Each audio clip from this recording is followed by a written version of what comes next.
Hachette Audio presents Beyond the Empire, The Indranan War, Book 3. Written by K.B. Wagers. Read by Angèle Masters.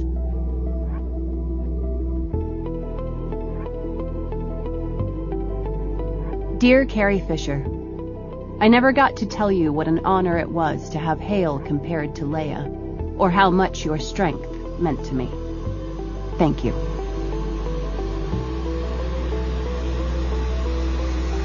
Chapter 1. The impact of fist to bag echoed up through my arm. It was a rhythmic shock. 1, 1, 2, backhand, 2, elbow, in time with the beating of my broken heart. Sweat dripped into my eyes, burning them. The sting wasn't enough to erase the image of Clara Desai's lifeless body sliding to the floor. A matriarch of the Empire, the head of the council, a woman who'd been there for my whole childhood and had welcomed me back home without the slightest hesitation. There had been no concern from Clara of either my right or my ability to rule. Unlike so many others, she'd planted herself at my side and defended me. She had defended me to the end and been loyal to me and to Indrana, even as she was slaughtered in front of my eyes by the same man who was responsible for the death of my whole family. Wilson.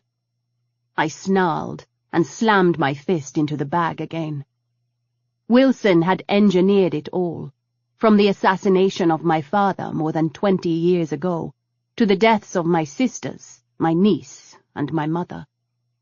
A week ago, he'd looked me in the eye and told me he wouldn't stop the killing until everyone I cared about was dead. Then he'd shot Clara. 1, 1, 2, backhand, 2, elbow, elbow. I grabbed the bag and rammed my knee into it twice with a snarl of rage, only backing off to wipe the sweat from my face before I surged forward again. The worst thing was, I still didn't know why. I didn't know what my family had done to this man to engender such vicious fury in our direction. Wilson was a ghost, a man with no real name, no real face, no real past. What was I? Gunrunner? Empress of Indrana? None of it seemed to matter. I was losing a game directed by a madman. Crescent Stone wouldn't have let this happen. She would have stopped at nothing to exact justice or get revenge. I was fast becoming a pale shadow of my former self, the best parts of me disappearing like ash in a stiff breeze. I welcomed the pain as I slammed the side of my fist into the bag. "How long has she been at that?"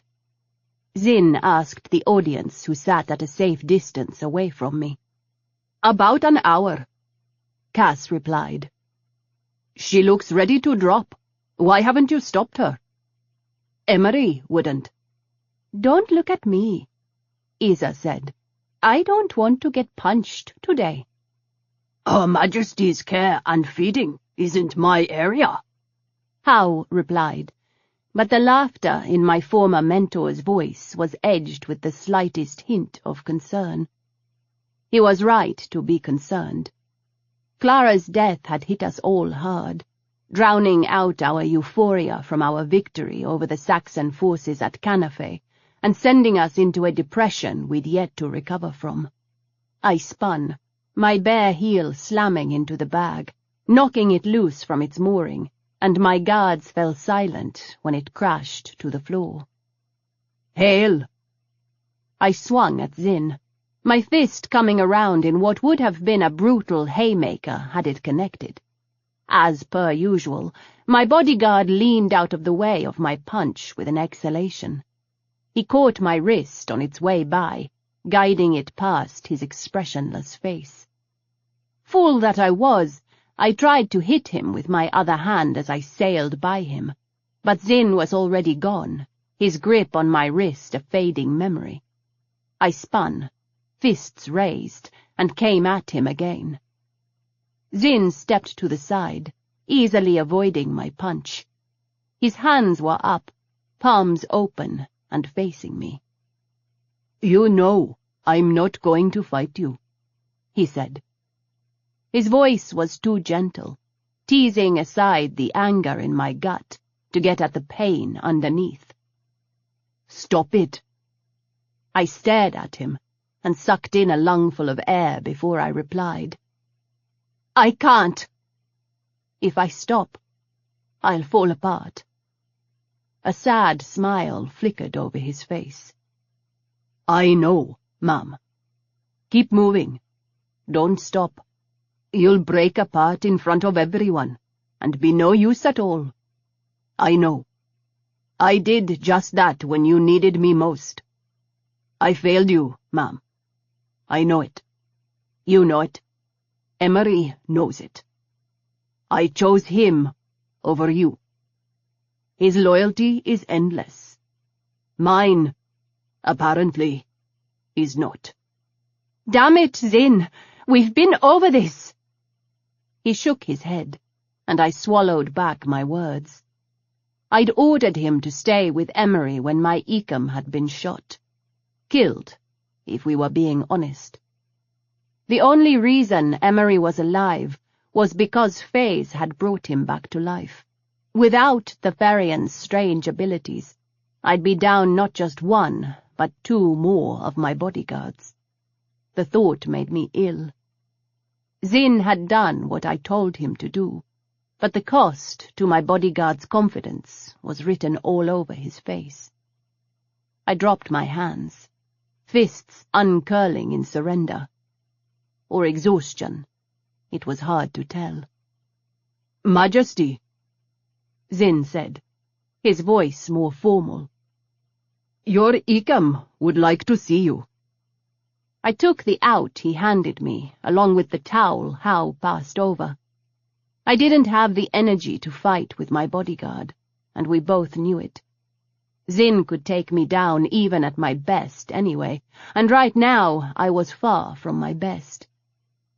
But I filed away the look in his eyes to bring up with Emery later. We still had some downtime, and it was time best spent healing. For all of us. The others formed up around us, and the two Royal Marines inside the door of the gym snapped to attention, opening the doors as we approached. My rock star status had gone through the roof since the Battle of Canafay, and only someone truly insane would make an attempt on my life right now. That didn't stop my Ecum from being excessively cautious. Rumors swirled about my part in the fight on Darshan Station, despite my best attempts to downplay my involvement and turn the attention to Admiral Hassan and the real heroes of the fight. The Gunrunner-Empress of Indrana was on everyone's lips, and if Hao was to be believed, in everyone's hearts. However, no matter how suicidal an assassination attempt might be, my enemies had already proven their disregard for human life. Wilson would mow down 1,000 of my people for the chance to kill me.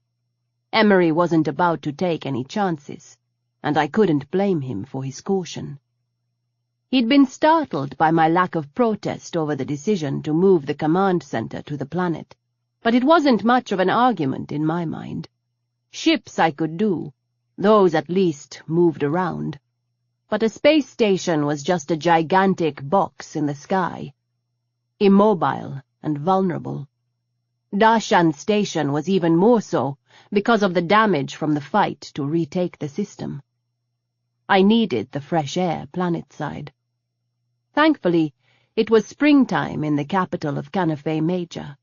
The mild weather was a blessing after frozen Pashati and the blackness of space, especially now that my customary nightmares had made their reappearance in the early morning hours. Portis, Jet, Clara.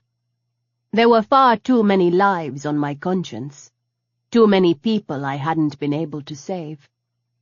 Most of the rubble in the governor's mansion on Canafay Major had been cleaned up by the Saxons after their attack, and the surrender of the majority of the troops on the ground had happened without additional damage to the old structure.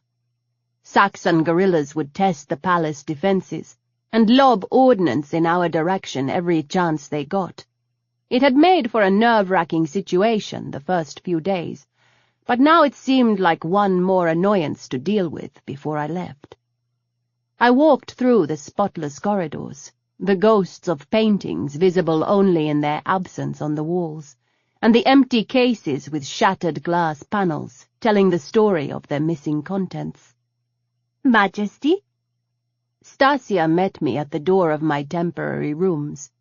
I'd refused to stay in Governor Phyllis's now vacant quarters, and so we were in the wing for visiting guests instead. "Stasia, how is Faze this morning?" "Better, I think, ma'am. I haven't seen her yet today, but Major Mori said she ate without a fuss." Grief flickered for an instant in my maid's smile, but it was gone as quick as a flame in the vacuum of space. I'd almost lost Faze, too. Bringing Emery back to life violated a religious code of her people, and the crisis of faith nearly drove Faze to suicide. My intervention had stopped her, but the repercussions likely went deeper than any of us could guess. She'd been unresponsive since the incident on Admiral Hassan's ship, but the fact that she was eating was a good sign. "Zin said you were coming, ma'am. I started a shower for you." Steam filled the bathroom. I stripped and covered my hair before I stepped under the water, because if I got it wet it would take us an extra hour to make it presentable. In the safety of the shower, I queued up the playback of Clara's death and watched it. I let the tears fall where the water hid their path down my face. It was the only place I cried. Since Clara's death, I hadn't let so much as a single tear slip in front of another living soul. I needed to be strong for those around me, be the Empress my mother and Clara and so many others believed I could be. Empresses didn't weep in public, didn't show emotion. Only in the safety of the water, with the sound to hide my weeping and the beating spray to wash the imaginary blood from my hands, could I cry. Scrubbing at my skin never took all the blood off, no matter how hot I let the water get or how hard I rubbed. It wouldn't ever get rid of it, of all the lives and deaths that I now carried with me. I dried off and dressed in a brand-new uniform. The local black fabric of canafe was rougher than the ones from the palace, but I was thankful we'd found replacements for the cobbled-together garb we'd all been wearing since Redcliffe. The uniform gave us cohesion, even when we were spinning away from each other, like planets in a newly formed solar system. Unwinding the wrapping from my hair, I undid my braid and ran my fingers through the curls to give my scalp some air. I walked out of the bathroom, and straight into an argument between Emery and Zin. They were toe-to-toe, shoulders tense, and mouths set in hard lines. "That's not the point I was trying to make, and you know it." "It is exactly the point, Emery. Zin snapped his mouth shut when he spotted me. "Majesty, there's food." "Thank you. Good morning, Emery." It seemed the safest thing to say. "Majesty." He inclined his shaved head in my direction. Emolian Harris Tresk didn't show the slightest sign that he'd died on me only a few weeks ago. My primary bodyguard's shoulders were back to their ramrod stiffness, and his impassive face didn't show the same worry for me that the others couldn't hide. I knew it was there, though. We both did. Right this moment, I wasn't entirely sure if the uneasy muscle twitch at his jaw was my fault or Zin's. So I nodded, not looking their way as I sat in a ridiculously ornate chair with carved lion heads for arms. I mechanically chewed and swallowed, knowing my bodyguards were watching and calculating every gram of food that passed my lips. It was so much like my parents watching me to make sure I didn't sneak my vegetables off onto Siri's plate that I couldn't stop the laugh. It quickly turned into a coughing fit when a piece of my toast went down the wrong way, but I waved everyone off. "I'm fine." I coughed again, finally clearing the wayward crumb, and pushed my plate away. Sipping at my chai, I watched Emery over the rim of my cup.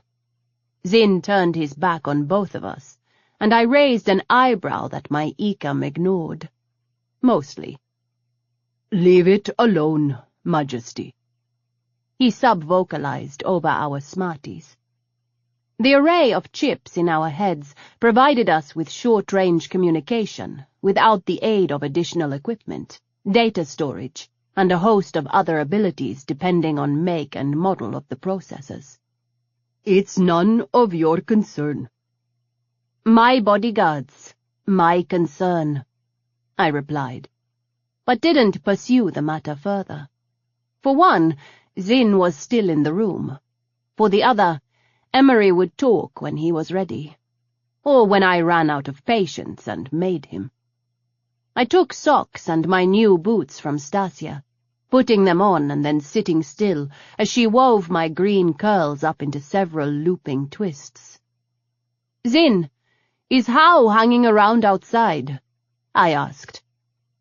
"I don't think so, Majesty. I believe he went to check on Gita." "Go see, would you?" "Yes, ma'am." Zin dropped his head forward in a bow and left me alone with my maid and Ikam. "So, was that just an elaborate ruse to get me out of the gym?" I asked half an hour later as Stasia finished my hair. "Or did you actually have something to talk to me about?" "I've officially picked 5 Royal Marines to add to your bodyguard detail," Emery said. "We'll start rotating them into the schedule this evening." "The same ones you've had on door duty?" He nodded. "Okay. Files?" I held my hand out, and Emery brushed his palm over mine. The door opened again, Zin and Hao entering.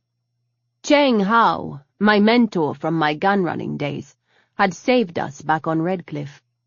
I still hadn't found out if his presence at a hidden landing pad on the planet had been a coincidence or not.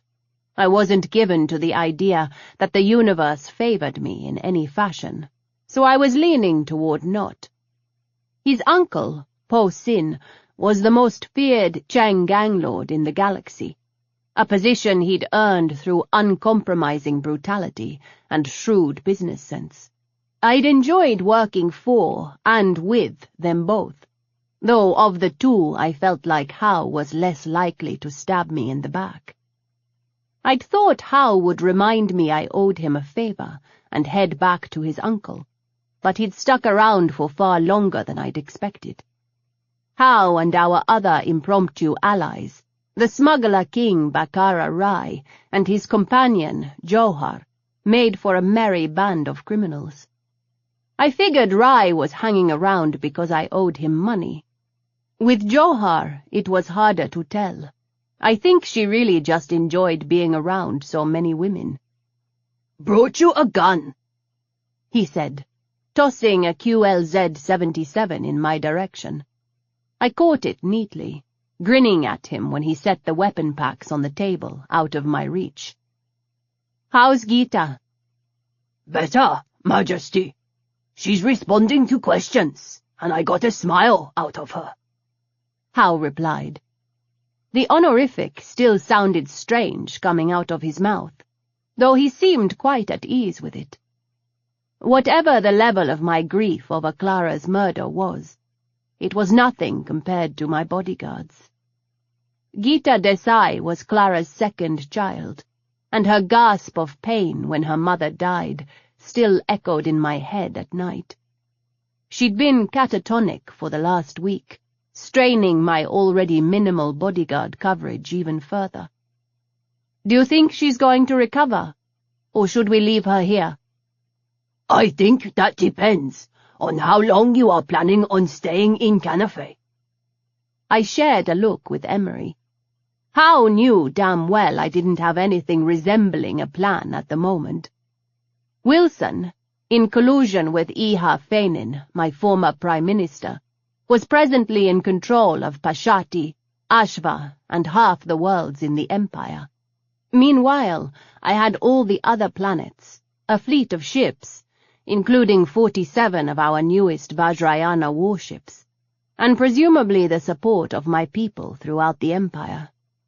Still, there were too many variables, too many unknowns, and I hadn't had a moment to catch my breath, let alone plan something. "We have time," I said, knowing that wouldn't fool Howe in the slightest. "Any news about Wilson?" Howe shook his head. Not yet. I've got a call incoming in about 10 minutes. I'll let you know after what they found. Do that. Because I could, I waved a hand at the door, with a grin that Howe echoed. "Majesty, if you'll excuse me also, I need to give Indula a hand with something." Zin followed Howe out of the room. My Ikam watched the door, the frustration and pain surprisingly clear on his face, and I took another stab at proving my suspicions over what my Ikam and his husband were fighting about. "How's Zin?" I asked. Emery blinked at me. "Majesty, please." "Have you talked to him?" "He thinks he failed me, Emery." "Oh, that." "Yes, that." I arched an eyebrow in his direction. "Was that what you two were talking about when I came in?" He sighed and rubbed a hand over his face. I wasn't sure it was any kind of relief to have my suspicions about the ongoing argument between the two of them confirmed. Crossing the room, I leaned on the windowsill. "We've all been through the ringer, Emmy. Are we going to be able to get our shit together before we leave here?" Emery's laugh was rusty, and he joined me at the window. "To be honest, ma'am, have we had our shit together at all since we first met? I don't know about you, but I feel like we've been winging it." "Good point." I leaned against him and laughed. "I had plans. You just kept messing them up, at least in the beginning." "You mean that brilliant plan to steal a shuttle and try to run from a Jarita?" I laughed. Yeah, running from a battlecruiser in a shuttle was probably not my best plan, but I was pressed for time. "How did you know I'd do that? I remember you saying Zin thought I would stay, but that you knew me better." "I do," Emery said with a smile. "Portis said you wouldn't come home willingly. I had nearly 3 months to study you before we met on Sophie." And 20 years of Portis's reports on me. The pain was sharp, more so because I realized I hadn't thought of Portis for a while. My lover, my bodyguard, Emery's brother. Portis Tresk had been the best thing in my life since I'd left home, and his death had left a gaping hole I'd had no choice but to ignore in favor of more pressing issues. Now the grief was fading, without my ever having faced it, and I wasn't sure if I welcomed its absence, or if the void left behind was something far worse. "You were his opposite, in almost every way." Warmth coated Emery's voice, and he rested his hand over mine. "It got to where I could tell he was frustrated with you, based on how carefully he chose his words." He was less careful with his words in person. Ask Howe about it sometime, I replied, and Emery chuckled. "I'm sure. The more I read his reports, the more I realized you were making choices that I would make. He gave me a sideways glance. If you'll forgive me the familiarity, we are a lot alike. There's nothing to forgive, and you know it. You're also right about us. We make a pretty good team, the three of us. I'll tell Zin you said so. He laughed. He'll be horrified. I'll speak to him again, Majesty, about what happened on Red Cliff. I was trying to explain my thoughts to him earlier, but they just got tangled. Tell him to forgive himself, and that's an order from me. I turned my hand over, linking my fingers with Emery's, and squeezed. And forgive yourself for missing the clues about Feinin. I did too. It won't happen again. I nodded. Let's go home, Ikam. I want my throne back. The door cracked open, and Isa stuck her head in. Majesty, Alba is here to see you. The low rumbling of explosions rattled the chamber, and I moved from the window before Emery could move me. He tipped his head to the side as the report came in, but relaxed and shook his head with a smile. Other side of the building, Majesty. We're fine. Send her in, Isa. You go on, I said to Emery. I'm sure you've got more important things to do. If the shelling continues, I'll go to the shelter like a good little empress. Emery's expression didn't change. Would your Majesty like a chance to meet the Marines before their duties officially start? No. I grinned, waving Alba into the room. I'll chat with them as they come into the rotation, Emery. Thank you. He nodded at me, and at Alba, and left the room.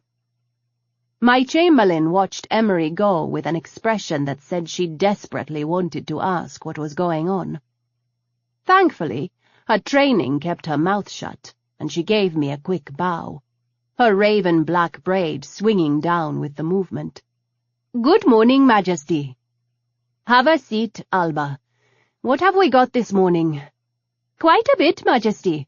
I've got reports from governors on Basel, Sumeria, and Taos about movement by Solarian forces. Admiral Hassan would like us to hold here at least a week to give her time to sort through personnel and to take care of what repairs we can manage in that time. Major Mori asked for some time this week to talk about phase. And there's a sizable email queue to go through. Pull up a chair, then, I said with a smile. Let's get to work. Chapter 2. I sat on my balcony, my eyes closed, watching as Wilson killed Clara. There were no more tears for me, just a clinical detachment as I took the man apart, piece by piece. Yes, the bone in the meatball, so I've learned. How did he know that phrase? I froze the recording and played it back. There was no hesitation from Wilson, not even something to indicate that his smarty was translating my words. Just the instant recognition that could only come from someone familiar with the old tongue. It stood to reason he'd be fluent in Indranan if he'd been studying the Empire and my family for as long as he claimed. However, Kabab Mehadi wasn't nearly as popular as the Solarian saying about monkeys and wrenches. My father had used it frequently throughout my childhood, usually in reference to me, and he'd always said it in the old tongue. Your Majesty, am I interrupting? I turned at the baritone, blinking away the vision of Clara's last moments, and smiled at my visitor. Colonel Bristol, how are you this evening? Hafiz was a distant cousin of mine. The Marine had the same dark brown eyes and wide jaw of my great-grandfather. He was much shorter than me, and nearly as wide as he was tall. I'm well, ma'am. You? Surviving. I liked the colonel. He was a solid man who was respectful, but not in total awe of me. Hafiz laughed, a deep bell of a sound. Right now, that's a good thing, ma'am. A very good thing indeed. Have a seat, Colonel. I gestured at the little table set up on the balcony of my rooms. The balcony was invisible from the outside, hidden by a camouflaged shield that allowed the fresh air and the late evening sunshine in, but nothing else. Have you eaten? I did, ma'am, but don't wait on my account. I ate already also. Stasia is a bit of a stickler about that. Something to drink? Yes. Coffee, please. Hafiz sank back into his seat when I waved him off and poured him a cup of coffee. He took it with a nod of thanks. We located the Salarian embassy staff. The Saxons had detained them and were forcing them to make regular reports as though nothing unusual were happening. That's going to go over well back in the conglomerate, I'm sure. Hafiz chuckled. I think we've located any and all relations of yours, Majesty. I'm still waiting to hear from Director Ganesh about the people on Pashati. Everyone else is accounted for. Lina and Taran are still with the Director? Yes, ma'am. We're trying to figure out the best way to transport them off-planet without risk. At the moment, it seems safer to leave them where they are. I was sure Wilson didn't care about the fact that Taran was technically no longer my nephew. We'd secured him and Lina during the initial coup, and they were currently safe with my loyal forces on Pashati. I'd feel much better if I could get them out of Wilson's reach. Everyone not on the homeworld has been moved to a Crown-loyal military installation. Good. I wasn't taking any chances with Wilson's threat. All my surviving relatives, no matter how distant, were in danger. Your family is included in that, I assume? He smiled. They were already on base, ma'am, but yes, they're safe. I nodded with a slight hum. I'd alerted anyone from my gunrunner days I'd even remotely considered a friend, though the idea that Wilson could get a drop on any of them was laughable. I didn't want their blood on my hands. I'm glad to hear it, I said, standing. Let me know if the situation changes. I will, Majesty. Anything else? That is it. With your leave, ma'am. I nodded, and Major Bristol put his cup down as he stood, then gave me a short bow. Don't hesitate to let me know if you need anything else. I watched him go. As hard as it was for me to trust anyone new, I liked the man. Settling back in my chair, I scrolled through a briefing on a Saxon attack from yesterday. Thankfully, none of our troops were seriously injured, but the Saxon forces were still out there, and I was done messing around. I pinged Nakula on the comm. He'd never admit it, but the spy had saved all our lives when he saved the governor of Kanafe Minor, Jia Li Ashwari. Jia's possession of the lock codes for the Vajrayana ships had put those high-tech battleships in my possession. With them, we'd been able to take back Kanafe, and would hopefully be able to retake the home system as well. Nakula, what news do we have on the Saxon rebels? Nothing yet, Majesty. I'm narrowing down their location. Should have something in a day or two. See that you do. I don't want anyone else injured because of them. Yes, Majesty. I disconnected the call and glanced over at the older Marine on guard at the door. Gunnery Sergeant Jasa Runji was a solid, short woman with buzzed grey hair.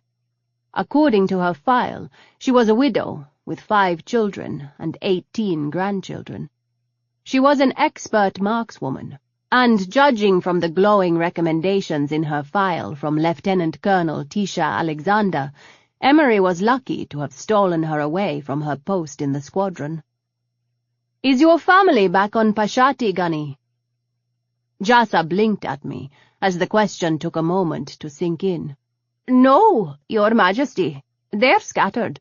My 2 oldest girls live on Ashva. The other girl and my boys live on Luisht and Mundi." "Are they safe?"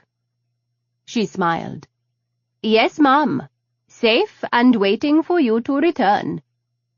I was saved from babbling an embarrassed reply by Emery's arrival.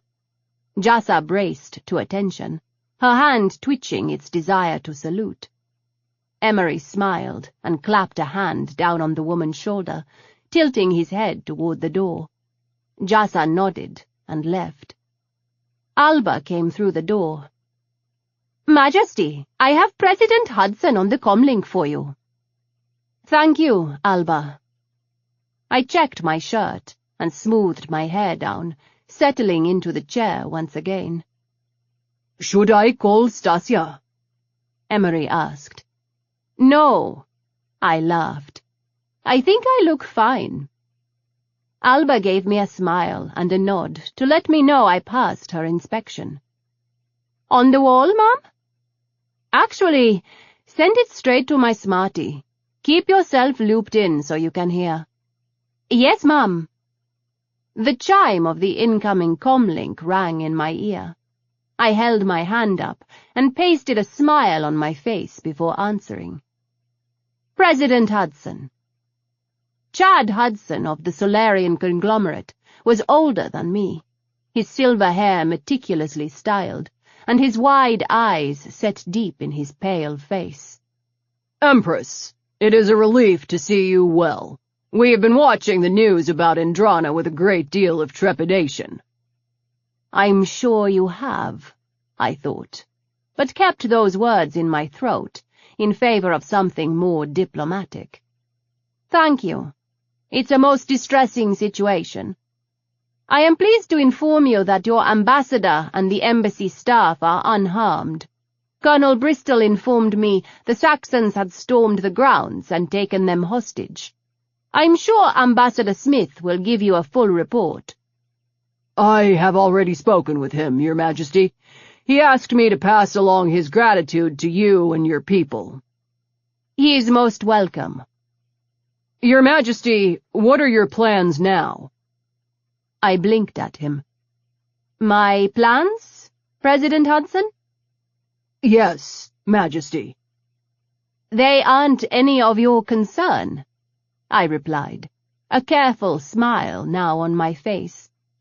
"The issue with the Saxon alliance is between us and them, and the issue within Indrana is not the Solarian conglomerate's concern."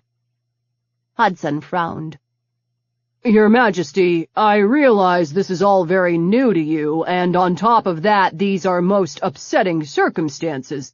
However, you must realize that by firing on the Saxon vessels you violated no less than 4 provisions in the peace treaty signed by Indrana." Alba's hissing exhale was barely audible. I didn't move, letting the careful non-expression smooth over my face, wiping away my smile, and picked through my next words with care.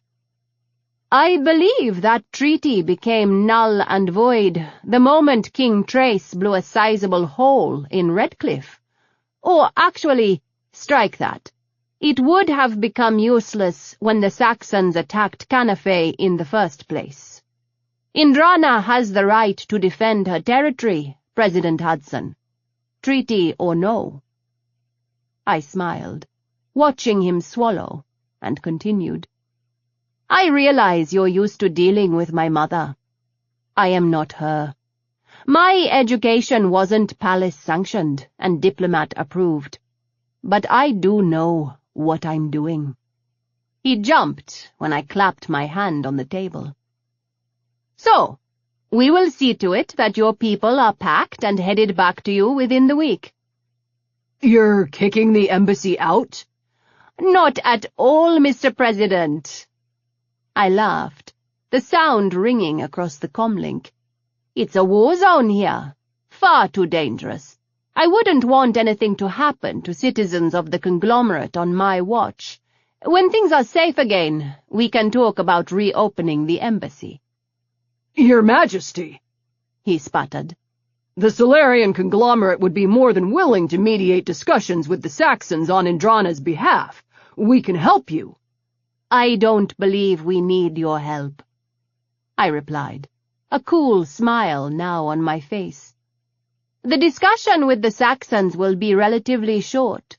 You are welcome again for the rescue of your people. Have a nice evening. I disconnected the link and launched out of my chair. Can you believe that man? I wish I could say no, Majesty, but I'd be lying. Alba smiled and got to her feet. Lecturing me about treaties when those Shiva-damned bastards dropped a building on our heads. They held his people hostage.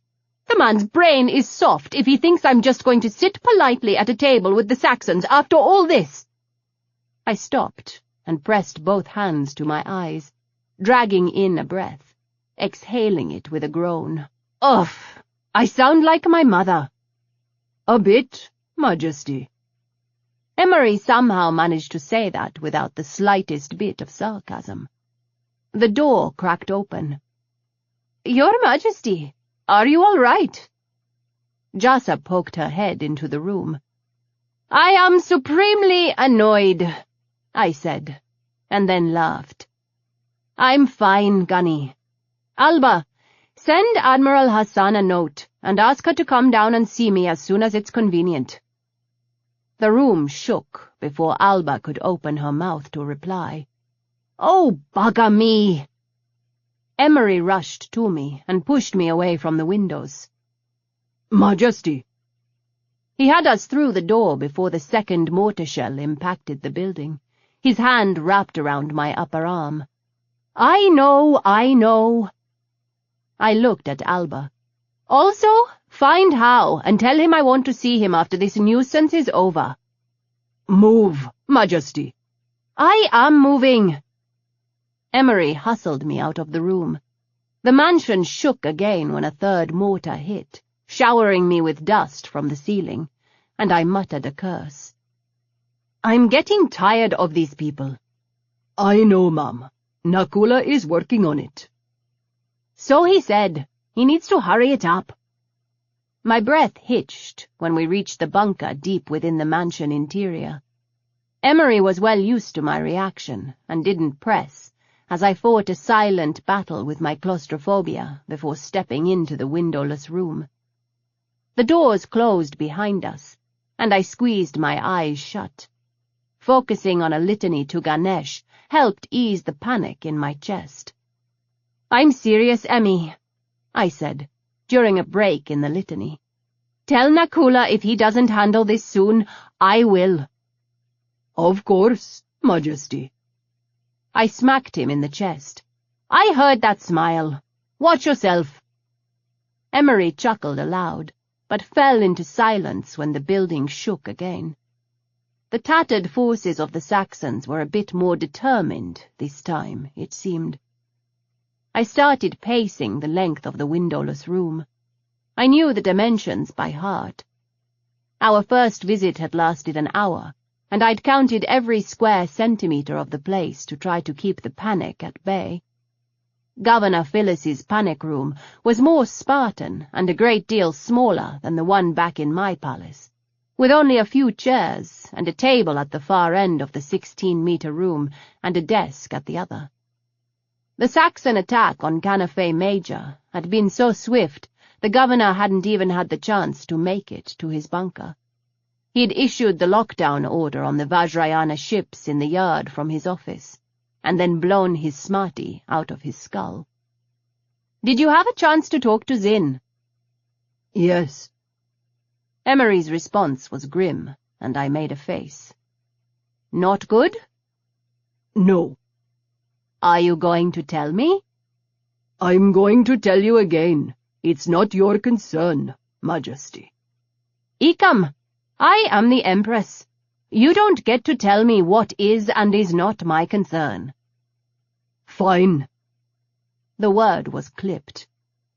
He is no longer feeling sorry for himself. Now he's angry at me because I said something stupid. What did you say? His shoulders sagged. Majesty. No, you listen. We're about to head out of here and go up against a man who's not only possibly smarter than both of us, but who's spent his entire life trying to destroy my empire. Distractions are not an option. I can't let either of you leave Canafe without having settled this. It's too late.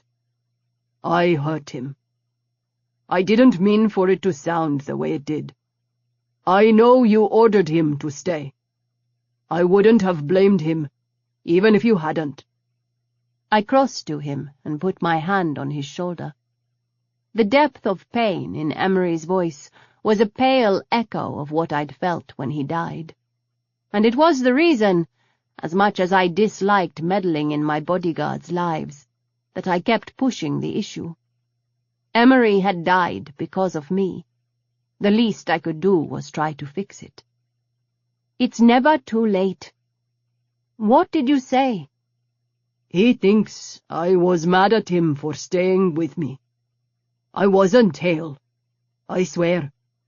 That's Zin's own insecurities about choosing me over you, coming to life to snarl at him in the night. I have never blamed him for that. I can't change who I am. I swore an oath to you, to Indrana, and I'll follow through with it to the end. If something happens to me, that's fine. I'm okay with it. But I don't want to drag him down with me when I go. Emery gritted the next words out from between clenched teeth, as if each one were being pulled from him. He almost died because of me. We've always known that was the reality. It just... He was dying, I murmured, remembering Henna's words to me in the medbay, and my own panicked desperation. It's not that I don't want this bond. It has been the most precious thing in my whole life. He has been the most precious thing in my whole life. You tried to explain all that to him and mangled it, didn't you? Emery closed his eyes. Badly. Go apologize, I ordered. Don't try to explain it. Just say you're sorry. He'll forgive you. Emery nodded, and we lapsed into silence for a long moment. The image of him, still and dying on the floor of Howe's ship, rose up to lodge in my throat, choking the air from my lungs. Emmy? I was all too aware of the wobble in my voice.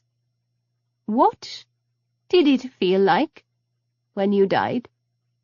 I kept my eyes locked on the cold steel of the wall in front of me, not daring a glance back at my bodyguard. Emery was silent for so long, I thought he wasn't going to answer me. It didn't feel like anything, Majesty. I was... He paused, struggling for the words. Gone. But not. The only thing I could feel was my bond with Zin, as it stretched and frayed.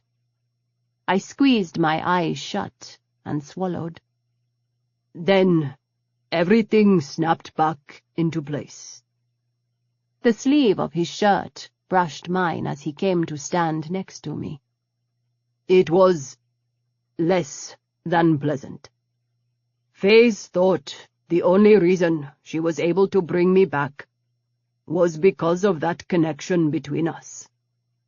Now I did look at my Ecam, surprised by the emotion in his voice. Emery was staring at the wall. His face was impassive, but his eyes were wet. She may have brought me back to life, but it was Zin who saved me.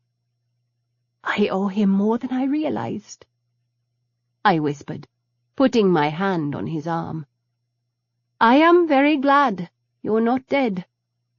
As am I, Majesty. Chapter 3. Once the shelling was over, we returned to my rooms, and I settled in to continue my study of Wilson, determined to pick him apart, piece by piece. The file I was compiling was skeletal, and filled so far with mostly useless information. Wilson was left-handed, his visual statistics useless in giving us any hint of the person he'd been. I was more certain than ever he'd had a body mod done, and it had to have been as deep as mine. I wondered if he could change it, or if the same consequences — I was stuck this way permanently — were part of his modification. Queuing up Howe's email detailing the call he'd had earlier, I reached for the whiskey at my elbow and took a sip.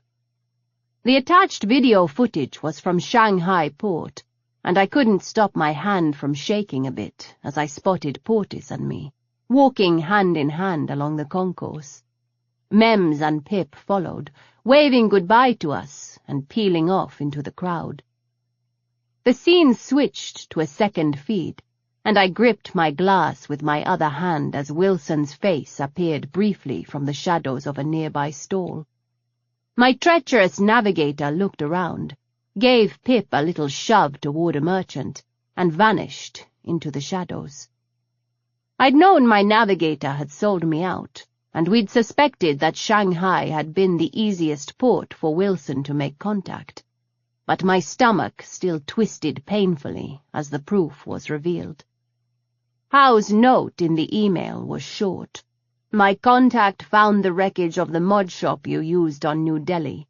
According to police records, it burned down about 6 standard months before your trackers brought you home. The man has a habit of setting things on fire, I muttered. Majesty?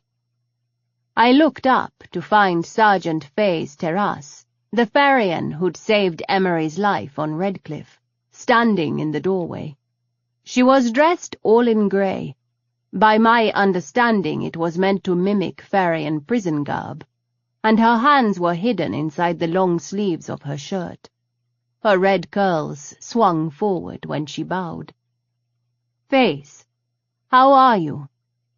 I set aside my cup and got to my feet, reaching for her hands and leaning down to press my forehead to hers. Alive? She replied, in what was now our customary exchange since I'd stopped her from killing herself. "Have a seat. Would you like something to drink?" No, thank you, Majesty. She did, however, take a chair, tucking her feet up underneath her like a child. Major Mori told me she asked to speak with you. Yes, we haven't had a chance yet. I frowned when the Farian worried her fingers around the edge of her sleeve. "What is it, Face?" She will ask you for permission to take me home, Majesty. Please tell her no. "Face, This is a Farian matter. I wouldn't dream of interceding more than I already have." I don't deny that. However, the timing is wrong. Major Mori and I are both still members of the Indranan forces. We are both still under your command. You can deny her request, especially given the circumstances. It would be unwise to go into battle without Farians to help. "Faze, isn't it best if you go home? We can't provide the help you need." I reached a hand out. "You have given us so much already. I don't want to make things worse for you." I will go home. I promise. But not yet. I need to stay. And I can't do that if you give Major Mori permission to leave her post. Faze uncurled from the chair and got to her feet as the door opened. "Majesty, you wanted to see me?" Gita's face was still ashen, and her eyes haunted, but her back was straight, and her mouth was fixed in a line of grim determination. I stood, but Faze beat me to my bodyguard. "Gita." Faze put her hand on the woman's arm and smiled. "There is comfort in small joys. Don't deny yourself that." She looked back at me and dipped her head. "Majesty." "We will speak later, Faze. I am glad to see you up and about." Faze nodded and left us alone. I cupped the back of Gita's neck and leaned in to press my forehead against hers. "Jane to Jane," I whispered. I was so used to the sharp stab of pain in my chest that I barely flinched when it struck. If there is life, then there is the world. I didn't know if the proverb helped, but I would say it to her every day, in the hope that it would somehow ease the ache. Some day, both of us would believe the words that came out of my mouth. I urged Gita into the empty seat across from me, taking both her hands in mine. "Emery said you were up." I swallowed back the ridiculous question before it could slip out. "I am, Majesty. I'm sorry for my absence. We are not in—" "Don't you dare!" She blinked at my sharpness. I squeezed her hands before I released her. "Don't you dare apologize to me, Gita Desai. If anything, I should be asking you for forgiveness."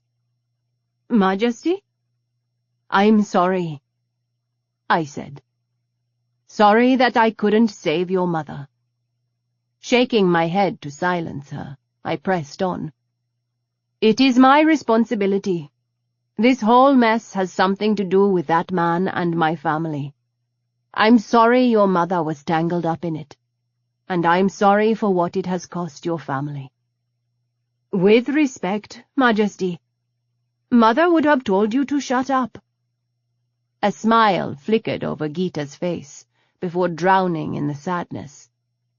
"She'd have been more proper about it, of course. But you and I are soldiers. This wasn't your fault. I know you want to take the responsibility for it, but as far as I'm concerned, the only one to blame is the man who pulled the trigger.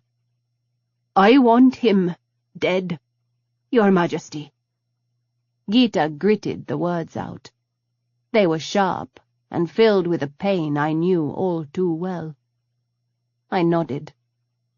"I swear to you, we will see to it. You must promise me you will let me handle it." She nodded, her dark eyes filled with resigned pain. "Yes, ma'am. It was your right long before it was mine. I just want to be there at the end." "If I can make it happen, you will be. I give you my word." I bared my teeth at her in a vicious smile that my bodyguard echoed. "Get cleaned up. If Emery says it's okay, you're back on duty tomorrow morning." Gita stood and bowed. "Yes, Majesty." As she reached the door, it opened, and I half rose from my seat, frowning in confusion. Hao and Dai Lun came through the door, dragging a dirty and disheveled man with them. Bial Malik, my mother's Ikam.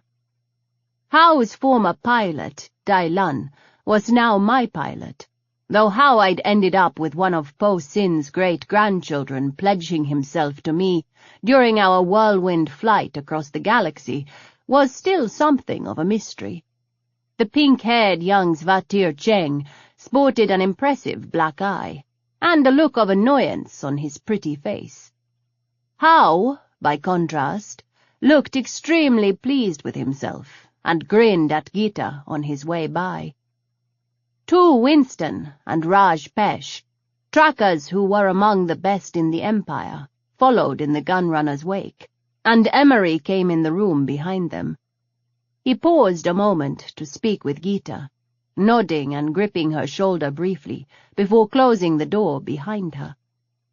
Sinking back into my seat seemed the best option.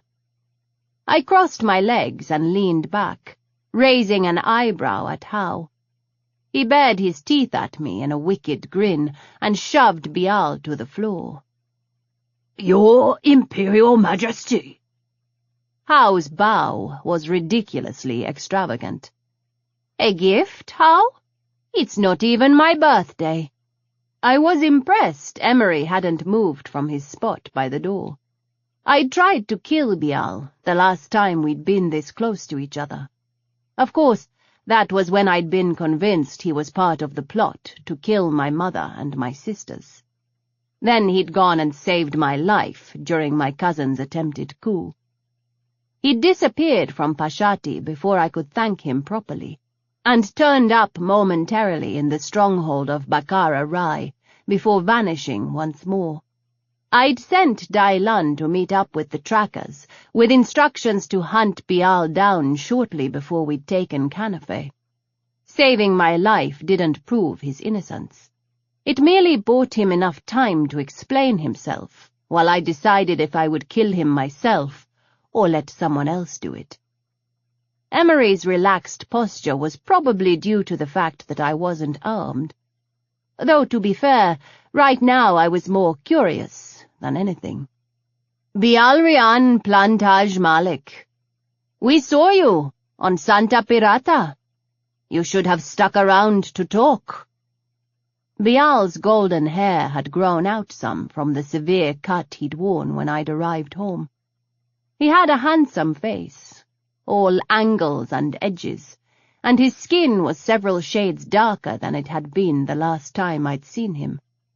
I wondered just where he'd been in the sun long enough to get a tan.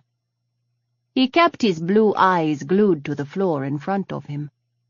Your Imperial Majesty, I cut him off with a laugh. I'll bet that sticks in your throat like a cherry full of needles. It would hurt more if your Majesty hadn't proven me right and lost her throne. I held a hand up before How could kick Bial in the back, and he returned to his spot near the table. Leaning forward, I grabbed Bial's chin and tipped his head up, forcing him to meet my eyes. I'll remind you that this shit show we are currently in had nothing to do with my inability to rule an empire, but rather was because you didn't do your Shiva-damned job and let my dearly departed nephew poison my mother. I didn't raise my voice at all, but Bial flinched at my words. In fact, the only reason Indrana isn't in far greater danger is that I've managed to stay alive, with little thanks to you. After everything, you still think I can't do this. You still think I'm not fit to be Empress. Prove me wrong, he said. I don't have to prove shit to you. You are a disgraced bodyguard whose charge died in his care. You should be proving to me that you really care about this empire rather than expecting me to negotiate with you. If I want information from you, I'll have it. I snapped my fingers.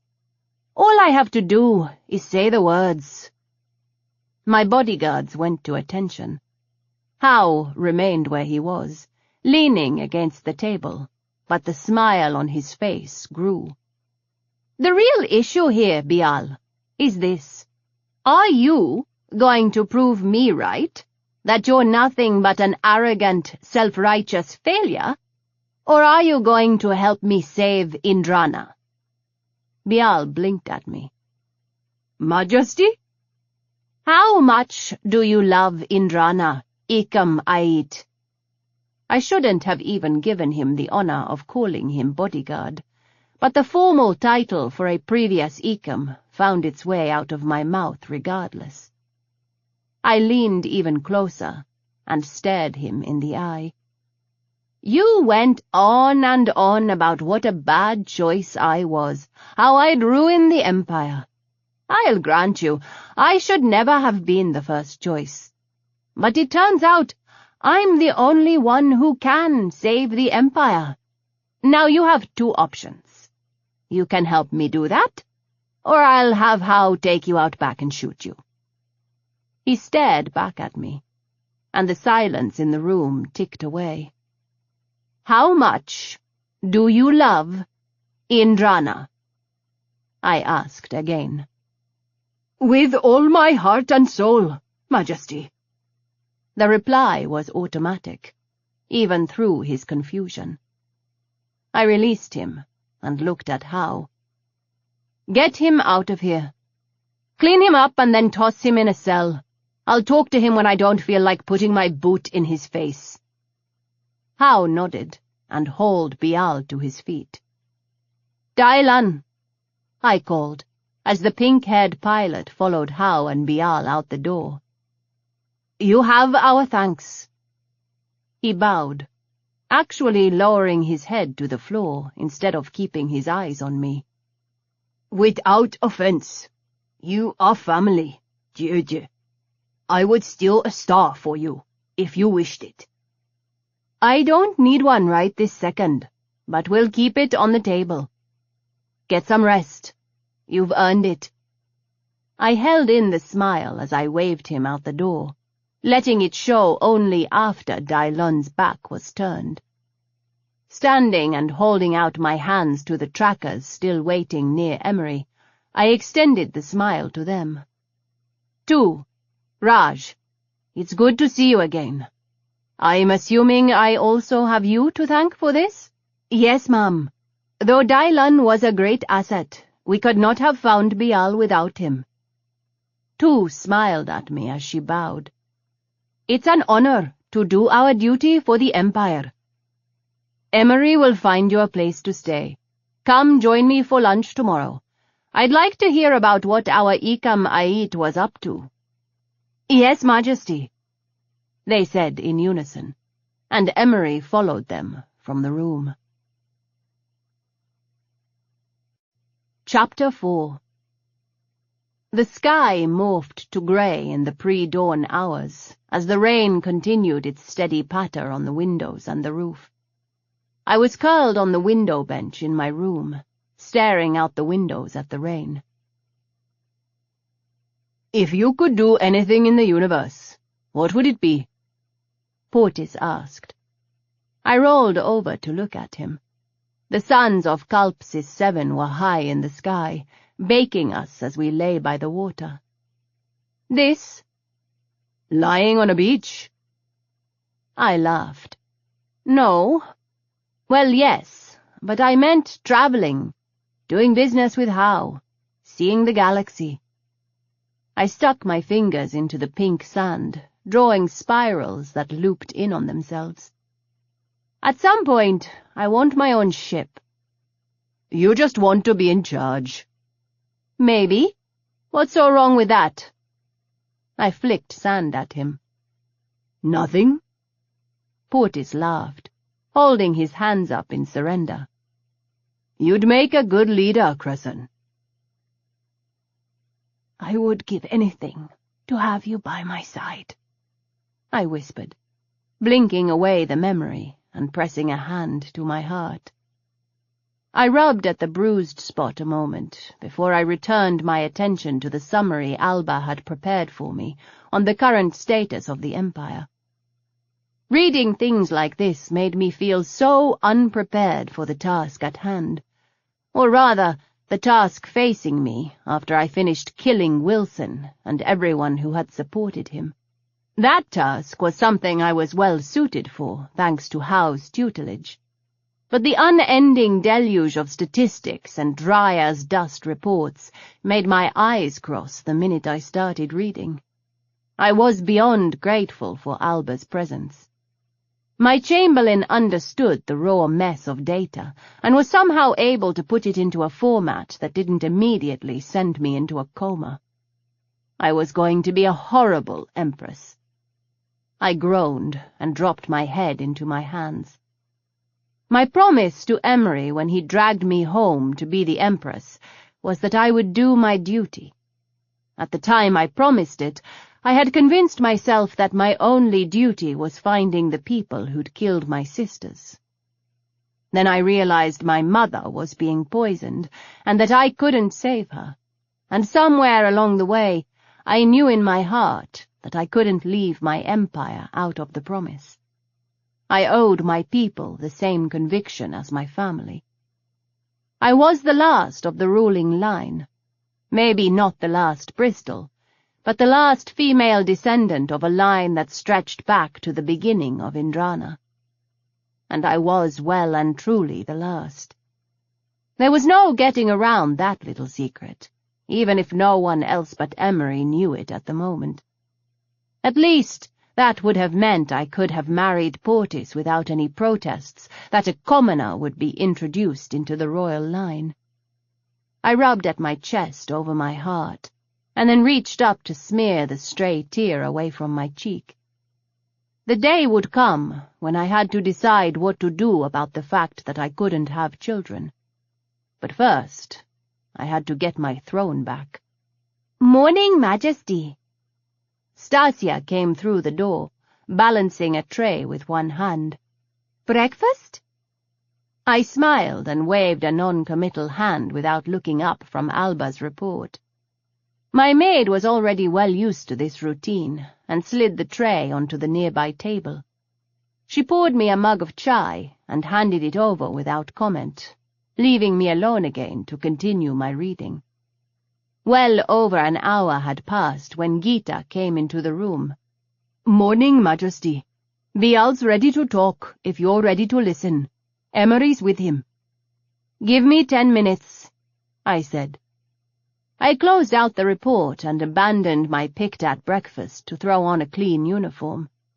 I twisted my hair back, pinning it up at the base of my neck without calling Stasia, a move I was sure was going to get me a disapproving look from my maid. Lacing up my boots and drinking the last of my tea, I headed into the attached room, where my maid was talking quietly with Jasa. As predicted, Stasia pointed at a chair. "Sit, Majesty." She undid my work and redid it in half the time, no doubt making it look better than my attempt. "Next time, just call me ma'am." I held in my smile as I stood.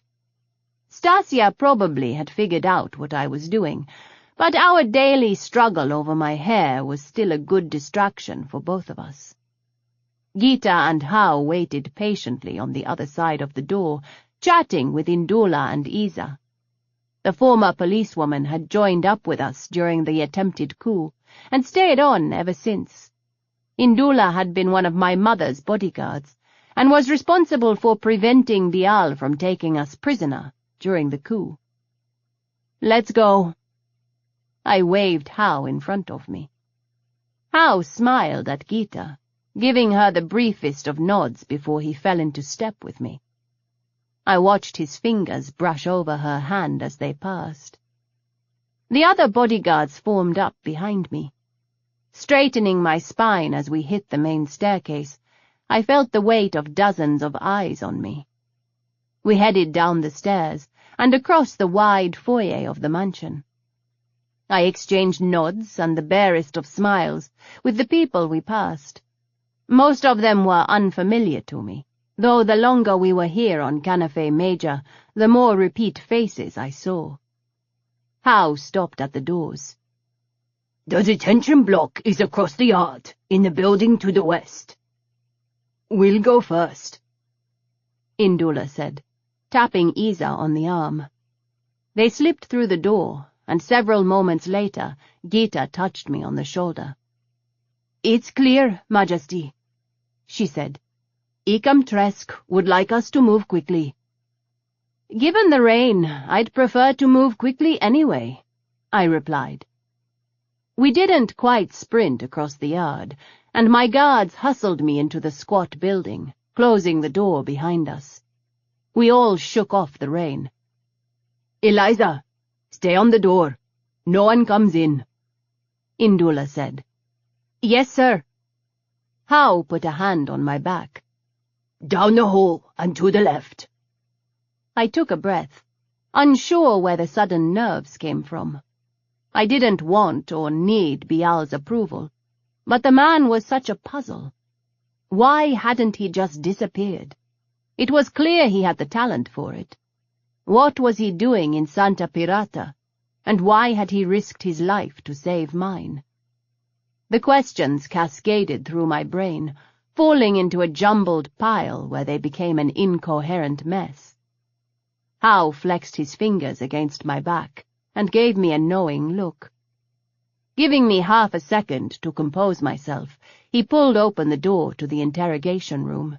Bial sat, cuffed to the table. His eyes locked on the wall to the left of Emery's shoulder. They flicked in the direction of the door when we came in, but he didn't turn his head. I shared a look with Emery. He gave me a minuscule nod, so I crossed to the table and pulled the other chair out. "Bial?" "Your Majesty."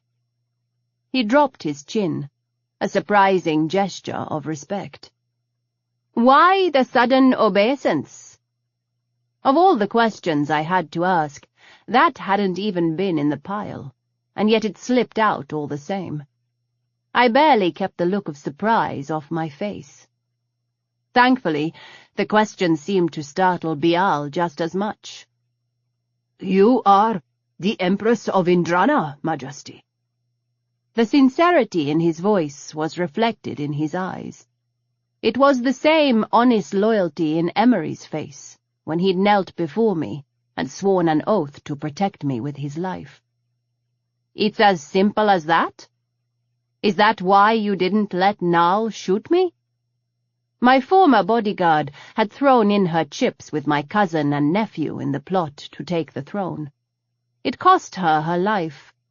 But had Bial not been there in the throne room to take the shot Nal leveled in my direction, it would have cost me mine. "I swore an oath to protect the crown, Your Majesty. I failed where your mother was concerned. I wasn't going to fail with you.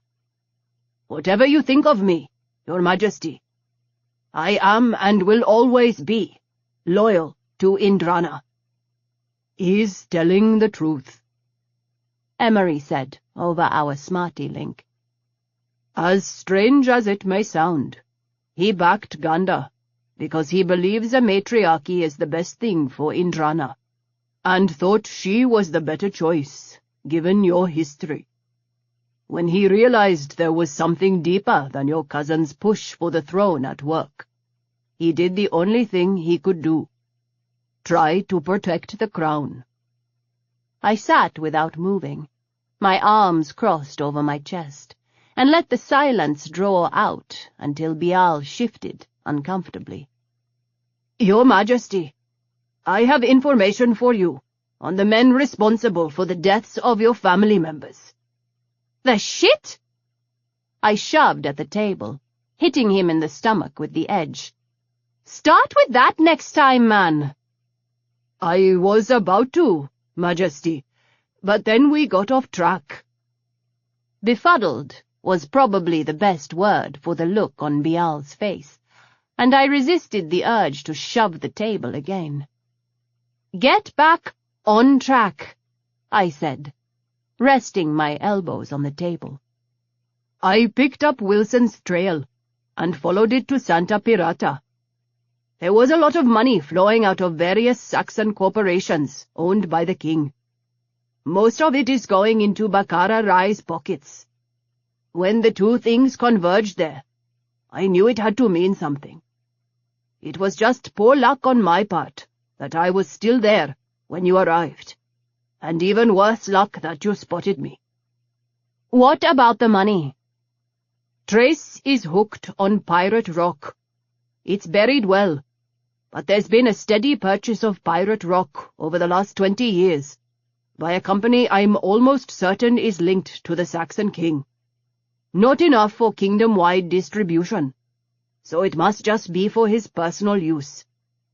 It looks like Wilson was responsible for the initial delivery, but I don't have proof of that yet." I'd suspected Trace was on something. The carefully worded reports coming out of the kingdom about one incident or another during his early teens indicated a kid desperately seeking some kind of relief from reality. He'd been on his best behavior during the visit to Indrana just before the war started, but I suspected that was due to my sharp-eyed bodyguards. His more recent behavior was wildly inconsistent with what I remembered of him, and reminded me far too much of some of the drug-addicted underbelly I'd come in contact with over the years. I just never thought he'd be dumb enough to go for something like rock. That stupid fucking idiot, I muttered. The quick cooling lava on the surface of Santa Pirata produced a rock very similar to earth obsidian. Once compressed with the ash in the air, the resulting rock was powdered to create pirate rock. The highly addictive substance was packed into pipes and smoked, producing one of the most powerful highs known to humankind. "Are you sure?" Bial nodded. "He was careful to cover his tracks, but there's nothing else that much money could have been paid to Rai for, Majesty. I would ask Bakara Rai for the final piece of proof, should you need it." "Idiot!" I shoved away from the table to pace the room. "It's going to kill him." I muttered a curse. "Where's Rai?" I hadn't seen the man since we'd landed on Canafe. I attempted to contact him with my smarty, but my call went unanswered. "Majesty, what do you want to do with him?" Emery asked, tipping his head toward Bial as I headed for the door. "Do you have more?" I asked.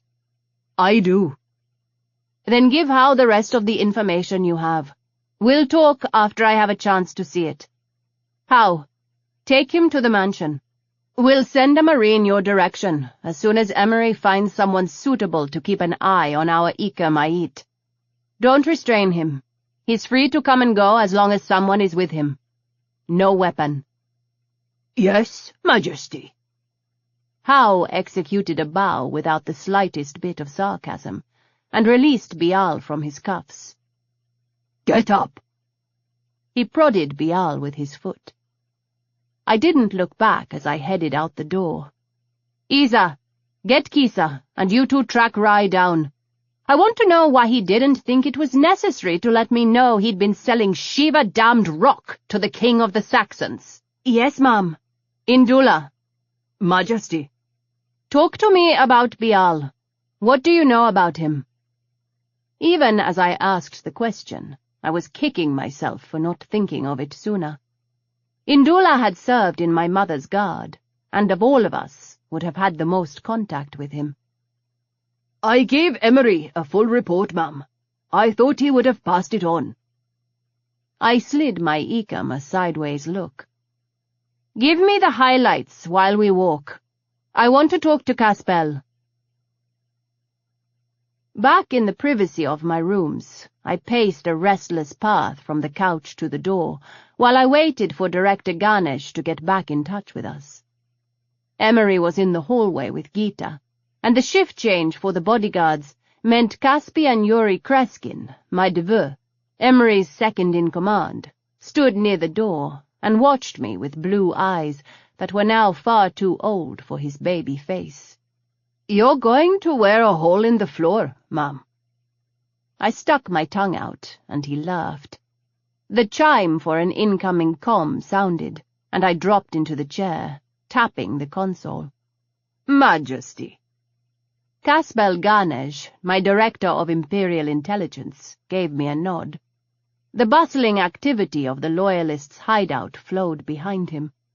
I spotted people setting up equipment as children ran through the chaos, and on the far side of the room a group of women sat cleaning and sorting weapons. "How are you?" Caspel asked, drawing my attention away from the people behind him. "Still alive? You?" "Same," he replied, his mouth twitching with the urge to smile. "Did you get in touch with Toropov?" "Better, Majesty." He shifted his hand, revealing Jadon Toropov. The Saxon ambassador was a lanky, older man with silver blonde hair and piercing blue eyes.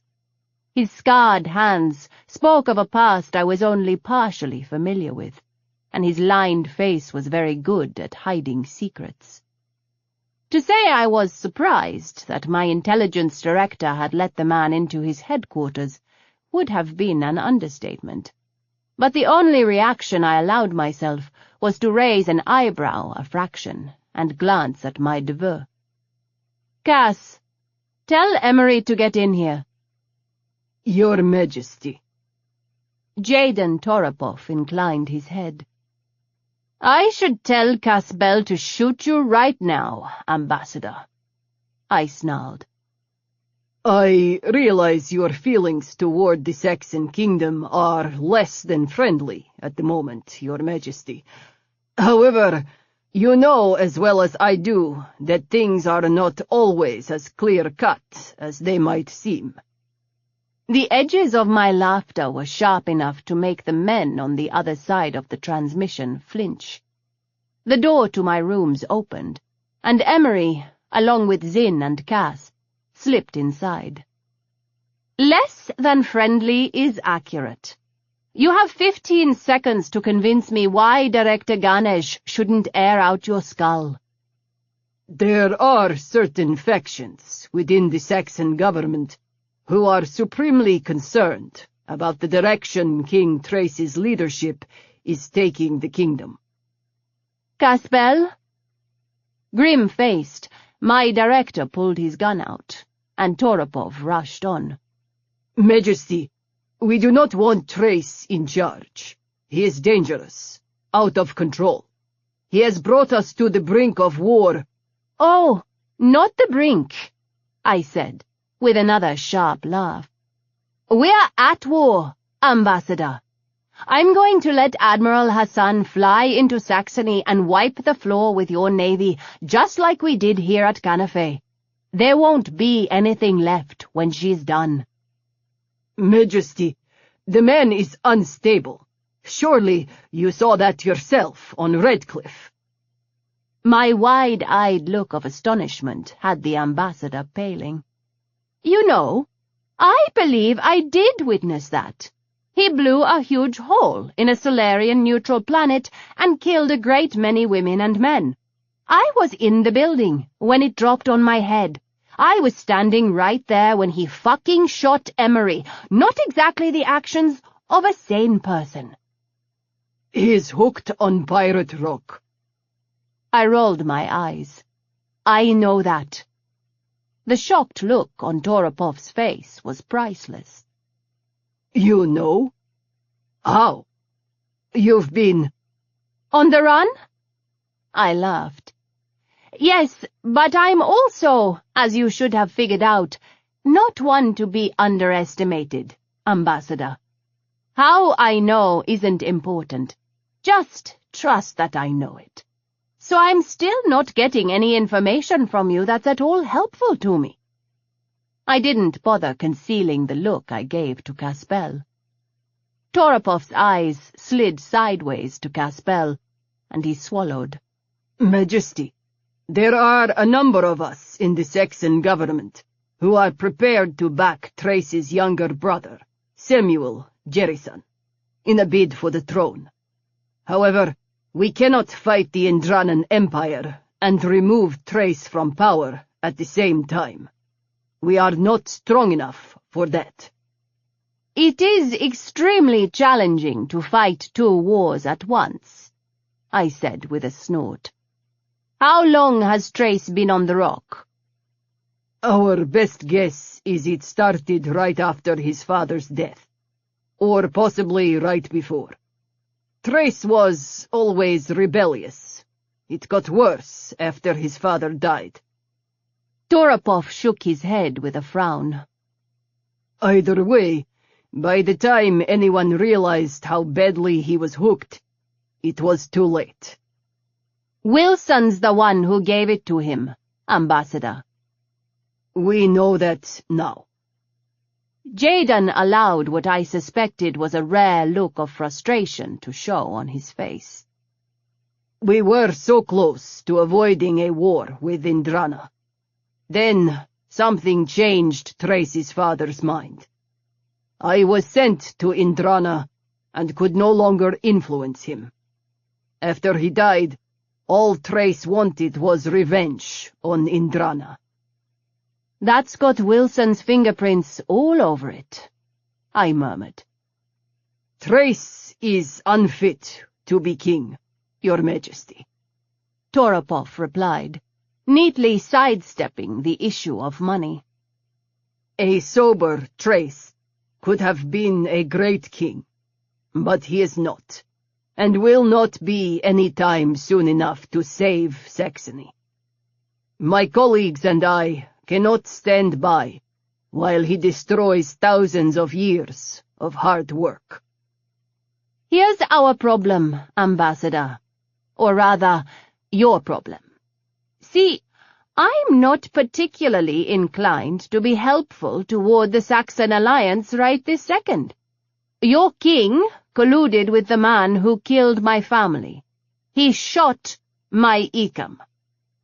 Toropov swallowed at the frozen shards in my voice, but I didn't stop. He killed several of my bodyguards. He tried to kill me. The end result of this put a Farian in a desperate situation that has ramifications with our relations with the Farians beyond what any of us can see. Furthermore, you lied to me about Canafe. If you told me the truth, we could have done something to stop it. So explain to me just what it is you can offer me that's going to give me greater satisfaction than wiping Saxony off the face of every star map in existence. And trust me when I say it will happen, if you can't come up with something good. You are not quite in a position to make such threats, Majesty. With all due respect, how many ships do you have control of at the moment? I stared at Toropov for a long moment before I spoke in a voice that reminded me of my mother, but that hard edge Cresson had perfected was also present. Don't test me, Jaden.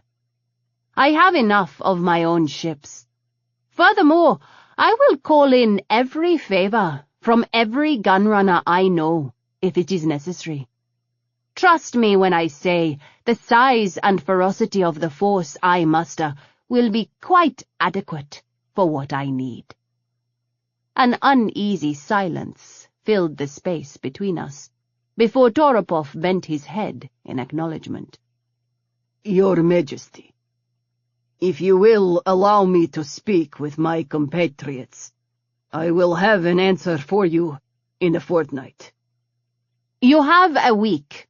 A standard week, Ambassador, and you'd better hope I like the answer you give me.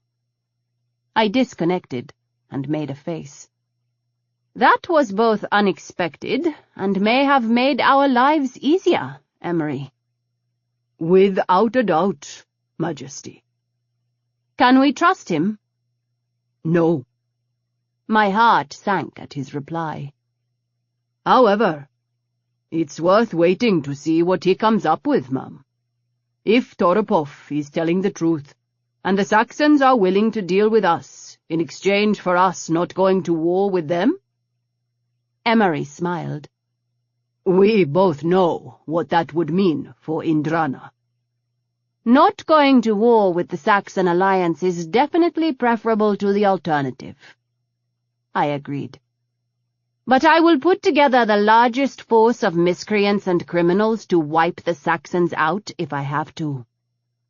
I crossed my arms over my chest and stared out the window at the ruins of the Saxon assault on Canafe. Parts of the city still smouldered, and the violent scars cut through the rain-soaked orchard, stretching out in front of me. They may have started this war, but I'm going to finish it. Chapter 5. It would be easier if we could trust him, I said at last, getting up from my chair to pace again. But what about this has ever been easy? He's a politician, Majesty. It's a natural reaction, Emery replied. Which part? The dry question pulled a smile out of my ecum. Both. It would be easier, but we all know that's not a wise choice. He hasn't exactly been forthcoming up to this point either, Zin added. And it's damn suspicious that they only now want to knock Trace off the throne. Why now? Why not do it before he started an intergalactic incident? Why not do it when his father died?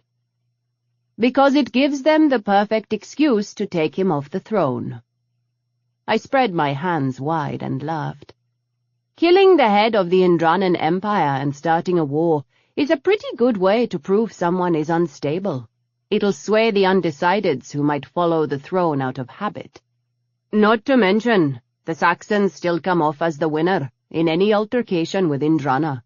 They can blame it on a drug-addicted king, but keep any territory they happen to acquire in the meantime. Like Canafe, I said, nodding at Cass in agreement. Precisely, ma'am. It would still be in Saxon hands if not for you. If not for Admiral Hassan, I corrected with a smile. Speaking of, ma'am, Emery said. She's here. I'll be right back. Fill her in on Toropov, will you? I waited until he was gone, and then tipped my head at Cass and at the door. He took the hint, leaving me alone with Zin. He hasn't apologized yet, has he? A smile flared to life on Zin's face, disappearing too quickly. Did you order him to? You know I did. Just like you know he'll do it anyway. But we're kind of on a timetable. What did he tell you? Initially, to mind my own business. Zin chuckled. He's right, Majesty. With all due respect, this is none of your concern. It is very much my concern, Zin. My use of his full name was enough in itself, but my frozen tone helped to remove the rest of the amusement from my bodyguard's face. He is distracted. You are on edge. This split will spread through the rest of the guards until our very foundation is shattered into pieces. You called me out when it was necessary, and I'm doing the same for you now. Emery will apologize. You will accept it. If you want to talk about what happened, fine, but actually listen to him. Is that an order, Your Majesty? If you make me turn it into one, I will. I crossed to him and took his hands. Zin, you almost lost him.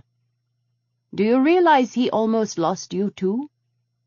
You were dying right there with him, and he's as terrified of that possibility as you are. This isn't about me, or your loyalty to me. It's beyond question, for both of you. I released him and pressed a hand to his heart. This is about your love for each other. It has lasted, and will continue to last. Do not second-guess this. Zin sagged, his shoulders dropping, and his next words were in a whisper. Thank you. You're welcome. I wrapped my arms around him, pressing my cheek to his. Go talk to him. It will be okay, Zin. I promise you. The door opened. Majesty! Admiral Hassan! Cass cleared his throat at the sight of me and Zin. Admiral Hassan is here. Thank you. I let Zin go, walking with him to the door. Emery gave me the look as he came in the room, and I answered it with a raised eyebrow. Admiral. I held out a hand to Inanna. Majesty, you look well. The head of the Indranan Navy was a slender woman, a dozen centimeters shorter than me, with short black hair and brown eyes. Like Clara, her support upon my return had been valuable. The Hassan family had been at the side of the crown throughout history, but moreover, her family and mine had always been close. Her younger brother had been one of my father's best friends, up until his death in a shipboard accident just before the war. Doing better. I squeezed her hand and headed for the balcony. She joined me, and we stood for a moment, looking out over the remnants of the orchards to the east of the mansion. "Governor Phyllis was quite the horticulturist, from what I hear. He was responsible for the planting of most of those over the last 80 years. Scorched earth and uprooted trees broke the rainbow rows of flowers, more evidence of the Saxon strike on the planet that had cost the governor his life. It's a fitting memorial, I suppose. We'll have to make sure there's someone still alive to keep tending it." I turned from the view. "I talked with Caspel and with Ambassador Toropov a while ago." I filled her in on the afternoon. "You know, that doesn't surprise me about Bial," she said when I'd finished. "Really? Why?" "The man is stiff, uncompromising even. He was a change from Ven, that's for sure. But your mother liked him, and so did Ven." "He would have had to at least trust him to do the job," I murmured, "or Bial never would have been on that short list of replacements." "Ven trusted him, and more." Admiral Hassan leaned on the balcony railing and stared off into the distance. "Bial is fanatically devoted to the Empire, Majesty. If you asked him, he'd say it's because those who don't learn from the past are doomed to repeat it. Bial is a student of Earth history, and to hear him tell it, nearly everything that went wrong on Earth, or in the Solarian conglomerate, was because men were in charge." I didn't know why that surprised me. I'd heard similar sentiments from people in the palace when I was growing up. I can't say I fully agree with him, but I can see where he might get the idea. "So he may not have liked you, Majesty, and chose Ganda instead, though I'd hazard a guess that's because they kept him well in the dark about their plans.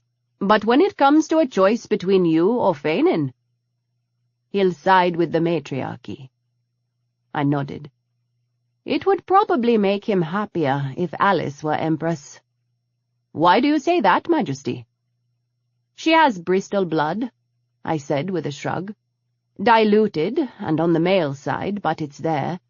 More than that, though, her temperament is better suited to the job than mine is." Inanna glanced my way, but I ignored the unasked question in her eyes and turned from the balcony to pace the length of the room. "Admiral Mendes from Yandin is headed our way. She's pulling ships from pickets she thinks can take the vacancies as she heads toward us." "Do you trust her?" "I've known Kala for years, Majesty. She'll get what she can without compromising our security further." I nodded. "How long until she gets here?" Inanna made a face as she did the calculations in her head. "She shouldn't be more than a week out. It'll give us time to finish up repairs on the fleet." "That's fine. We've still got cleanup to do here on the ground. I'm not leaving until those Saxons are either dead or rounded up. We need to talk about what happens next, Majesty." I didn't slow my stride, though Emery likely caught the minute hitch in my step. "There's nothing more to talk about, Admiral. We're sticking with the original plan. You're going to Saxony and obliterating their navy, unless Toropov can come up with a reason good enough to convince me otherwise. I'm going home to take back my throne. We'll meet back at Pashati, where hopefully we can win a battle without killing too many Indranans. At the end of it, Iha, Feinin, and Wilson will be dead." Inanna opened her mouth, glanced Emery's way, and closed it again with a sigh. Just before Clara's murder, we'd had a plan to assault the Saxon alliance on their own turf, before we turned our attention back to the men who'd shattered my family and taken my throne. Nothing significant had changed about that plan, except that in the week since Wilson had murdered Clara, I'd come up with as many ways to kill a man slowly as I could think of, and now it was simply a matter of deciding which one to use.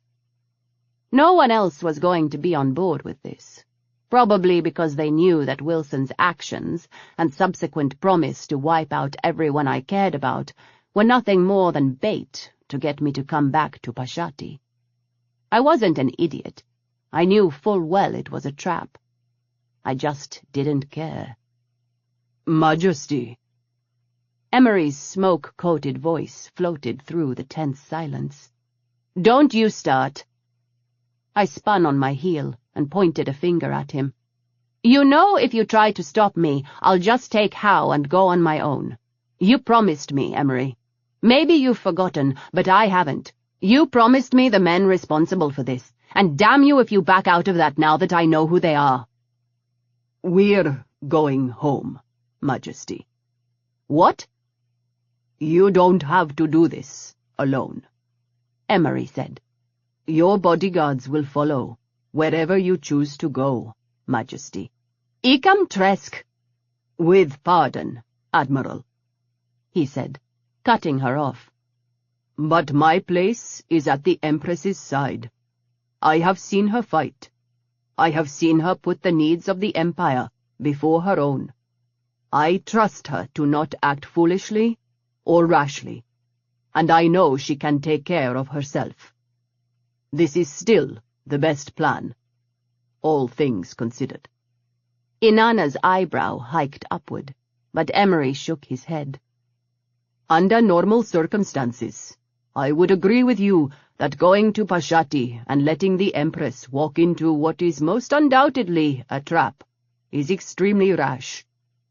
However, you and I both know that this is the last thing Wilson and the others would expect from us."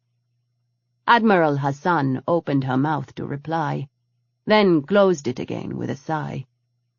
She shook her head, her short black hair ruffled by the movement. "All right. I'm clearly outnumbered here. What are we going to do?" "Your part in this hasn't changed, Admiral," I said, sinking into a chair. All week, I'd kept my emotions in check, kept everything bottled up. Emery's unexpected support was like a sledgehammer through that wall, and I felt my anger seeping away, leaving my foundation in danger of collapsing. Folding my hands into my lap to hide the shaking, I inhaled. "You're still going after the Saxons. Hit them hard, and then bring the fleet to Pashati in time to back us up. Meanwhile, we're taking a small force to Ashva. Intel says there aren't more than a few picket ships there, and I'm fairly sure my former brother-in-law doesn't have complete control of the planet. Taking back that planet will give us a base of operations if we need it." Major Albin Maxwell, formerly Bristol, had been installed as the new governor of Ashva, the other habitable planet in our home system. I was looking forward to having a chat with him, preferably with the business end of my gun. "Once we take Ashva back, we'll touch base with Caspel and the rest of the resistance, and figure out how to get on to Pashati without being seen." "And then?" I bared my teeth at her, in a smile that had terrified most of the gun-running universe at one point or another, and made my admiral shift uncomfortably. "I'm going to kill Wilson. I might let Emery kill Fanon. I haven't decided yet." The sun was setting, throwing streaks of gold and purple across Canafe's sky. Emery stood by the windows, his hands clasped behind his back, and I was sprawled on the couch, a glass of whiskey in my hands. I rolled the crystal back and forth, watching the amber liquid crawl up the sides and then slide back down. "Thank you for backing me in there," I said. Emery didn't turn from the window. "You were surprised." "I know everyone, you included, would be happier if I were locked safely in a box somewhere." My own imagery made me shudder, and I took a swallow of my drink. "I just can't— Ugh!" I broke off when the words failed to come. Draining the rest of my glass, I rolled off the couch and went to fill it again. "I treated you like a spoiled princess when we first met, Majesty," Emery said, as I joined him at the window. "I was wrong." Let me finish?" "Sorry. I was wrong. You were a gunrunner when we picked you up, not some princess playing games. You spent 20 years surviving in a dangerous world, I have seen that world with my own eyes, and I have witnessed the damage it wreaks upon those who are not prepared to face it. You came home, Majesty. I know you didn't want to, and I know you were planning on leaving as soon as you figured out who'd killed your family. But you didn't. You stayed. You figured out how to be a princess again, and then how to be an empress. Stunned tears filled my eyes, and I blinked them away as Emery turned toward me. Circumstances put us right back into that Gunrunner world, and you kept us alive. We want to keep you safe, because you are our empress. But none of us, not a single one of your people, wants to do that because we don't think you're capable of handling it on your own. And because of that, we'll follow you into this battle. The door opened, and Stasia came in carrying a large tray. The moment was lost as Emery moved to help her. I drank the rest of my whiskey, my head still spinning over the words from my ecum, and the crushing pressure of knowing that all my people were so willing to follow me. What if I made mistakes? What if more people died because of me? Emery left without another word. I sat down to eat as Cass came into the room with Isa on his heels. Rai and Johar were behind her. The lanky, mismatched pair of outlaws were like night and day, Rai with his dreadlocks and dark skin, Johar's black hair slicked away from her sharp face, her pale, tattooed limbs currently covered in long sleeves and dark grey pants. I set my silverware down. "Where in the fires of Naraka have you been?" "Exploring," Rai said with a shrug, and folded his lanky frame into the chair across from me. Johar's eyes had lit up at the food on the table, but she miraculously restrained herself, at least until I tipped my head at it with a laugh. Rai shoved his dreadlocks off his shoulder.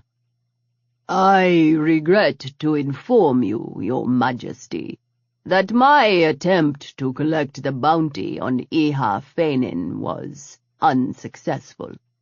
Though I hear the collection team did manage to injure him, none of them were able to strike the final blow, and all died in the attempt." "You sent men to kill him?" It seemed a worthwhile investment for the potential payoff." Rai grinned. "I got the distinct impression that my men weren't the first ones to make the attempt. He will not be sleeping well for the rest of his life." "Good," I said flatly. "That was my intention. I'm sorry for the loss of your people." "They knew the risk." Rai made a face and waved a hand in dismissal. "Had they been better, they would have survived." "When were you going to tell me you were selling rock to the Saxon king?" "Ah." Rai got up again and retrieved a wineglass from the cabinet. He raised an eyebrow in question as he reached for the bottle on my table and poured himself a glass when I nodded. Johar barely slowed her eating as she looked between the two of us. Rai sipped the Merlot, rolling the stem between his fingers, and I let him mull over his answer. "Client lists are confidential, Your Majesty," he said at last, his apologetic smile actually genuine. "Friendship is one thing. Business is business." "You said back on Santa Pirata that we were doing business, if I recall. I'm paying you for that business and for the information." "Too right." Rai saluted me with his glass. "To that end, I will answer any questions I can, Your Majesty, so long as it doesn't interfere with the confidentiality of my clients." Did you sell to Wilson? I may have. It's a common name, Majesty. I'd have to check my lists first. It wasn't the answer I wanted, but I knew pushing Rye wouldn't get me anywhere. Fine. Bial says the transaction started after the death of Trace's father. That would be close. I'd say 4 years after is more accurate. How much is he using? Rye studied me for so long, I thought he wasn't going to answer. But then the man named a number that had me whistling. How is he not dead? He's a medical miracle? Rye shrugged. As long as he keeps up with his payments, I don't ask questions. Will you stop selling to him? Rye considered me for a moment before he shook his head. There's nothing you can offer me that would justify it from a business standpoint, Your Majesty. His raised eyebrow stopped my protest before I let it slip free of my mouth. Instead, I tapped a finger on my lips and changed the subject. What's it going to cost me to get unmarked transport to Pashati? I can let you know after I get home and take a look at inventory. You're leaving? I set my glass down, all pretense at casual flying out the window. When? In the morning, Rye replied. This has been an enjoyable diversion, but I do have a business to run. Don't worry, Your Majesty. Johar has expressed her desire to hang around. I still want to see your empire, Johar said, around a mouthful of food. She wiped her mouth with the back of her hand. Besides, the fighting will be fun, just like old times. From behind Johar's back, Cass rolled his eyes toward the ceiling, and I accidentally inhaled my next swallow of wine. Coughing and laughing, I nodded. That is true, I managed finally. It has been a long while. Rye finished off his wine and stood with a bow. By your leave, Majesty. I have some things to take care of before I go. Johar shoved a few more bites into her mouth and grabbed a roll as she stood to follow him. Rye, do a job for me when you get home? He arched an eyebrow. Find out who Wilson is. I want everything. I don't care what it costs. You tear his fake life down to the bones. Of course, Your Majesty. Chapter 6. Nakula. Majesty. The spy bowed low in my direction, and I swallowed down the laughter that threatened. Nakula Orleon was still grappling with the fact that the gunrunner he'd known was his empress. He did better in private, but whenever someone else was in the room with us, he defaulted to overly formal behavior. The transition would be easier if Howe stopped making fun of him for it, but I didn't see that happening any time soon. I shot Howe a warning look and got a wholly unbelievable innocent smile in return. Colonel Bristol, please tell me you are keeping these two in line. Hafiz's mouth twitched as he tried to hide his smile. Of course, Majesty. I took a seat at the conference table. Admiral Hassan sat on my right. Alba was on the left. Gia sat across the table. The tiny governor was dressed in a light blue salwar kameez, and it looked as though someone had fixed the messy haircut she'd given herself while on the run with Nakula. Her black hair now curved against the line of her rounded cheeks, and the circles under her brown eyes were gone. Nakula took a seat next to her, a gentle smile flaring to life on his face when Gia reached out and touched his hand. Colonel Bristol and his XO, Lieutenant Colonel Tisha Alexander, sat at the far end of the table with Howe. The numbers are iffy, but at last count we think there are somewhere around 450 Saxon shock corps, hiding out in the woods about 30 kilometers from the mansion. Colonel Bristol highlighted the areas on the projection map above the table. They've got some road vehicles and a few light craft, which explains how they've been able to lob fire at us and then disappear. They're hitting us at random intervals. No distinct pattern that I can see. They're being led by this man. Nakula flipped the projection to an image. Major Darius Travoy. According to what we dug up on him, he's not particularly bright. Nor one of the best soldiers the Corps has seen. I studied the round-faced man in the out-of-focus image. He was paunchy for being a shock corps officer, and his hair looked like someone had stained a bristlebrush orange and nailed it to his head. "How's he managed to evade capture?" I asked. "He's got fanatically devoted soldiers.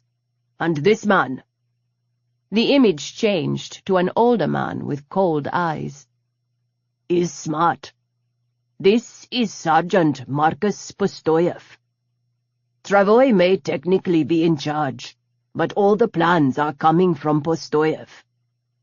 Nakula tapped the tabletop, and the image disappeared.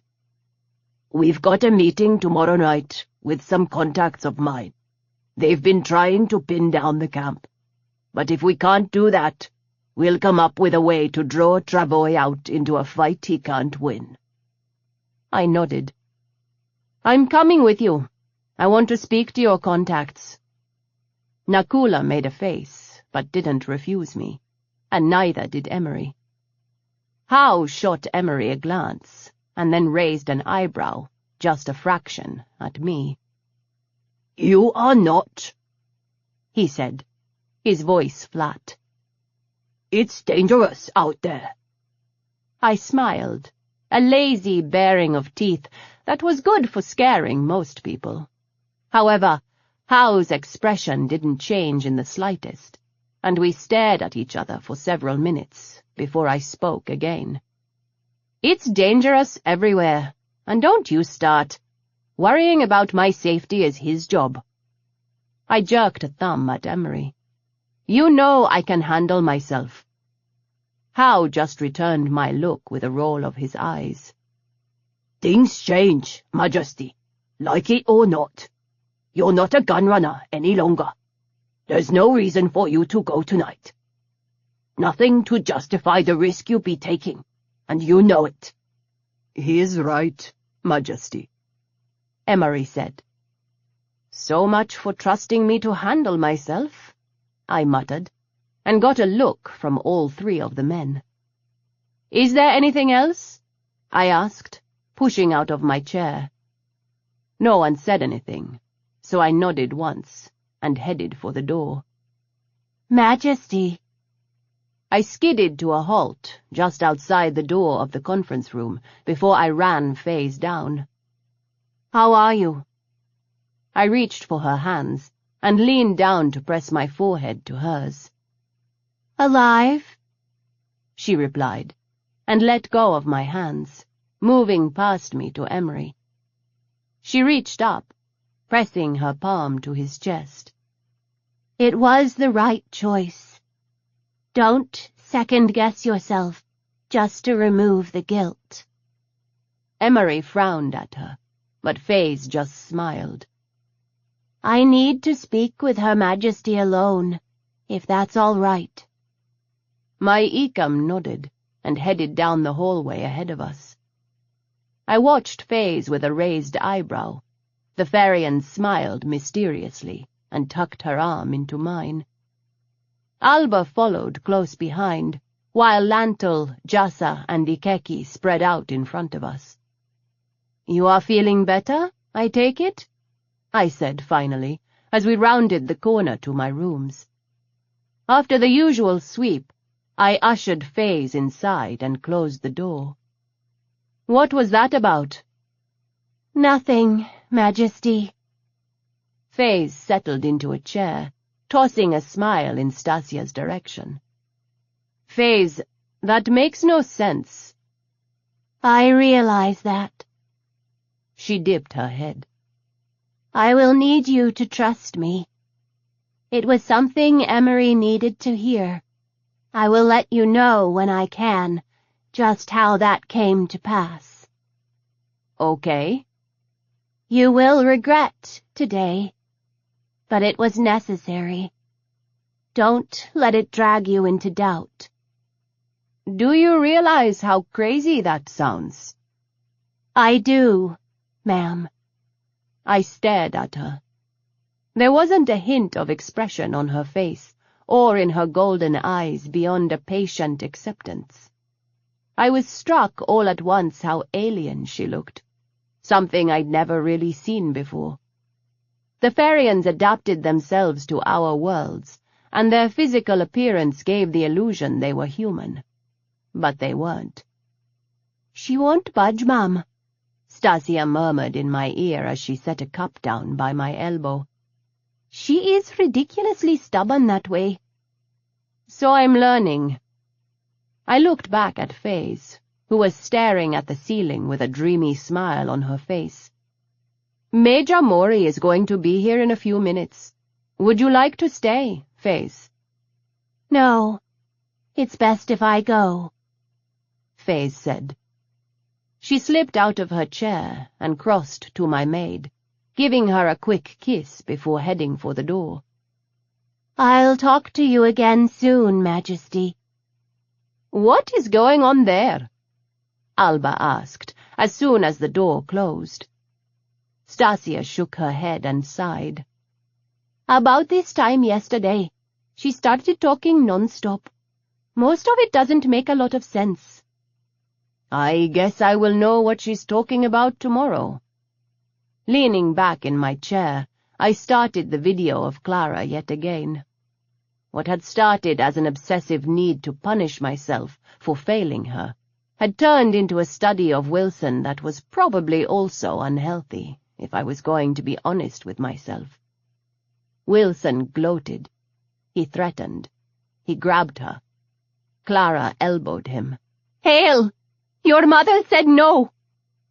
I'd watched this clip 1,000 times, but this time her words rang out over the chaos, and I leaned forward in my seat. I hadn't— Majesty, Major Mori is here. I swallowed back my curse at the interruption and nodded. Let her in. The Farian Major came into the room. Her red hair was white at the temples and cut to her chin, short where Faze's was long. She was tall for a Farian, towering a good 20 centimeters above Faze. The same tilted eyes and pointed ears as all Farians. Dio's eyes were a deep platinum. Your Majesty, thank you for finding the time to see me. Of course. I gestured at the seat across from me. What can I do for you? I'd like your permission to take Faze home. Major, we are in the middle of a war. I know. She pressed her hands together and shook them in apology. However, this is important. She is not well, and the sooner I get her home, the faster we can figure out how to help her. I found myself grateful for Faze's warning.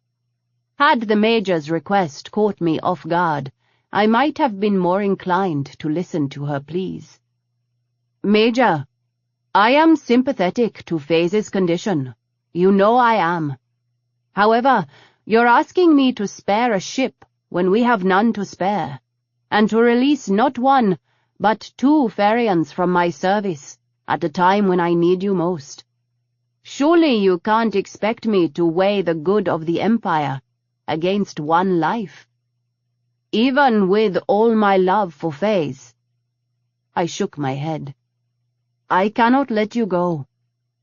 Dio swallowed and shoved a hand into her short red curls. The treaty rules. I am well aware of the treaty. It still gives me the right to make the decision, especially in times of crisis. Majesty!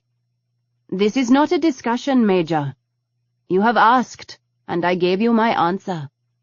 Have a good day. Yes, Majesty. Dio frowned as she got to her feet, but she bowed and left the room without further protest. I wore my own frown, and whispered a little prayer to the Dark Mother that I'd made the right decision, and wasn't just keeping Faze close to me because of the fact that she'd saved Emery. All right, Alba, what's next? I had little choice but to push my worry to the side and focus on the rest of my day. Admiral Hassan passed on some dispatches she thought you would want to see. The most worrisome are the ones from the 8th Fleet about the Solarian Navy.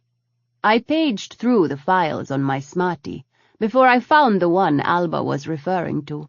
A notice from Admiral Bolio on the border between Indranan and Solarian space. The traffic patterns are showing a marked increase in battle cruisers and other heavier vessels over the last week. He's requesting advice on how to proceed. It matches the reports from the governors the other day. Do we have Inanna's reply? Never mind, I see it, I said, before Alba could reply. Admiral Hassan recommended 8th Fleet keep at least 4 ships with weapons hot at all times, and requested Admiral Bolio send her daily reports and contact her immediately if something changed. I don't think the Solarians will actually try anything. I was saying that more to reassure myself, but Alba nodded. It's most likely reactionary, due to the tensions between us and the Saxons, coupled with you kicking out their embassy staff. We removed them from a war zone for their own safety, Alba. I gave her a stern look, and she grinned at me. Yes, of course, Your Majesty. Alba consulted her list again. I received an encrypted file from Director Ganesh for you. Send it on to Zin. He'll know what to do with it. Yes, ma'am. That afternoon I strolled through the interior gardens with Gia at my side. Gita, Kisa, and a young marine named Henjai were set at intervals around the small space. Cass stood by the door, his arms crossed, and his eyes constantly scanning the rooftops. I've finished contacting the other governors, Majesty, Gia said. Thankfully, Cass spells early intelligence that Fenin had control of more than half the planets of the Empire was cautious exaggeration. There are 15 confirmed, including Pashati and Ashva, that have governors and military control for Fenin. The others are solidly with the crown. That's a relief? Gia laughed. To be honest, there is little the loyal governors can do, besides remain loyal and take care of business at home. True, I nodded. We will need them to be focused, especially if we need to bring the other fleets to Pashati. Do you think it will be necessary? I hope not. It meant we had a bigger problem than any of us had planned for, and I didn't even want to think about what a protracted war with Fenin for control of the home system, let alone the rest of the Empire, would look like. He does not have the faith of the people, Majesty. You do. The people hardly know me. I sat on a nearby bench and stared at the sun through the new leaves of the trees. They liked my mother, and we're counting on the love of my family to carry them through to support me. It's working so far, I guess. Treat your people as you would your own children, and they will follow you into the deepest valley. Did you just quote Sun Tzu at me, Gia? She bowed, her laughter floating on the wind. It is appropriate. Your people already love you more than you know, Your Majesty, and it is precisely because of the way you treat them. Majesty, incoming! Cass sprinted across the lawn as the other bodyguards converged. I leapt to my feet, wrapping my arm around Gia and pushing her in front of me toward the door. Kisa grabbed her, dragging her into the mansion, and the rest of us followed close behind. The explosion shook the building, rattling the door Kisa had slammed just in time. "Move, Majesty!" Cass locked his hand around my wrist and pulled me farther into the hallway. I didn't argue, my heart hammering against my chest as we raced for the shelter. Chapter 7. It was early evening the next day when Hao came into the room, exchanging a few words with Gita as he passed. My old mentor had slid easily into a spot that wasn't quite advisor, but wasn't quite bodyguard either. Whatever it was, he had an amazing amount of freedom to come and go as he pleased. Emery stood by the window, looking out over the quiet landscape. He seemed more relaxed, and I hoped it was because he'd finally straightened things out with Zin. "Emery?" "Yes, Majesty." He didn't turn from his spot at the window as he answered me over our private comm line. "What's the deal with Hao? You've given him a lot of leeway, considering who his uncle is." Emery didn't answer me right away, and I resisted the urge to turn around in my chair and stare at him.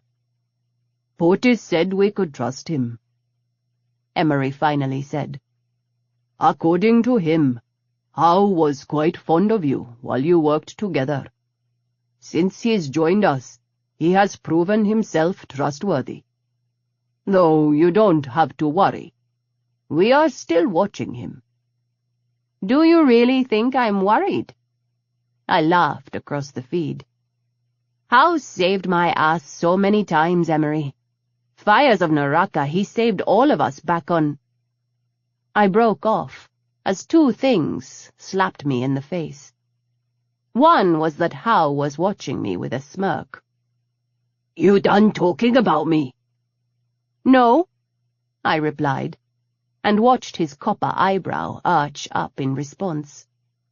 The second was that I'd never gotten an answer as to why Hao had been on Redcliffe at the exact moment I needed him most, and I was just now realizing that my Ecom had been far more prepared for things to go sideways than I'd given him credit for. "Emery, why was Hao on Redcliffe? I swear if you don't give me an answer, I'll ask him." "I wouldn't, Majesty." "And why not, Ecom?" "It would be awkward if he were to find out I offered him a job on Redcliffe at the same time as the negotiations." "Shiva, Emery?" I groaned, trying hard not to let my expression show. "And people accuse me of being impulsive. What's that going to look like when news gets out that my bodyguard contracted a gunrunner to work for him?"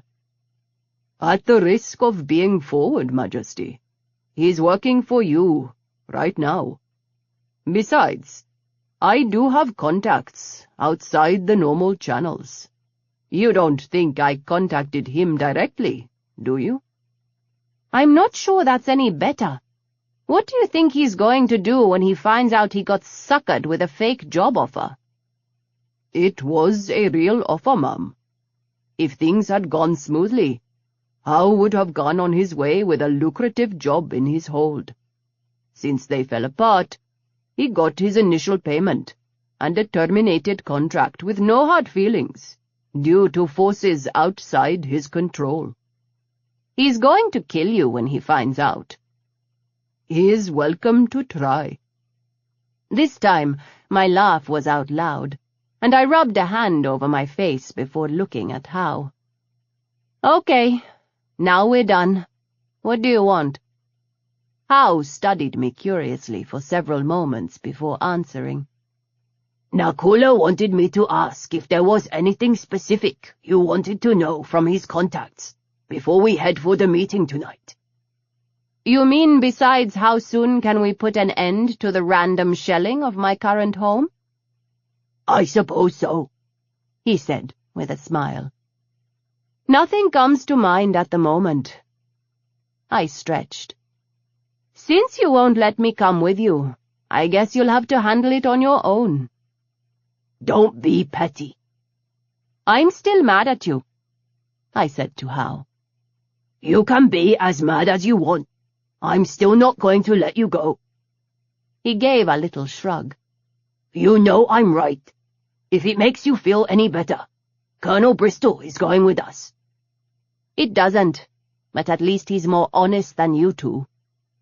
I fiddled with my silverware for a second, before I conceded the fight. Fine. I'll get you a list of issues in an hour. Go away. Of course, Your Majesty. Hao dropped into a ridiculously dramatic bow that was a perfect copy of Nakula's. Get! I tossed a fork in his direction with a helpless laugh. And stop making fun of Nakula. Hao's answering laughter echoed for several seconds after he'd left the room. I can't believe you tricked Cheng Hao into being an emergency transport, I said to Emery. He turned from the window. It was obviously necessary, Majesty, and I suspect Hao would make a big deal of it. But in the end, he would have done it for free. Why do you say that? I got out of my chair and joined him at the window, resting my forearms on the sill and looking out over the orchards. The setting sun bathed them in a golden sheen, the light slicing through the branches and into the buildings on the far side. He cares about you. Why else is he still here? You haven't paid him a single credit, because he hasn't let you. I know gunrunners well enough to know that's not at all normal. Oh, you know gunrunners now, huh? Emery shrugged a shoulder. Portis said we could trust him if we needed him. He was right. We definitely needed him on Redcliffe. I laid a hand on Emery's arm. He saved us both. He did, Ma'am. The laugh took me by surprise, and I struggled for breath, leaning against Emery until I could get the words out. Shiva, don't ever tell him about it. I'd never hear the end of it. I'll bear that in mind for when I need you to cooperate. I ignored the threat. You did talk to Zin, right? Yes, Majesty. And? It's still none of your business. He smiled. But things are better. Thank you. I rubbed a hand over the back of my neck. Major Mori asked for permission to take Faze home. I told her no. Any particular reason why? Emery asked. The chime of an incoming message cut off my reply, and I moved away from Emery to the console. Casbell, I said with a nod. Majesty, I have a quick update for you. Ambassador Toropov wanted to let you know that he's still waiting on a proposal from his contacts back on Marklow. There's been no sign of the king since Redcliffe, and things are in a bit of an uproar. He apologizes and promises to get you what you've asked for as soon as he can. He's the one who's on a deadline, I replied. You can remind him of that. Admiral Hassan will be leaving Canafe as soon as the rest of the ships arrive. I suggest he tell his contacts to get their shit together. Yes, Ma'am. Casbell gave me a sharp nod. I will do that. I have some additional files on Fenin's movements here at home to get together for you. I'll send them once I'm sure the encryption is secure. Also, Alice is here. She wanted to give you an update on the other matriarchs and their daughters. The image fuzzed as Casbell passed the comlink along from his smarty to Alice's. Majesty. How are you? Well enough. My heir smiled at me. You, Majesty? I'm all right, Alice. We have our first council meeting scheduled for tomorrow. Her exhalation was a little shaky, but she forced a smile and continued on. Masami, Katarina, and Sabine will come in with you from Canafe, she said, referring to the 3 matriarchs who'd been with me at Redcliffe and managed to escape. I hadn't spoken to any of them since before the battle for Canafe. Tej Naidu, Hila Maxwell, and Adi Desai are taking over their departed mother's posts. The Surakesh family is in total disarray.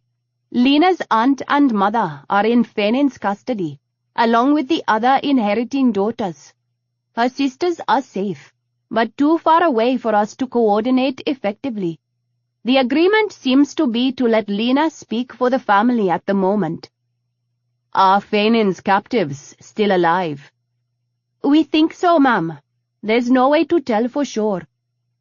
Alice didn't say what we were all thinking, that the fear of Wilson bringing them out for the cameras would mean their deaths. Good. I nodded. We will talk again tomorrow then. Yes, Majesty. Have a good evening. Stay safe. I disconnected the comlink and glanced up at Emery. It's good. He nodded in approval. Getting the council back up and running will convince the outlying planets of the Crown's stability. I just hope it doesn't bring any unwanted attention to them. We both know it will, Majesty. Casbel is good at his job. He'll keep them safe. Like he kept Clara safe? I covered my mouth with my hand as soon as the words were free. Sorry, that was uncalled for. It doesn't hurt my feelings, Majesty, and you're not entirely wrong. Emery leaned against the console. Casbel knows it, and he'll make sure it doesn't happen again. What do you think Toropov's going to come up with as an offer? Emery tipped his head to the side as I got up to grab a drink. They'll have to start with returning the planets Indrana lost in the peace talks, or there's little point in even having a discussion. I would laugh at him if he didn't put that on the table, I admitted. Zin slipped in through the door. Evening, Majesty. Emery, Cass is outside, he said, and Emery nodded. They seemed better, more relaxed, and I smiled. All right. I need to get this list together for Howe, and I'm sure you have something better to do than stand here and watch me. We'll see you in the morning, Mum. Good night. I waved at them, grinning at the empty air when they disappeared into the smaller room on the other side of my quarters. I settled onto the couch to compose my note to Howe, picking at the remains of my dinner while I wrote, until Stasia appeared to clear it away. It took me almost an hour, but I finished it and sent it off to him. Checking my cue from Alba, I pulled the first of the briefings she'd marked important and started reading. Majesty, I've got Casbel on the line for you, Emery said over the comm. I blinked at the time in the corner of my vision. Several hours had passed as I worked my way through Alba's urgent list. Thank you. I answered the call. Casbel. Majesty. My intelligence director gave me a weary smile. I have that information for you. Transmitting encoded file now. Your bodyguard will have the decryption protocols. Thank you. No trouble, ma'am. He glanced to the side. I wanted to tell you earlier, but I thought it best to do it out of Alice's hearing. You would be most proud of your heir. She has rallied the people in your name. They saved us yesterday. Colonel Reagan decided to make a push against us. He called in an airstrike. Casbel shook his head. Women, children, men flooded the streets around the port. I have never seen the like. What happened? Fenin wants the people to love him more than he wants me dead, apparently. He called the general off. A smile raced briefly across Caspel's severe face. I think some people are still out there celebrating. Tell Alice I won't complain if this is all handled by the time I get home. I sent Caspel a coded message of my own, and he nodded slightly when he received it. I will, Majesty. We'll speak again soon, I said, and cut the connection. Zin, get out here. Majesty? He emerged from the room, smoothing down his shirt. I turned to the bar to hide my smile at his disheveled hair and cursed myself for not thinking before I'd called him. Caspel sent me something. Take a look. I passed the file over the smarty link and then poured myself a drink. Troop movements on Pashati and the identification codes for the Vajrayana ships Fainin has, ma'am, Zin said after a moment. Also the office rosters and a message from Taran. I'll put that one through the decryption program first, ma'am, so you can listen to it. There's no rush, Zin. Have it for me in the morning with the rest of the reports. Tell Emery I said good night. I saluted him with my drink as I disappeared into my own room. I woke from a dead sleep, but not from a nightmare, and it took me several seconds before I realized that the shouting was what had dragged me awake. Rolling from my bed, I jerked the door open a split second before Zin closed his hand on the knob. Majesty! Zin stepped in front of me, blocking my path across the main room. What's going on? The look on his face was grim, but I couldn't get a read on just what had put the expression there. Zin tilted his head, listening to instructions, presumably from Emery. I socked him in the arm. What is it? Adrenaline pumping through my veins cleared the last of the sleep away like a tidal wave. How? Bugger me, Zin, what is it? What's happened? I didn't wait for an answer, and miraculously evaded him, sprinting for the door. He caught up with me in the hall, but didn't stop me. Gita and Kisa had been on the door, and they'd started down the massive staircase ahead of me, without instruction. The bloody chaos in the foyer of the mansion didn't still with my arrival. I spotted Hao and Nakula, and the breath I'd been holding rushed out on a sob. The sound was lost to the shouting, but my relief was cut down when I realized Colonel Bristol lay in an ever-growing pool of blood on the marble tile. No! Oh, Dark Mother, no! I rushed forward, slipping in the blood, knees banging to the floor with a force that would leave bruises by morning. He's gone, Majesty. I'm sorry. Lieutenant Hassai Moren, one of the Farians from Admiral Hassan's ship who joined us planetside, shook his head sadly at me. There wasn't anything I could do. The Farian's arms were red up to the elbow. I slapped a hand to my mouth, muffling the agonized moan. Only when I was sure my grief was contained did I remove it and reach the same shaking hand out to gently close Hafiz's eyes. Your Majesty, I'm so sorry. What happened, Nakula? I held my arm up, and Zin closed his fingers around my forearm, pulling me to my feet. My grey pants were soaked from the knees down, and the copper tang of Colonel Bristol's blood filled the air. We were ambushed. I don't know how, but someone who knew about tonight's meeting talked. Nakula dropped to a knee when I turned around. The Saxons hit us as soon as we got there. If it hadn't been for the colonel, we wouldn't have gotten out of there alive. I looked to Hao. The gunrunner didn't go to a knee, but met my gaze with an expression I'd seen several times over the years. Every single time, it had boded ill for those who'd stirred his anger. He saved us. He gritted the words out, fury mixed with the knowledge that he owed his life to a dead man.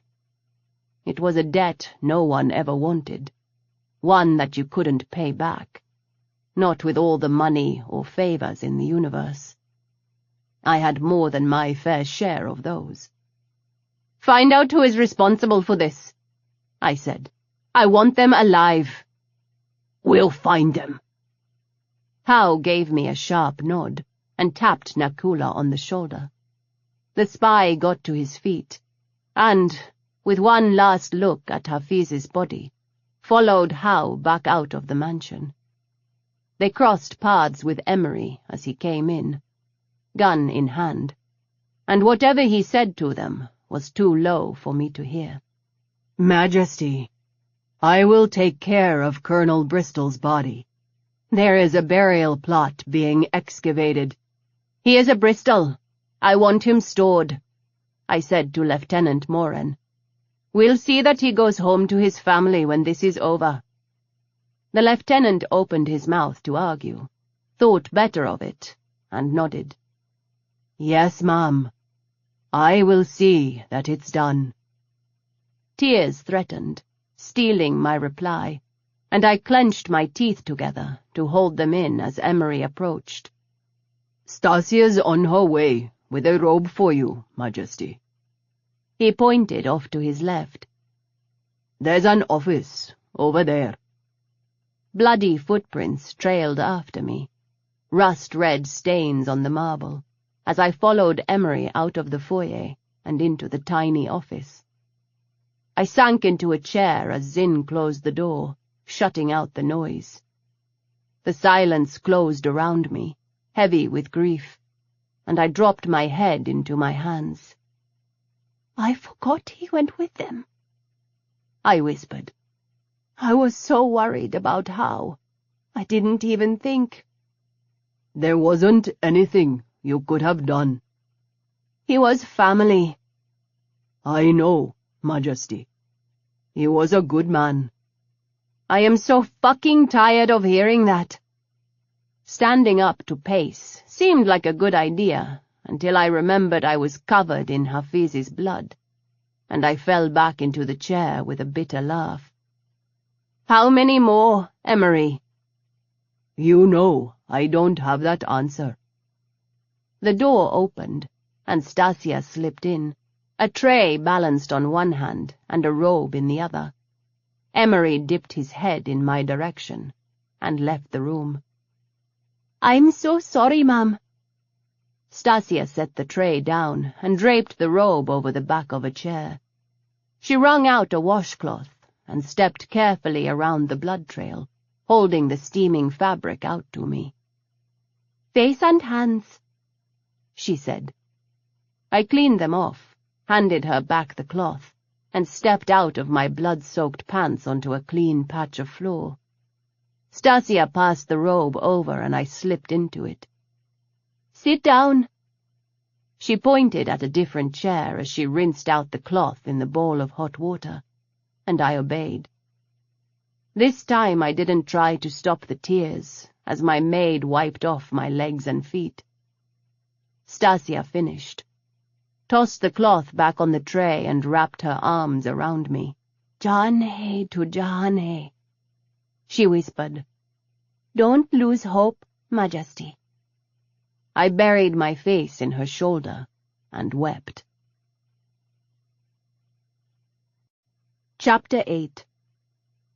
"Majesty, I am so very sorry." Faze smiled sadly at me from her spot on the window seat in her room as I came through the door later that day.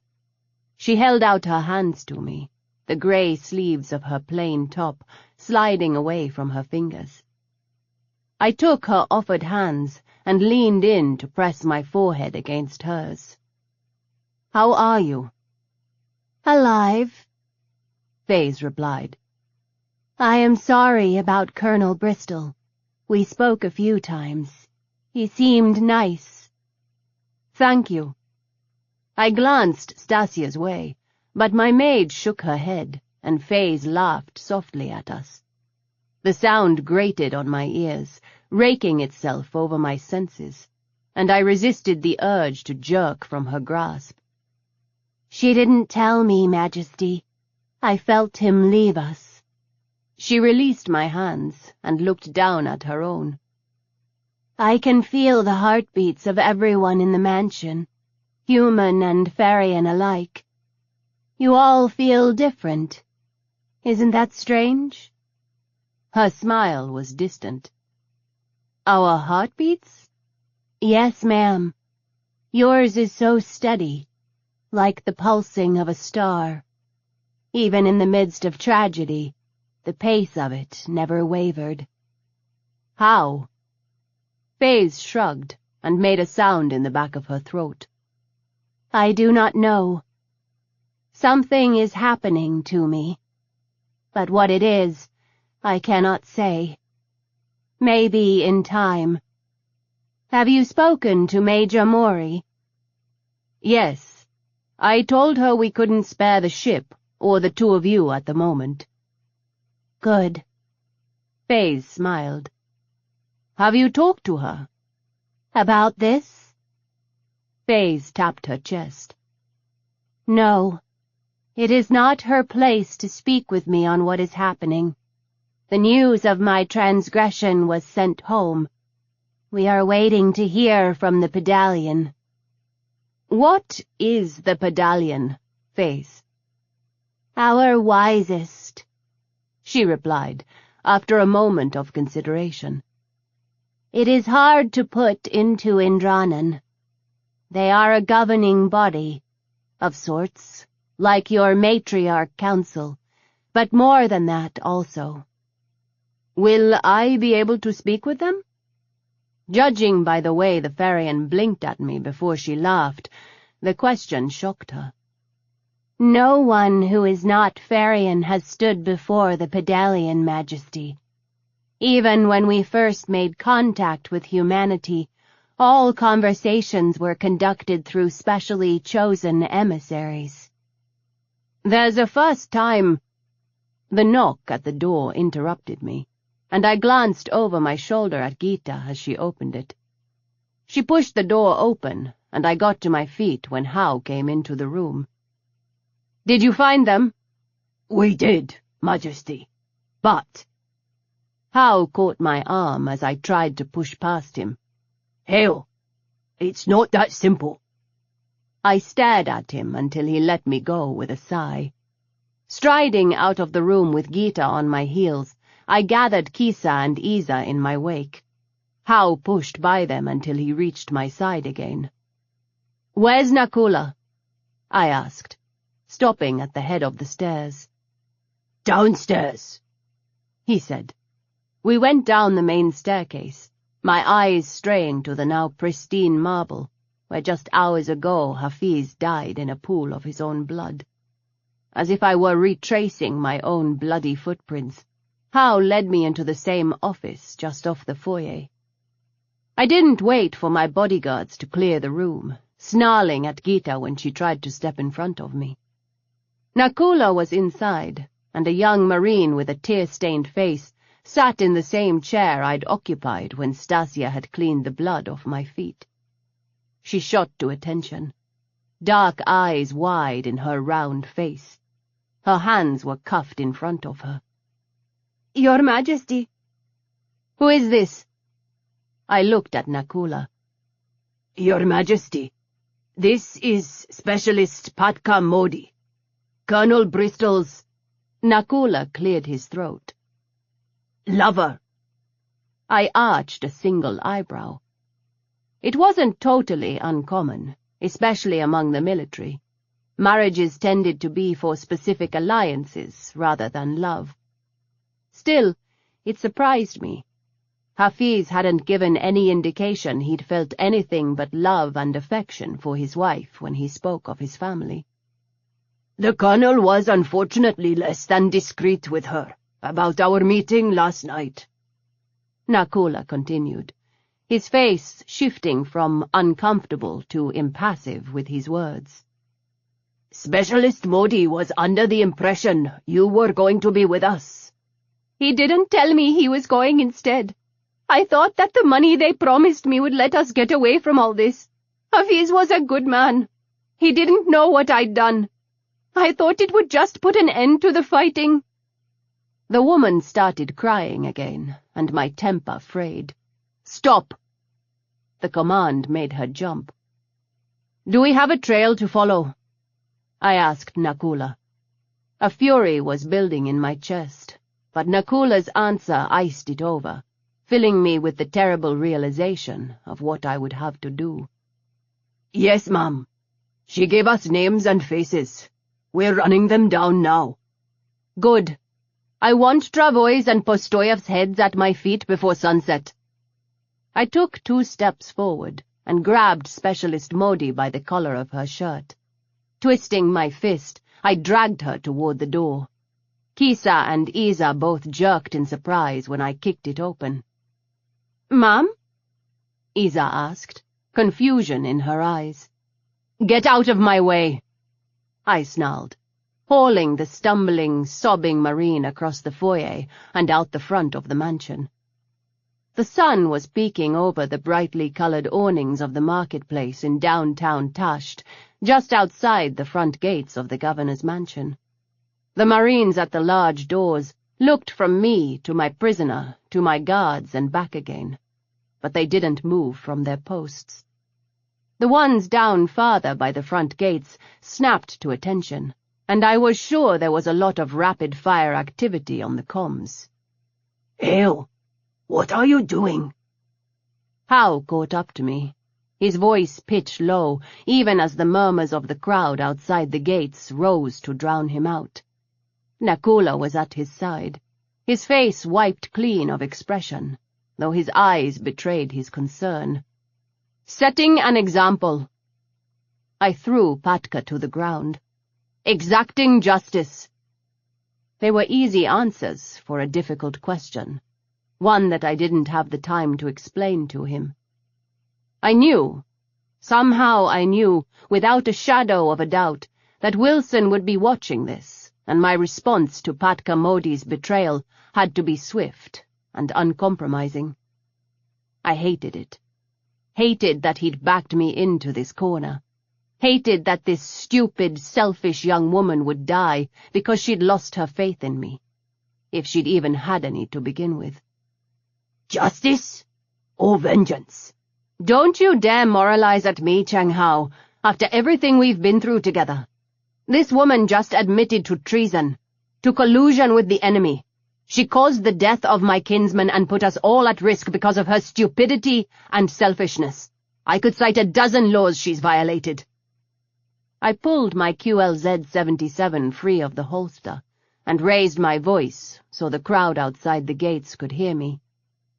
"Specialist Patka Modi has admitted to committing treason against the throne of Indrana. Her actions resulted in the death of Colonel Hafiz Bristol. We are at war. If you are not with me, you are my enemy." "Hail, don't. Let your courts handle it." Hao put his hand on my arm. "I swore I would take the responsibility myself. I've seen you kill for so much less than this." I shook his hand off.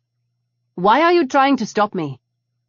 "Because there's still hope for you," he murmured, sadness in his gold eyes.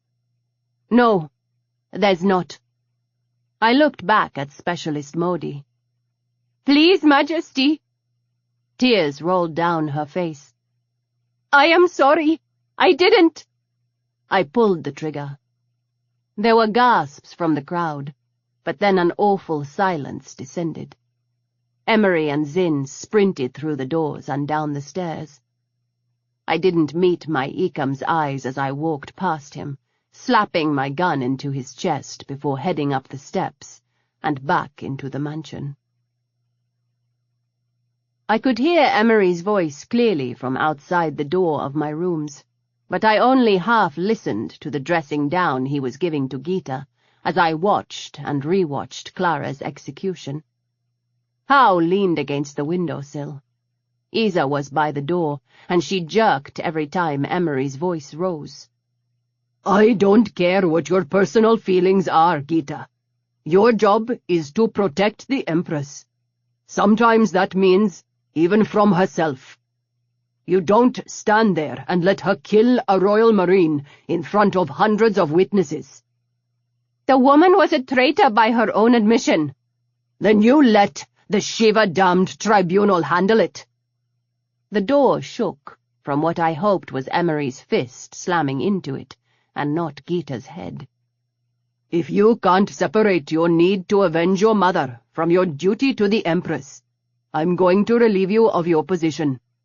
Now get out of my sight, until I decide I'm not going to fire you just on sheer principle. Gita's response was indistinct. I hit play on the video again.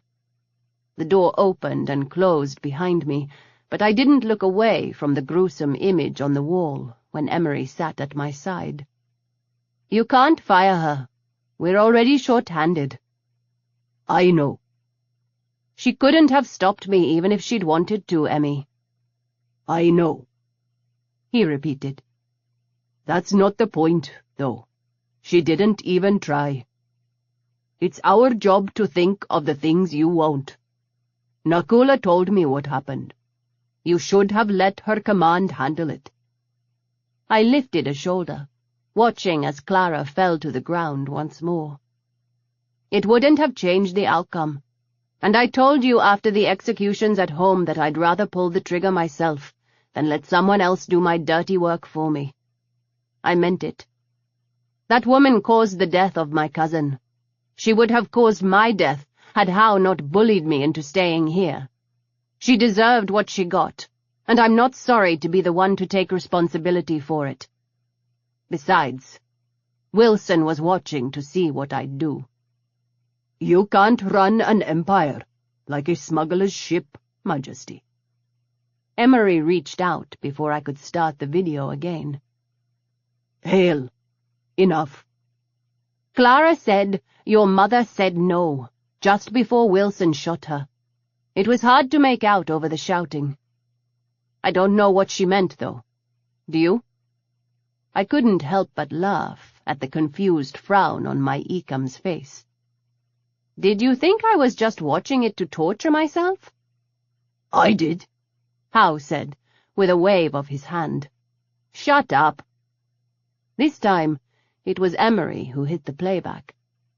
Howe pushed away from the window and stood behind me to watch. As Clara fell, Emery muttered a curse. Zin, get in here, he said aloud over the comm, and a moment later the door opened. Clara was trying to tell us something, and we missed it.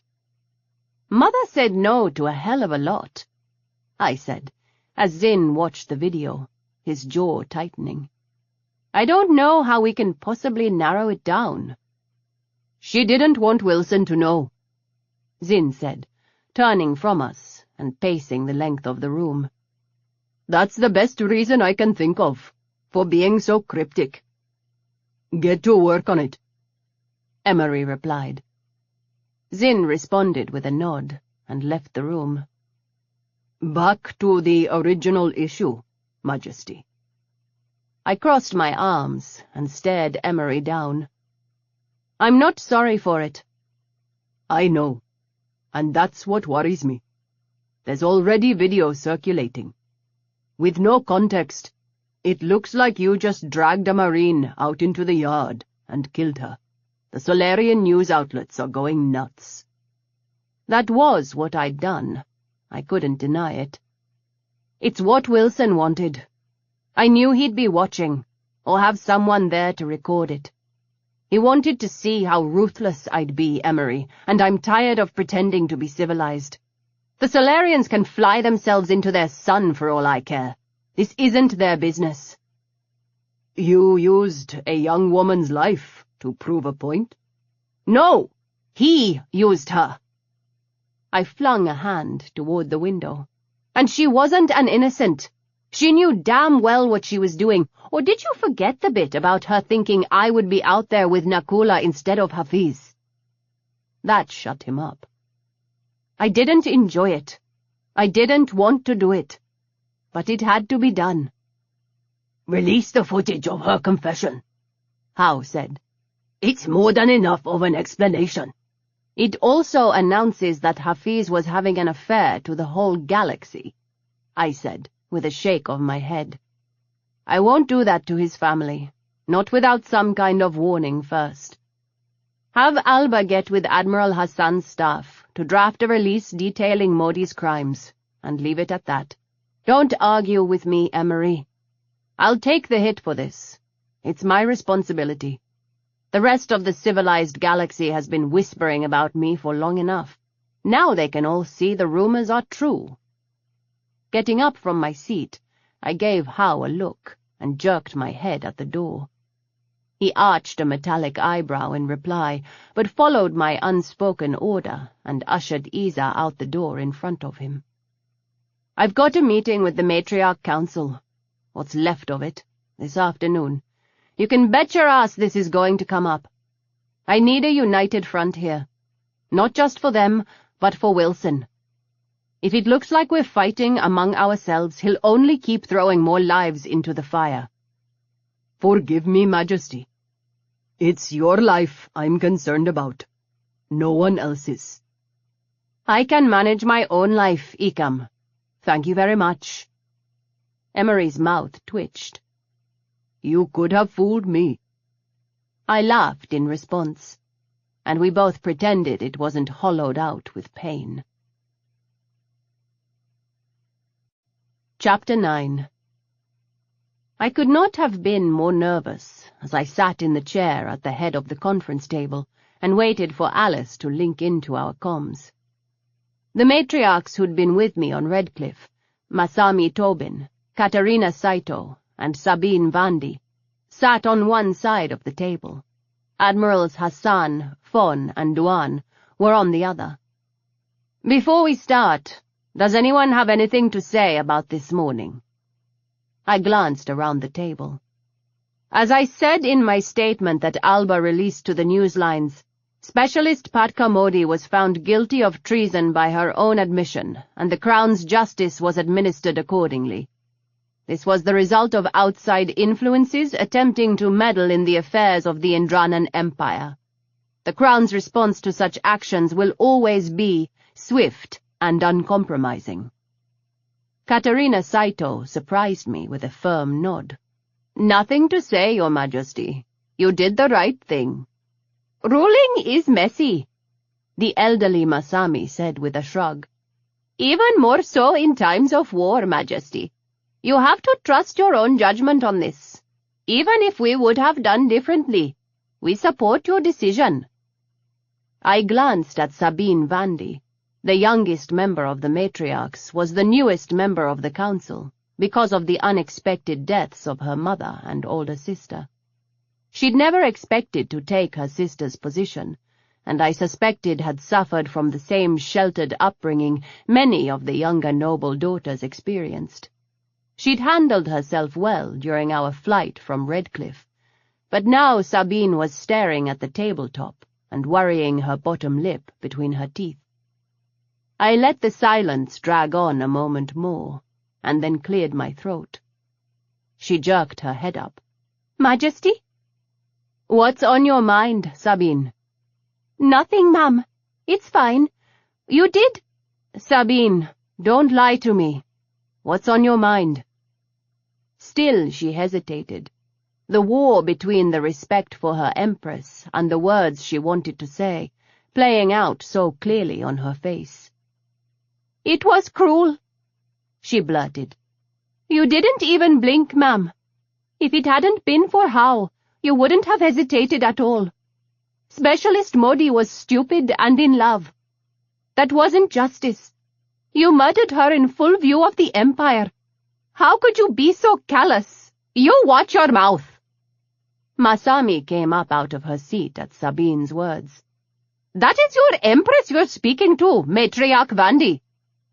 The rest of Masami's words faded into the background, as I was 12 years old again, railing at my mother for denying a petition of clemency for a young man who'd been sentenced to death. He made a mistake, Mother. How can you be so cruel? A mistake?" Mother laughed and swept a glass off the table. It shattered when it hit the floor. "That's a mistake, Haley. This young man's decisions resulted in someone's death. The law says the consequences are he forfeits his own life. The judge is so fit to give the sentence. I can't just overturn their rulings, disregard their wisdom, because his sister happens to be a friend of yours. He was stupid and in love, and you're going to murder him for it, and Kylene will never speak to me again." I shoved my chair back so hard it fell to the floor, just like the glass. "I hate you! You're horrible and heartless!" "Haley!" My father's voice cut through the chaos, so full of shocked disappointment I couldn't look him in the face. Dodging his outstretched hand, I ran from the room, Tefis following after. "Masami, that's enough," I said, and the matriarch sat back in her seat. Sabine was in tears, her face buried in her hands. I waved the others to the opposite side of the room and crouched down next to her chair. "Sabine." I'm sorry." "There is nothing for you to apologize for. Dry your face. We don't have a lot of time for this. Yes, she was in love, and yes, she did something incredibly stupid. We are not children, Sabine, and our stupidity has consequences. For Specialist Modi, it was the death of the man she loved and the loss of her own life. I know it seemed cruel. I know I seemed cruel. I executed a Royal Marine, and I did it because it was the only possible response to the men who are trying to destroy our empire." I tipped her face up to meet mine.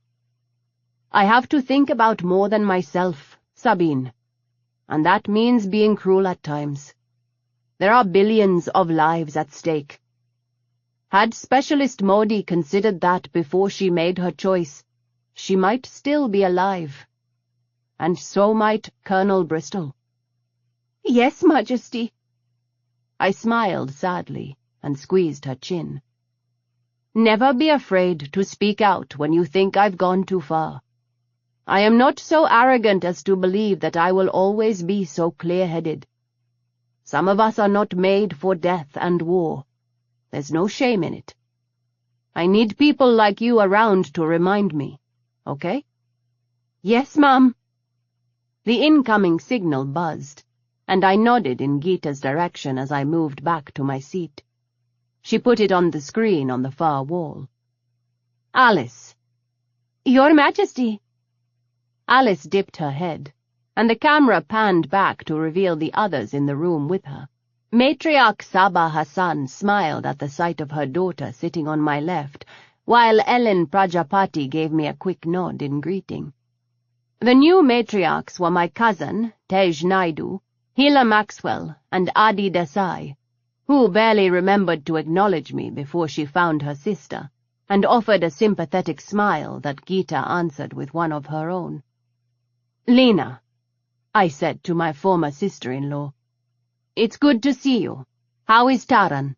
"He's as well as can be expected, Majesty," she replied with a soft smile. Lena was not a matriarch, but her aunt and mother were in Wilson's custody, and her family scattered. I wanted as many voices speaking our unified message for Indrana as I could get, and right now she was the only Surakesh of note. "Majesty, we should not stay on for long. Caspel is reasonably sure we can conceal the signal, but with all of us in one spot, it is dangerous enough without advertising where we are." "Understood. Proceed, Alice." "The first issue is the safety of members of the royal family and members of the matriarchy. For posterity, the list of the dead is as follows."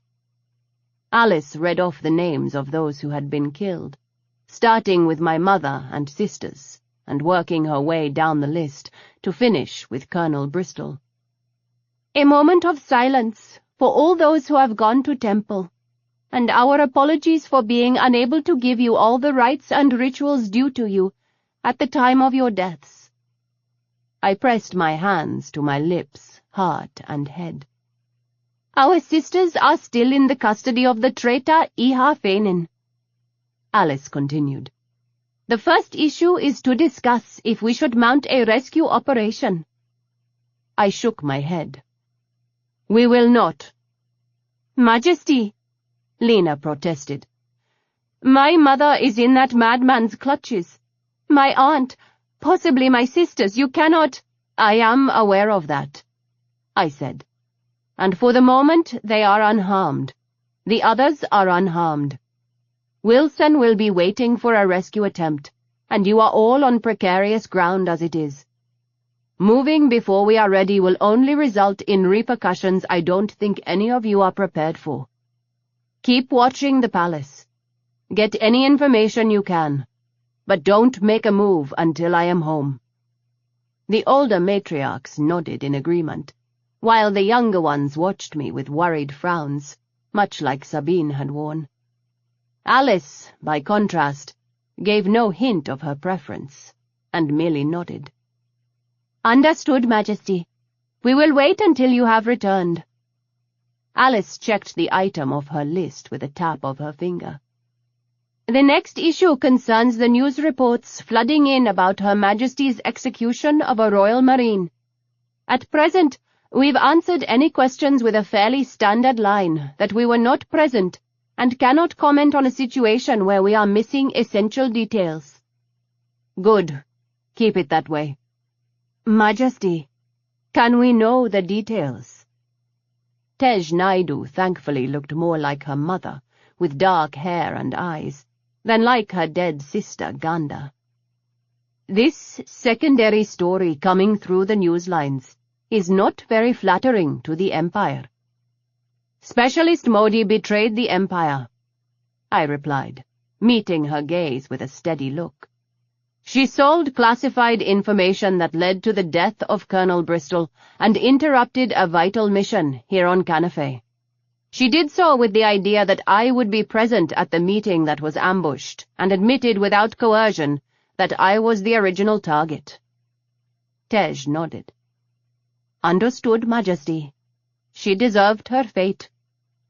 Agreed, Alice said. Does anyone have questions or objections on this? No one else spoke up, so Alice tapped on her list again. Majesty, you issued a statement on Santa Pirata about Fenin's actions. The Council would like permission to draft our own for release to the Indranan people. The general tone would be in line with your statement, condemning his actions and his association with an outsider who obviously holds ill will toward the Empire, as well as making known our support for you. Granted. Send a copy to Alba when you release it. Yes, ma'am. I'm going to record another message before we leave Canafe.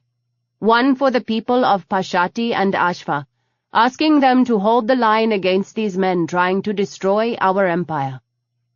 Alice nodded. That's all I have, Majesty. Does anyone else have questions? We've got about 5 more minutes before we need to sign off. Lena raised her hand. Majesty, what are your plans? The words to tell her about the plan to go to Saxony were on the tip of my tongue when my common sense kicked in. Don't give your plans away before you put them into action. Po Sin's voice was sharp in my memory. I swallowed down the words I'd been about to say, and instead I said, I'm coming home. She laughed. We know that. I meant, what are your plans for taking back the system? I understood the question, Lena, I replied. Our plans are need to know. Majesty, we're the Council, she protested. How is that wise to keep information from us? You are not a member of the Council, Lena. You are there as a temporary. I tried to keep the snap of annoyance out of my voice, but judging by the way her shoulders jerked, I failed. And you don't need to know because there's nothing you can do about the plans we're developing. Furthermore, there's plenty that could go wrong should Wilson's men get hold of someone who knows the plans. So my answer remains. I'm coming home. Enough, Lena. We are out of time. Alice cut her off before she could open her mouth again. Thank you, Majesty. We'll talk to you again soon. Stay safe, all of you. A smile ghosted across Alice's face as she nodded at me and cut the connection. Silence descended in the room, and I glanced around the table, taking stock of the women's expressions. Inanna frowned, her eyes locked on some spot outside the window. Admiral Hassan, thoughts? Sorry, Majesty. I was just... She shook her head. Any particular reason you didn't tell the matriarchs we are headed for Saxony? They don't need to know, I repeated. I don't want to take any chances of Fainin or Wilson finding out until it's too late. Inanna nodded, but she was still frowning, and I raised an eyebrow at her. What is it? I don't know, she said after a moment. I'm just uneasy, Majesty. She rubbed a hand over her face. I probably just need to get some sleep. Good advice for us all, I agreed, getting to my feet. The others followed, talking quietly among themselves as they left the room. Inanna, I called out, before she could leave the room with the other admirals. Yes, ma'am. Let me know if you can pin down what's making your gut twitchy. She nodded. I will, ma'am. Emery came back into the room, exchanged a nod with Gita, and tipped his head toward the door in a silent order. She left, Faze slipping by her with a worried expression. Majesty, we must speak. Her eyes darted around, looking in 2 directions at once and making the hair on the back of my neck stand up. I'd known Farians could do that, but I'd never actually seen it happen. They were usually so careful because of how unnerving it was. Faze, what is it? Please tell me you didn't tell Lena what our plans are. I blinked at her. Excuse me? How did you... Did you tell her? No, I didn't tell her. I shook my head, glancing over at Emery. His grim look made my stomach twist. What is going on? Faze sagged against the table, relief washing over her face. I was afraid I was too slow. I didn't want to message you on the Smati. I thought it might. I don't know. Mata Osibin. She muttered to herself in Farian. It's so hard to keep everything straight. The days are blurring and there's too much. That, Faze. I took her by the shoulders and pushed her into a chair before she slid to the floor. Take a deep breath. You're as white as a sheet. I'm always as white as a sheet, Majesty. I'm a Farian. Her laugh was shrill enough that I contemplated slapping her to bring her back to reality. Emery put his hand on her shoulder. Faze, you're not making much more sense than when you found me. His touch seemed to ground her. Faze put her hand up over Emery's and took a breath. I grabbed for the chair behind me, pulling it close to hers and dropping into it. I saw Lena with Wilson, she whispered. It was fragmented, so much more jumbled than anything else I've seen. I saw you telling her about our plans for the attack on Pashati. I saw the palace in flames. What do you mean, you saw her? Faze tapped her temple. Here. I saw them, Majesty. We don't even have those plans yet, Faze. I know. It doesn't matter. Everything is out of order in my head. All I know is what I've seen, Majesty. You can't trust Lena. I'm sorry. I know it's a lot to ask of you to trust me, but— Emery, get on the comm with Caspel. I don't know where they were for that conversation we just had, but tell him to get the matriarchs out of there. Tell him I said to do it, and we'll tell him why as soon as they're safe. Emery nodded, releasing Faze and turning around to send the message. My stomach continued to roll. I couldn't ignore the timing, or the way that Faze's words matched up with my own sudden hesitation over Lena's questions. Why would she betray us? Majesty, Caspel said they're still at the secondary site. Lena is gone already, claiming she needed to get back to Taran. The other matriarchs are with Alice. He got them out the door the minute I said he needed to move. I pressed my hand to my mouth. Shiva, Emery. She's got Taran.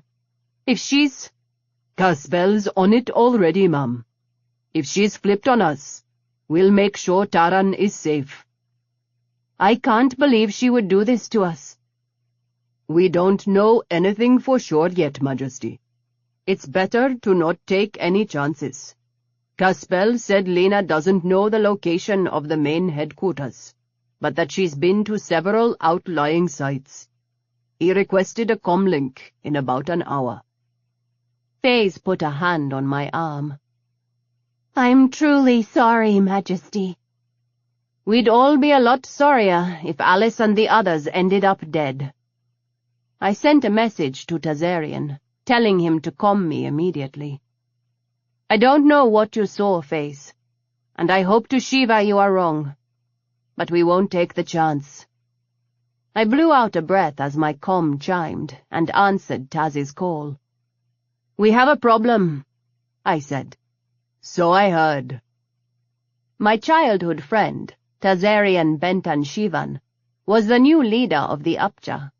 The rebellious group campaigning for male equality in Indrana had found a certain amount of legitimacy during the coup and my ascension to the throne. My older sister, Siri, had been in love with the group's former leader. Her death had weakened Abraham's will enough that the Upja split into factions. The more violent offshoot had been dealt with just before I left Indrana and, at least for now, it seemed the bulk of the Upja were solidly on the side of the throne. I suspected Taz's relationship with my heir played a large part in the acceptance of the Upja. I've got a handful of people at the base where Taran is staying, Majesty. They'll get him out of there and keep him safe. Taz and I had been best friends. My mother had been in talks with his about our marriage before I left home. Now he was just a reminder of the life I'd left behind, and we fumbled with a mix of the familiar and the new every time we talked. Thank you. Taz smiled and lifted a shoulder. Have you— He stopped, glanced around, and then continued. You look like shit, Hail. Get some rest. I've been a little busy. I know. And it's not going to stop any time soon. You're safe there. Take advantage of that while you can. I will. I laughed at the look I got in reply. I will, I promise. We'll see you soon. Stay safe. It was his turn to laugh. I don't have much choice. Apparently, I rate bodyguard status now. There's 2 mean-looking people following me around all the time. He shifted his hand and showed me the pair of guards by the door. Alice doesn't seem to care that I've been taking care of myself for longer than these 2 have been alive. Welcome to my life, I said with a grin, and waved at him before I cut the connection. Chapter 10. The site we used for the meeting was hit by an airstrike not half an hour after we'd gotten Alice and the others to safety. Casbel and Alice both wore looks of grim determination. I'm sorry, Majesty. It just never occurred to me that she would be involved like that. I waved off Casbel's apology. What is the status of the Surakesh family? I've detained 3 of the matriarch's children, Majesty. As for Lena's aunt and mother, we have no way of knowing if they're actually prisoners, as Lena claimed, or if they're working with Wilson the same as she is. Keep them in custody, I replied with a nod. Either way, it's safer for you and for them. I leveled him with a look. Question them, Casbel. Find out what they know. I am tired of being surprised. Yes, Majesty. The Upjaw were able to retrieve Taran and move him to safety, Majesty. We're not sure if Lena was planning on trying to grab him. Alice smiled. But he's safe. Pass my thanks on to Taz, I said, giving her a smile in return. Casbel, Toropov. Nothing yet, Majesty. He's still trying to get an answer. Tell him I'm running out of patience, Casbel, and he's running out of time. I will, ma'am. He nodded once at me, and then disconnected. I shared a look with Gita, and got up to pace the room. Majesty? Lena's defection is a shock, but more worrisome is the fact that Faze knew about it before anyone else, I said, leaning on the windowsill and staring out at the darkening sky. If I was to believe her, she can now apparently see the future, and I have no idea how to wrangle that into submission in my head. It's not unheard of, Majesty, though you'd have to ask Major Mori or Faze about it for any detail. I know a little about Ferian culture from my ambassador security days, and I can try to answer any questions you have. The future, Gita. You're asking me to believe that everything is already set in stone. Gita shook her head. That's not the way it works. Again, my knowledge is limited, but it's more like they see the possibilities. She looked up at the ceiling for a moment, visibly trying to collect her thoughts. It's much like our tracker program, ma'am. Certain Ferians are picked at a very young age to see if their talent bears out. Those who pass certain tests are meant to become future seers. The others go back to their regular lives. It's insanity. Possibly, ma'am. Gita smiled and shook her head. In this case, it bore out. Unless you think Faze is somehow working with Wilson, and it was his benefit to give Lena up? No, I replied. I'm trying not to be quite that paranoid. My smarty pinged with an incoming call, and I answered it. Your Majesty, I'm surprised your handlers let you answer this call all on your own. They do occasionally remember that I'm in charge. How were you able to get through to me? I waved a hand at Gita, pointing at the door, and she frowned at me. Oh, I have my ways. What can I do for you, Wilson? The moment I said his name, she snapped into motion. Just called to congratulate you. Or is it commiserate? Both would work, I guess. I was so sad to hear about your cousin's death. But congratulations on that public execution. It was gripping stuff. I thought your mother was ruthless. You are on a whole other level. My mother was a diplomat, I replied. I'm something entirely different. Yes, the Gunrunner-Empress. Wilson waved his hands in the air. The news lines are loving that moniker. Personally, I think it's a bit childish. Like something one of your bodyguards thought up. I didn't even have to feign the yawn. Did you call for a reason? The muscles on the side of his jaw tightened, and this time his smile seemed forced. Like I said, just called to congratulate you, kiddo. We should meet soon, so you can do that in person. Wilson raised his eyebrows at me. I'm looking forward to it.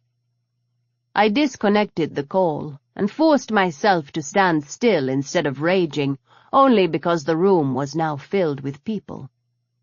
Majesty, how did he call you directly? I have no idea, though he's in the palace, and my smarty is on record. Zin muttered a curse that was vicious enough to be out of character for him. We need to scramble signals on everyone before we leave here. I held a hand out to Emery and passed the recording along to him. Show the others. As Emery passed it around, I went to the window, letting the murmurs swirl through the air as they watched it. You did well, Majesty. He was trying to get a reaction out of you, and he failed. He was showing off. I exhaled in frustration, as something attempted to claw through my anger, but vanished under the seething surface before it could draw breath. What is it? I don't know. I turned to him and made a face. That's unhelpful, I know. I'm sorry. I trust your gut, Hail, Emery replied, in a voice too low for the others to hear. Let me know when you've figured it out. I will. I mustered a smile that my Ecam didn't echo. Instead, he lifted a hand and glanced back at the door. How and Nakula are back, he said. Colonel Alexander is reporting that the Saxons have been routed. All are accounted for, either surrendered or killed. Emery put a hand on my back. How is requesting you downstairs? We should go then. He always got grumpy when I kept him waiting. I crossed the room and exited, heading down the hallway toward the stairs. I spotted Hao and Nakula, both men dirty and disheveled with a bag on the floor between them. My spy wore a concerned frown, while my mentor had that same canary-eating grin that happened when he was immensely pleased with himself. I was surprised to see Bial there, with Johar at his side. I hadn't laid eyes on my mother's Ecam since our conversation several days before. They, too, were dirty, as though they'd participated in the battle against the Saxons. Walking down the stairs to the first landing, I leaned on the railing. "What is that?" I asked Hao, gesturing at the bag by his feet. Hao just continued to grin. Nakula cleared his throat. As Her Majesty requested, the heads of Travoy and Postoyev. "Nicely done," I replied, a smile spreading across my face. "Pack them up and ship them to the palace. I want Fainin to see the fruits of his association with the Saxons." Yes, Majesty. Nakula looked a bit shell-shocked, but he didn't argue. "Joha, did you enjoy yourself?" "Immensely." She grinned. "Your people are well-trained and excellent fighters." I gave Bial a nod, and he returned it with a surprisingly deferential bow. "Good work, everyone," I said, loud enough for the others in the foyer to hear me, and tapped my hand on the railing before I turned and headed back up the stairs. 3 mornings later, the leaders of my ragtag army gathered around the conference table. I leaned against the wall as Hao and Nakula talked quietly in the corner with Johar and Alba. Gita stood like a statue by the window, her hair lit by the sunlight. Isa, Kisa, and Indula were all by the door, Major Mori and Senior Tech Ragini Triskan occupied chairs at the far end of the table, while Admiral Hassan and her staff were clustered in small groups around the sun-streaked room. Emery and Zin came into the room, with my other 3 bodyguards trailing behind. I caught Inanna's eye and nodded. She crossed to the table and banged a fist down. "All right, people, let's get rolling." Everyone moved to the table. I settled on a chair away from the windows after Emery glared at me, punching Howe in the leg for his snickering when he took the seat on my right. Admiral Hassan cleared her throat once everyone was seated. "I'd like to extend my welcome to Admiral Mendez." The newest admiral to join the fleet, with a host of 18 ships gathered from various pickets around the Empire, was a muscular older woman who'd escaped from Yandin before the governor there could replace her with a commander loyal to Fainin. "In a week, the Indranan fleet will be headed for Marklo, except for the ships we're leaving here at Canafe to protect the system. Using a split approach, we'll come at the Saxon homeworld from both sides. The Vajrayana ships will be divided into 3 groups." "Are we taking my ships to Ashva?" Howe asked over our comlink. I didn't look away from the diagram Inanna had brought up from the center of the table. "Most likely. If they don't want to stay, I'll call in those ships from Posin." "Unnecessary, Shaju.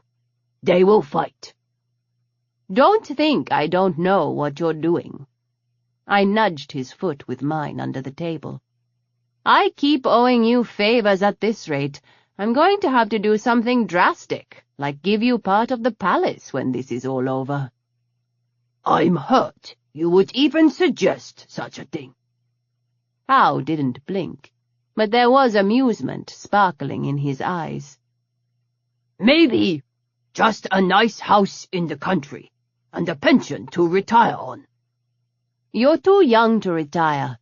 Besides, you'd die of boredom." "Uncle always says he was a fool not to quit while he was ahead. I like to think I'm smarter than him." I swallowed back my laughter and gave Admiral Hassan an innocent smile when she looked my way. "With any luck, we'll be able to hit them hard enough to cripple them permanently. Then we'll head for home," she said, and gestured in my direction. "Majesty, if you'd like to share the second part of this plan." Using my smarty, I switched out the image hovering over the table to the Ashvin system. "We're taking a small strike team home aboard the Pentecost and coming up on Ashva from the night side with the mercenary force. Sources say Shul set up only 3 destroyers there. We'll give the picket force a chance to surrender. If they don't, we'll wipe them out. Once we have control of the planet, we'll wait for Admiral Hassan's ships to arrive." I looked to Inanna, who picked up the flow easily. "When we arrive, we can either draw Admiral Shul and his ships away from Pashati, or fly in to meet them in battle." I zoomed the image in to the very edge of the southern continent. "Either way, it'll provide enough distraction for us to put the Pentecost down here on Pashati, and then make our way across to rendezvous with Caspel and the Loyalist forces. From there we'll determine what the best course of action is." "Your Majesty, what happens if we get hung up at Marklo?" Admiral Fon asked. "With all due respect, you won't have a lot of time once you make a move on Ashva, and 10 mercenary ships don't stand a chance against Admiral Shul when he comes to meet you. Even if he only takes half his fleet to Ashva, he's got 3 Vajrayana ships under his control." I nodded. "I'm taking 1 Vajrayana ship with us as well as Senior Tech Triskan, possibly more technicians also. We'll need to talk about that and make a final decision on the numbers needed. The Senior Tech here has something up her sleeve to deal with Fainin's Vajrayana." "Yes, ma'am." Admiral Fon nodded at me. "Additionally, we've got 5th Fleet on standby. I suspect Fainin isn't going to let Shul attack Ashva directly, no matter how much I goad him, which means he doesn't have a whole lot to do if there's no ships in the space above for him to fight. If we're already on the ground at Ashva and he does come after us, we'll have a better chance of surviving. I shook my head. I can't believe they'd bombard the planet. But it's a chance, Emery said. True, I agreed. If necessary, Admiral Dewan with Fifth Fleet believes she can get home in under 14 hours. I don't want her to move unless it is absolutely required. I'd rather Shul think that the other fleets aren't going to involve themselves in the fight until it's too late for him. But if we need her, she can be there to help. Shul was dead the second my boots hit the dirt on Ashva anyway, or sooner if I needed it. But I wasn't about to tell a room full of naval officers that I'd authorized the assassination of one of their own, even if he was a traitor. Is anyone else going to bring up the sheer ridiculousness of allowing the Empress to walk right into what is undoubtedly a trap? How extremely dangerous it is to let her even leave here? This man wants to kill her. Why are we making it easier for him? Colonel Tisha Alexander tapped a slender hand on the table in a staccato rhythm. Colonel Bristol's replacement was a stern-faced older woman whose demeanor reminded me painfully of Clara. Opening my eyes wide in mock surprise, I said, "Shiva's bones! You know, none of us thought of that." "Manners, Shaju." Howe smacked me in the back of the head, eliciting several shocked looks from the people around the table, and a suspicious cough from Admiral Hassan that sounded a lot like covered-up laughter.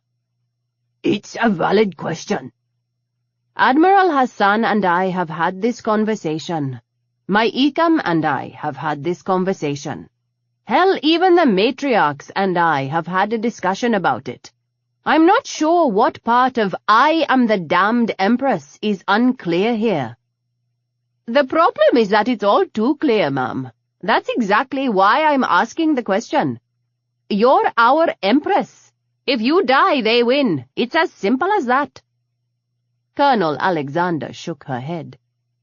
It's not about if you can, Majesty. It's about if you should. This Wilson knows how to push you. That's clear enough to all of us. He shot Matriarch Desai for precisely that reason. He had Colonel Bristol killed.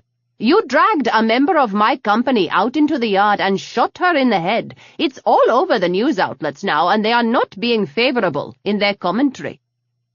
Tisha, you'll want to watch your words, Inanna said. I'm not saying she didn't deserve it, ma'am. Colonel Alexander held her hands up. Naraka, I would have shot her in the head for what she did if I'd gotten to her first.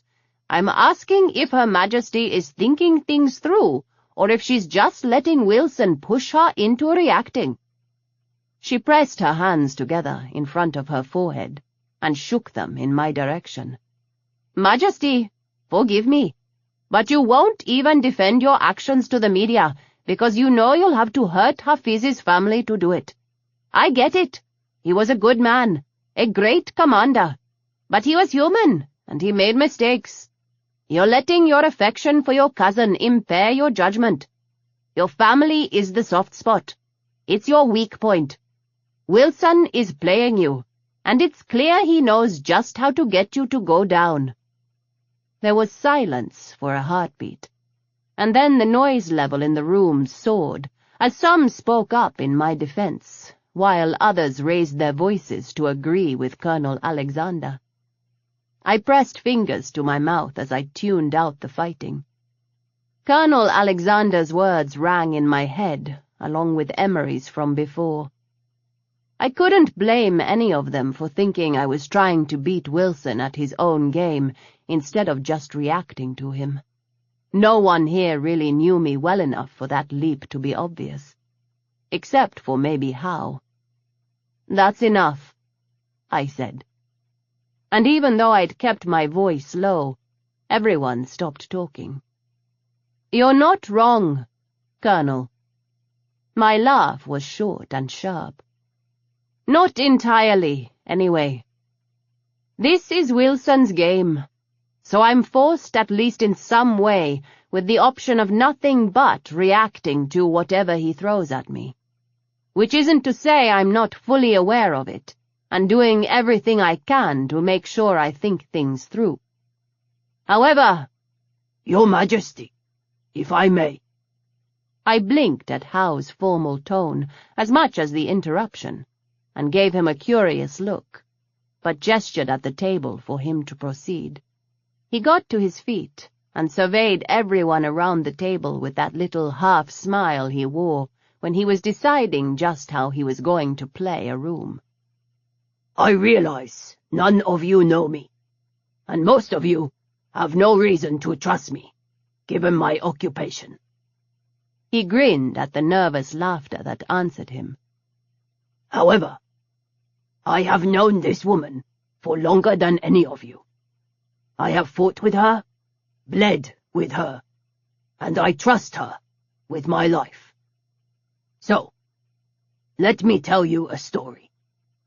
Nearly 20 years ago, in a fit of insanity, I took an interesting young woman and her ridiculously protective companion on board my ship. They both had skills that made me decide to keep them around. But it wasn't until about 3 years later I realized what a good decision I'd made. Howe shoved his hands into his pockets and looked out the window. His eyes went soft, unfocused, as he remembered. We were meeting with a man who was a high-ranking member of my uncle's organization. A man who, for reasons I won't get into here, I couldn't stand. Everyone's eyes were glued on Howe, but he was oblivious as he recounted an event I'd forgotten all about. We'd had to do a job for Fen-Ah, and though Howe didn't say it out loud, there'd been something about the set of his jaw when he talked about the man that made me uneasy. I dug, even though I knew I probably shouldn't pry into my boss's personal affairs. Though the only information I could find linking them on previous jobs was mention of a File 44, a heavily censored Solarian conglomerate report that alluded to the deaths of several agents of the SC government, one of them a woman named May. Other than that, there'd just been the ghosts in Howe's eyes, and an uneasy feeling that I couldn't shake. When we'd met Fen-Ah for the first time, the man's sly smile and overly familiar behavior with Howe was like nothing I'd seen my boss put up with. It had made my skin crawl. She didn't act rashly. She knew I didn't care for the man, and despite my orders to leave it be, she kept poking at it. But when she met him, she didn't walk up and punch him. Howe said, shaking me out of my reverie. I would have had to kill her if she'd violated our laws so blatantly. Instead, she somehow goaded Fen-Ah into assaulting her in full view of my uncle. Because she was my crew, I got to exact justice for her. Howe's smile was so cold, several people shifted uncomfortably in their seats. Your Empress and I have fought back to back. I have saved her life. She has saved mine. Over all the years, nothing has ever meant as much to me as that moment. Without even knowing why, she walked a man who'd evaded justice for decades straight into a trap that cost him everything in just a matter of minutes. He pointed down at me. This woman doesn't act impulsively. Ever. And it would be in your best interest to remember that. Everyone in the room stared at Howe. He lifted a shoulder and sat back down. Close your mouth, Majesty. Emery's voice was in my head, and I swore it was filled with laughter. Well, Inanna cleared her throat and smiled at How. "Thank you, Captain, for your input. Colonel, I'm assuming that addresses your concerns." "And then some, ma'am." Colonel Alexander was grinning at How. "I like you, Captain." How winked at her.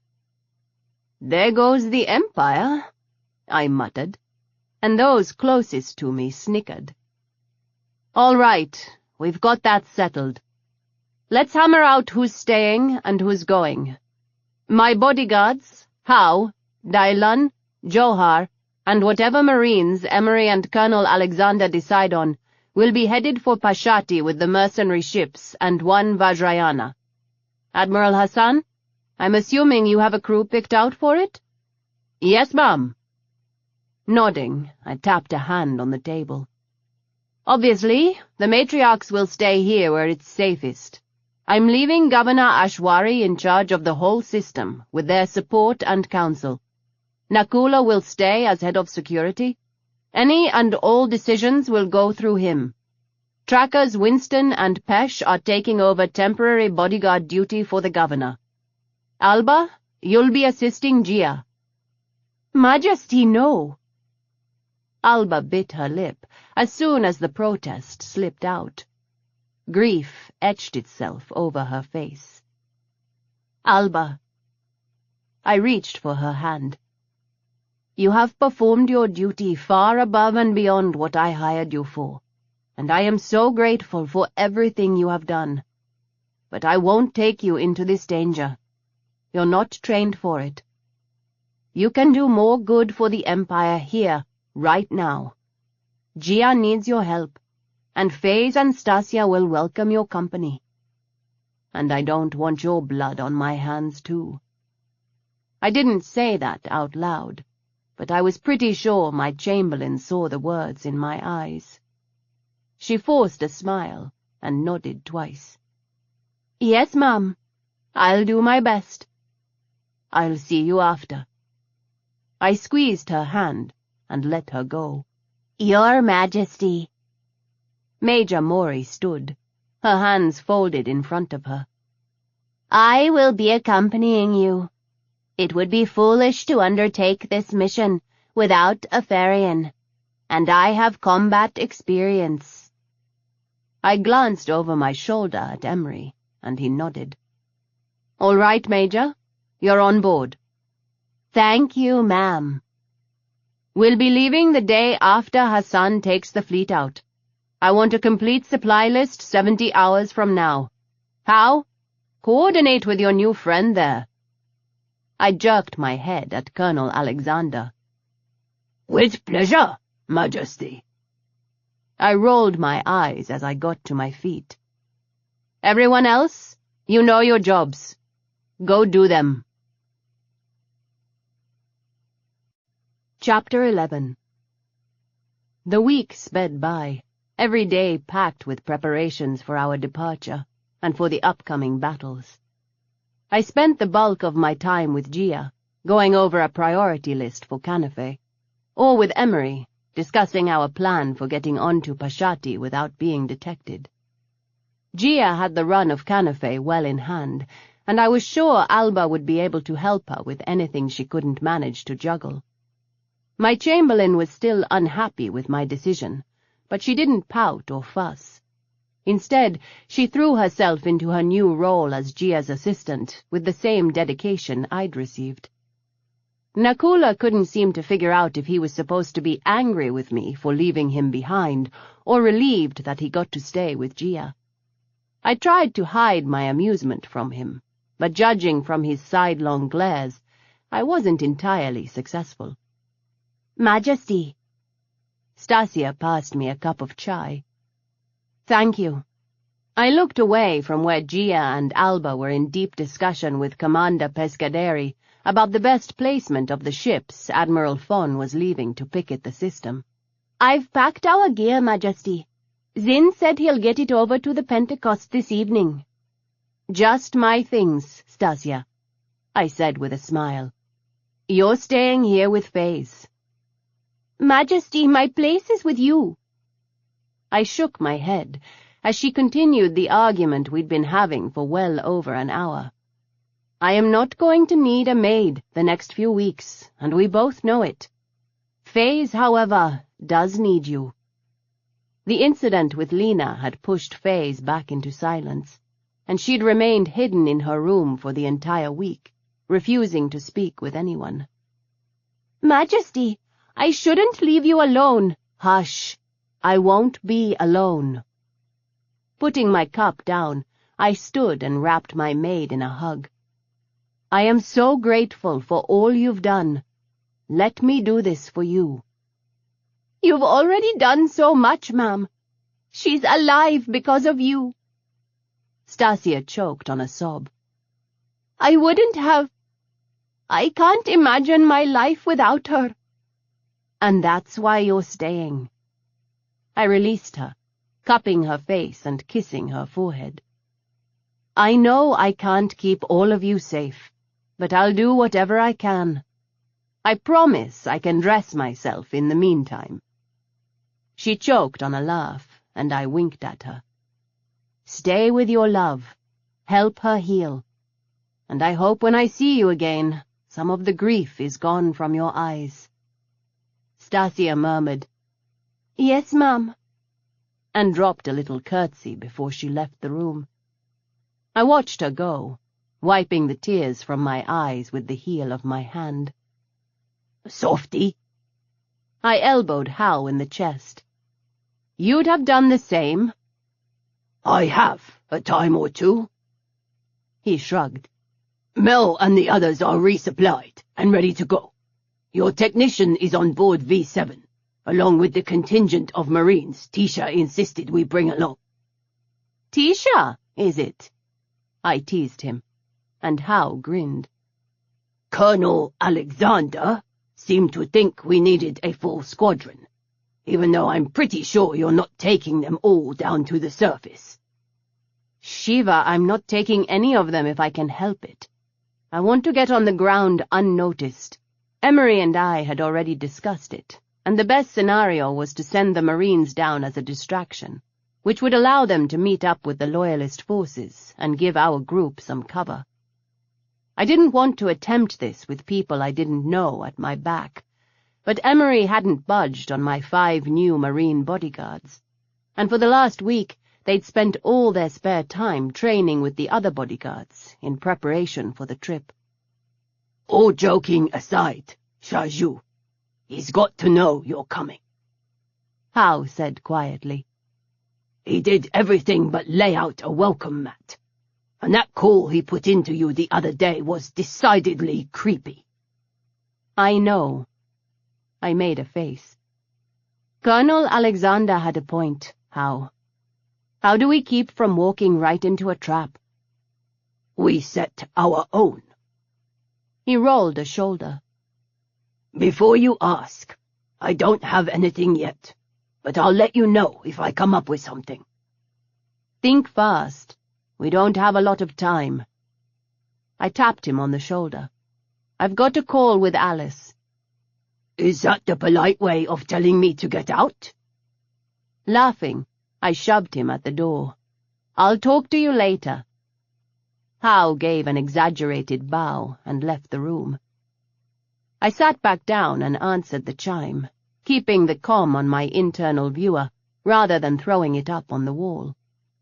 Alice and Caspel sat next to each other. They both looked exhausted. Majesty? What's your status? Alice shook her head. Not good, ma'am. We've lost 2 major bases within the capital, thanks to Lena's betrayal. Even with Caspel keeping things as compartmentalized as he tends to do, she got her hands on an awful lot of information before she took off. Are you safe? We are, Majesty. Don't worry. Taran is with us now. Taz's people brought him in a few days ago, once the fighting had died down. I'd love to try to get him out of the city, but I don't think we can risk it. Caspel replied. What about Toropov? I haven't heard from him, Majesty. I don't know what's going on. I'm sorry. Send him a message and tell him he's got 48 hours to give me an answer. After that, he's out of luck." "I will." Casbell's mouth tightened a fraction. "Majesty, whatever you have planned, you need to get back here as fast as you can." "Understood. Keep fighting. We'll see you soon." They both gave me sharp nods, and the comm went blank. There was no one to hear me mutter a curse as I got up, rubbing both hands over my eyes and sliding them up to link my fingers behind my head. The slender thread of hope we had was stretched to the breaking point, and I didn't know how much more we could take. If something, anything, went wrong, we could lose everything. I headed for the door, pulling it open and nodding to Gita when she came to attention. "I'm going to go say goodbye to Faze." Gita and Zin followed me down the hallway and across the mansion. I stopped outside Faze's room and tipped my head at Zin, jerking it to the side. He nodded and continued down the hallway, leaning against the banister that looked out over the massive chandelier hanging in the wide-open space between the floors. Gita swallowed, her eyes darting from Zin to me and back again.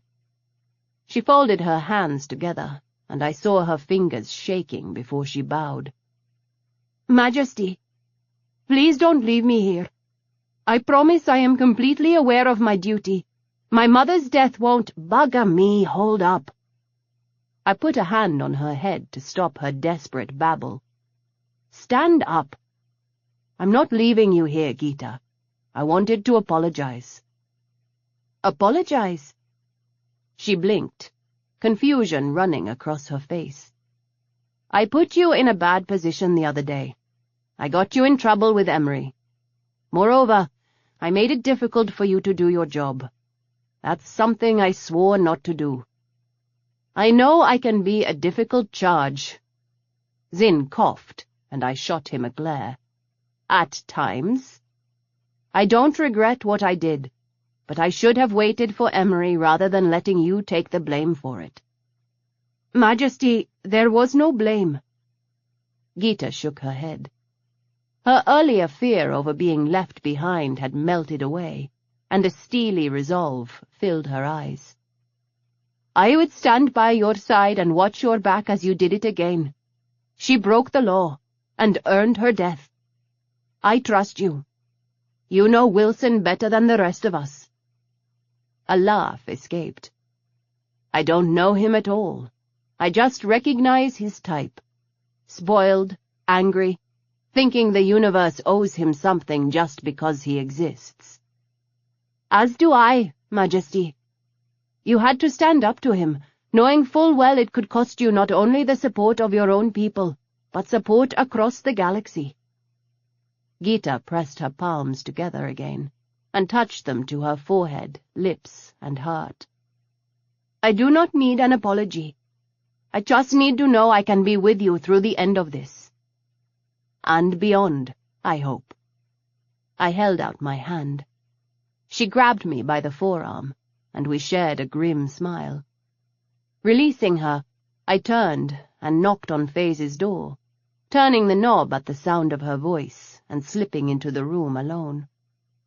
"I wondered how long you were going to stand out there," Faze said by way of greeting, and I laughed. I needed to reassure Gita she was still coming with us. "Faze, I want you to stay here where it's safe. Stasia is staying with you." A ghost of a smile passed Faze's pale lips. She'd changed clothes, the grey, drab outfit replaced by black pants and a short-sleeved shirt. The dark color made her red hair and gold eyes even more brilliant in contrast, and the shadows under her eyes gave her face an unnatural gauntness. "Major Mori has already been by to tell me she's going with you." She paused and glanced out the window. "Which is fine. But Stasia and I will be going with you also, Majesty." "Faze, you can't. You're not well." I sat on the edge of her bed and laid a hand over hers. I appreciate everything you've done." "Of course, Majesty." There was that same ghost of a smile. "I would do it again in a heartbeat." "The lives of my bodyguards are something I will never be able to repay. However, I swear to you that I will do whatever is necessary to help you." I squeezed her fingers. "I mean it, so don't try to claim I can't or that you don't need my help. When we're done here, you will all come home and we will fix this." "No, ma'am." Faze shook her head and tapped her chest with 2 fingers. "I don't need you to fix this. I need to go with you. We started this together, and we should finish it together." "I don't want to put either of you in danger." "It's not your job to protect us." "That is precisely my job." Faze stopped me when I started to rise, and slid her other hand out from under mine so she could press it to my heart. "Trust this, ma'am. It is steady as a rock. It has never led you astray. Don't second-guess it now when you need it most. You know we need to go with you, and it's simply fear trying to tell you what to do." Words stuck in my throat, so I nodded in response. Faze smiled, the first genuine one I'd seen since Emery died. "May my gods watch over us, Your Majesty." The quiet hum of Howe's ship vibrated underneath my boots as I walked down the corridor. We were a day out from Canafe, almost a week away from our long approach to the dark side of Ashva, and our lack of a decent plan on how to defeat Wilson was eating at me. Spotting Cass in the common area, I clattered down the stairs and hopped over the doorway. In order to accommodate the addition to our ranks, Howe had sent the bulk of his crew to Mel's ship, which meant my Ecom was slightly less anxious about me roaming around unattended. "Majesty." Cass offered up a smile, but surprisingly didn't get up from his seat or look away from whatever it was he was working on. I sat next to my Deveur on the heavy leather couch. It was an odd luxury on a spaceship, but so very much in keeping with Howe's personality that I hadn't been surprised to see it.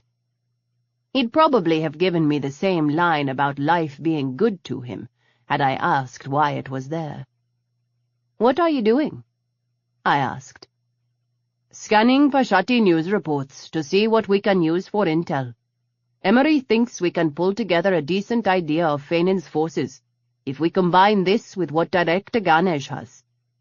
If you give me another 10 minutes, I'll be done with this batch, ma'am." "Take your time," I said. "I'm not in any rush." Moreover, I didn't have anything specific to talk to him about. Leaning back against the leather, I watched Cass work and smiled. He'd been so uncertain in the beginning, my baby-faced guard, watching the others like a hawk, taking all his cues from Emery and Zinn, and Jet. Now Cass had a much harder face, born from the breakneck speed of the last few months, and the loss of too many women and men he'd called friends. I knew Willamette's death had hit him with the same force Kisa had felt, but he'd hidden it better, buried it beneath his duty to me as we ran for our lives. His blue eyes flicked back and forth as he skimmed the news reports for any scrap of information that would prove useful to us. I sat with my pain while he worked. The thought of Jet made me hope his family was safe. I wouldn't put it past Wilson to go after Reva and her daughter just to hurt me. 10 minutes on the dot later, Cass rubbed his eyes and gave me a tired smile. "Anything useful?" "A few things that have potential. I passed them on to Isa. She's got a knack for spotting truths in the lies." "What did you need, ma'am?" "Nothing, really." I smiled. I just saw you in here and thought I would join you. We're still trying to come up with a plan for infiltrating the palace, but I'm coming up blank so far." I huffed out an aggravated sigh. Bugger me. I think most of it's because I can't get a handle on Wilson. What do you think? Of Wilson, Mum? Nodding, I got up to pace the room. A long table and benches were bolted down by the far wall, and a mid-sized galley with a low countertop bar took up the opposite side of the room. "He's angry," Cass said. "Not just mad, but furious. Did you notice every time we've seen him, it's like he's trying to keep from screaming?" "What do you think he's mad at?" Cass made a face. "Hard to say, beyond the obvious that it has something to do with you. It could be anything. I tend to have that effect on people who are trying to kill me." He grinned at my comment, and then sobered. "He was so familiar with you in that last call, ma'am. He called you kiddo, which seems ridiculous, as he doesn't look much older than you. You don't recognize him at all?" Pausing in mid-stride, I rolled Cass's words over in my head. That had been the thing trying to rise from the depths of my anger. It was too easy to dismiss Wilson treating me like a child as part of his arrogance. If he's someone from my past, he's had a body mod done. It's not unreasonable. An enemy you made while you were running guns? I shook my head. It's nothing we can rule out entirely, but I doubt it. Anyone I pissed off in the last 20 years would want me to know who they are. Wilson's like a ghost, Zin supplied as he came into the room, Bial and Johar trailing behind. I'd found it curious that Emery had insisted on bringing Bial with us instead of leaving him back at Canafe. Whatever my feelings for the man, he'd made himself useful by giving Howe all the information he'd dug up on Wilson since the time he'd fled Pashati. And it appeared Johar had appointed herself his unofficial shadow, so at least I didn't have to worry about keeping an eye on him. "He's not anyone you've been associated with, Majesty. I know that much. Bial backtracked him to about 2983, but before that it's like he didn't exist." "People don't just pop out of nowhere, Zin. You did, Majesty," Bial said. I shot the former bodyguard a look as he lowered himself into a chair. He met the look with a smile that was genuine, if still a bit uneasy. "Crescent Stone didn't exist until 2991, when you walked out of that illegal mod shop on New Delhi. Your mod guy was good, and backdated all the information into the system so that it wouldn't be as obvious. Crescent got a birthday and a home planet, and all the things that we take for granted when we actually live them. It's one of the reasons your disguise held up so well over the years. The information was there. You just had to sell it. There wasn't anything strange to make people like him want to go digging for more information." I turned to look where Bial was pointing, and saw Howe and Emery in the doorway. "He's right. We did a thorough check on you and Portis. You came back squeaky clean. A few minor brushes with the law one would expect from an orphan. Portis came back exactly who he said he was, with a dishonorable discharge that a follow-up told us was genuine. Nothing raised a flag. And believe me, Po Sin would have never approved my request if there'd been something in your history to make us suspect you weren't who you said you were." I pressed a hand to my stomach at the abrupt spike of loss the thought of Portis brought forth. No one in the room seemed to notice, so I took a deep breath and kept going. "Wilson obviously doesn't care about that," Bial said.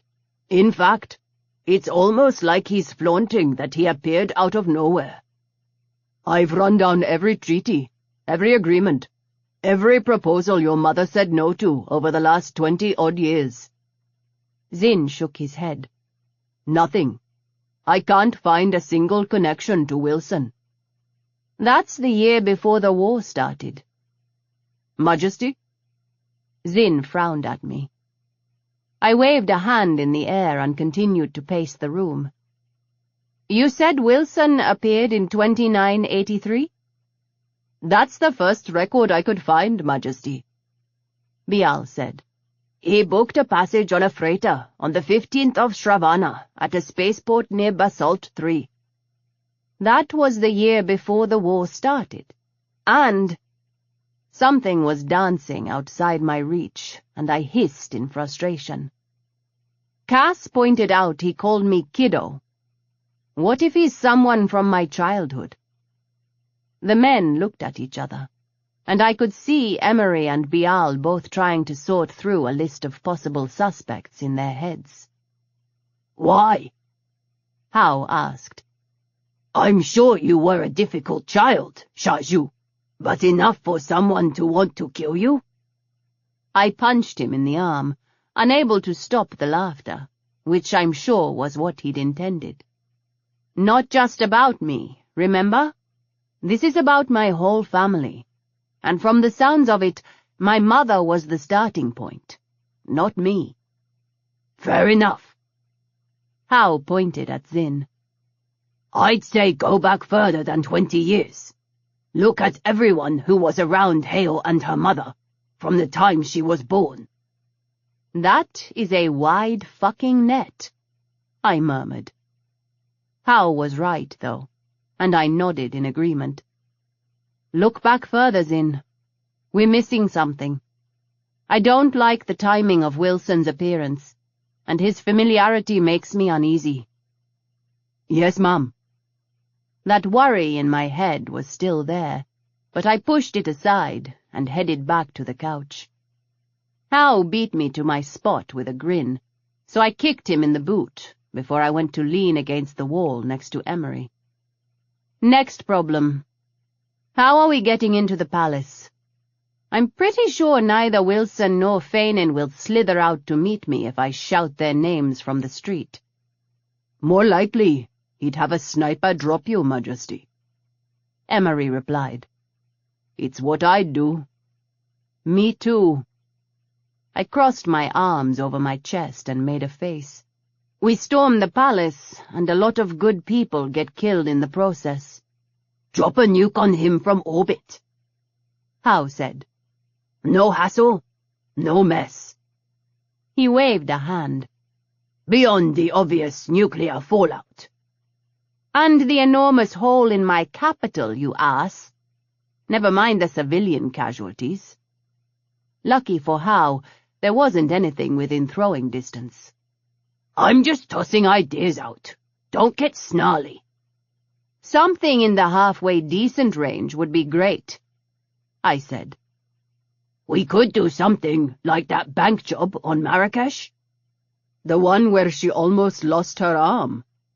Zinn asked, and Howe tipped his head to the side. Probably not a good idea. Good point. What about that other job in New York? I laughed. That one was such a comedy of errors from start to finish. Do you remember when Portis... My voice caught, and Howe raised an eyebrow, but I ignored him. When he got so mad at us that he walked into that bank alone, and in less than 5 minutes had charmed the guards into letting him into the vault? Howe's laugh was tinged with sadness. He let us in the back door, and we carried a hell of a lot of money out of there. I'm not sure how that plan, what little of it there is, would work with Wilson, I said. I walk in there and charm the pants off him. Howe shrugged. Let you in the back door. Are you trying to get shot in the head? Because that's exactly what would happen. Wilson knows you. You'd be dead before you got 3 words out. Wilson's going to be prepared for anything you can throw at him, ma'am, Cass said. Perhaps it would be best to let us come up with something? I wanted to argue, but he was right. Wilson had obviously spent a lot of time studying me and my family. It was entirely likely any plan I came up with was doomed to failure before we even had a chance to put it in motion. Fine. You all hash out a plan. I've got a call to make. I gestured at Hao. He got up from his seat and followed me from the room, and together we made our way up to the bridge. Johar followed, after a brief word with Bial. Crescen, may I ask a question? Her use of my old name mixed with the proper phrasing was odd, and I stopped by the stairs leading up to the bridge. Sure, what? Your parents, how did they meet? Excuse me? Was it arranged, or did they fall in love? Johar looked to Hao for help, but the gunrunner shrugged. I know in a great many places of the galaxy men get to pick their wives. Do you really do the opposite in Indrana? I laughed as I realized what she was trying to ask. Yes, Mother picked my father from a group of suitors. There were other young nobles in the running. Those who lost were upset, yes? She frowned. That is a loss of an opportunity to be very powerful. I'd imagine some of them were, but nothing that created a scene. One of them was a good friend of my father's, as a matter of fact. He used to joke about it with me. How strange. It's the way things are done in Indrana. I smiled. Men are used to it. There was no reason to fuss. Sweets, men always fuss, Johar said. That sort of shit happens all over the galaxy. Surely you would have seen it. Johar waved a hand in the air. You have no idea how many men I've killed because they couldn't take no for an answer. Chapter 12. Jiu. Dylan didn't look up from the controls as we came onto the bridge. We are making good time to Ashva. Captain Mel and I have come up with an entrance to the system I think will keep us off the scanners. How long? 130 hours, give or take. He wiggled his hand at me. We could do it in half that if we used the bubble, but that would draw a lot of attention on our arrival. I'd rather spend the time. I agreed with a nod, sliding into the chair next to him. Are we going to be safe to contact home?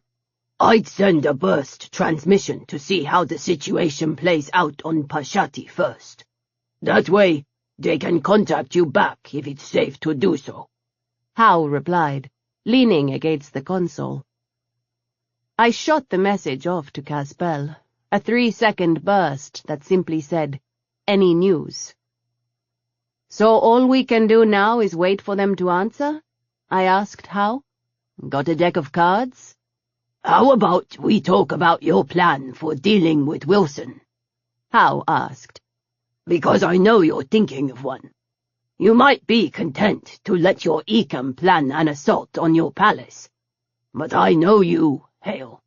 You're going to be the one to kill him, whatever the cost. I was actually considering challenging him to a fight to the death and then shooting him when he agreed. I replied with a grin that Hao didn't answer. I sighed. I don't know yet, and honestly I suspect that, as much as I hate it, we might have to wing this one. We've had worse odds. I'd feel better if I could manipulate him like Fen-Ah. Hao's wince didn't escape my notice, and I reached out a hand. He's long dead, honored brother, I said in Cheng, using an endearment I hadn't directed at Hao for years. He can't hurt you. Hao glanced at Dai Lun, who was studiously not listening to our conversation. Scars remain painful, for a long time. even after those who dealt them are turned to ghosts." He forced a smile and threaded his fingers through mine, squeezing them quickly before he released me. I knew Hao wouldn't answer, but the question was still on the tip of my tongue when the comlink buzzed. "Duty, I have Caspel on the line." I turned in my chair, crossing my legs as the GIS director's face appeared on the screen on the console. "Still alive, Caspel?" "Yes, Majesty." The hawk-faced man gave me a sharp nod. "Better, even. I have Ambassador Toropov with me." "You cut that close, Jaden," I said. The Saxon ambassador smiled mirthlessly. "My apologies for the delay, Your Majesty. Even when urgency is required, my comrades can take a ridiculously long time to decide on matters." "I'm going to hold off on accepting that apology until I hear what you have to say," I replied. "Your Majesty, the Provisional Saxon government, under the leadership of King Samuel Jerison, is prepared to offer you the following in exchange for your assistance, and your promise to not bring Indrana's military forces to bear on Saxony until all measures and peace talks have proved fruitless. As follows: all the planets the Saxon alliance has taken from Indrana, including the ones conceded to us during the peace talks of 3001, and the more recent incident at Canafe. We are also prepared to accept responsibility for the War of 84 and to discuss reparations once we are financially able to do so." "You are shitting me." "I am very serious, Majesty." "You don't have that kind of power." "I will, if you help me." He smiled. "King Samuel is prepared to reward me quite handsomely for my assistance. In addition to that, I can also provide you with a way to get onto Pashati and into the palace without Fanin's forces knowing about it." Toropov gave me a shrewd look. "I'm assuming that is something you need, yes?" I looked at Caspel, who nodded minutely. "I'm going to chat with everyone here about this new development and get back to you," I said, and Dai-Lun cut the transmission when I waved my hand. "Tell the others to get up here. We need to talk." "Yes, ma'am." Emery nodded. I tucked my hands behind my head and threw a foot up on the console, ignoring Hao's raised eyebrow. Toropov's offer could change everything. I had to make a decision, one that had the potential for either victory or our complete destruction. I tossed through ideas as the others filtered in. I could do the most obvious thing and throw Toropov's offer back in his face, raise Saxony to its foundations like I'd promised.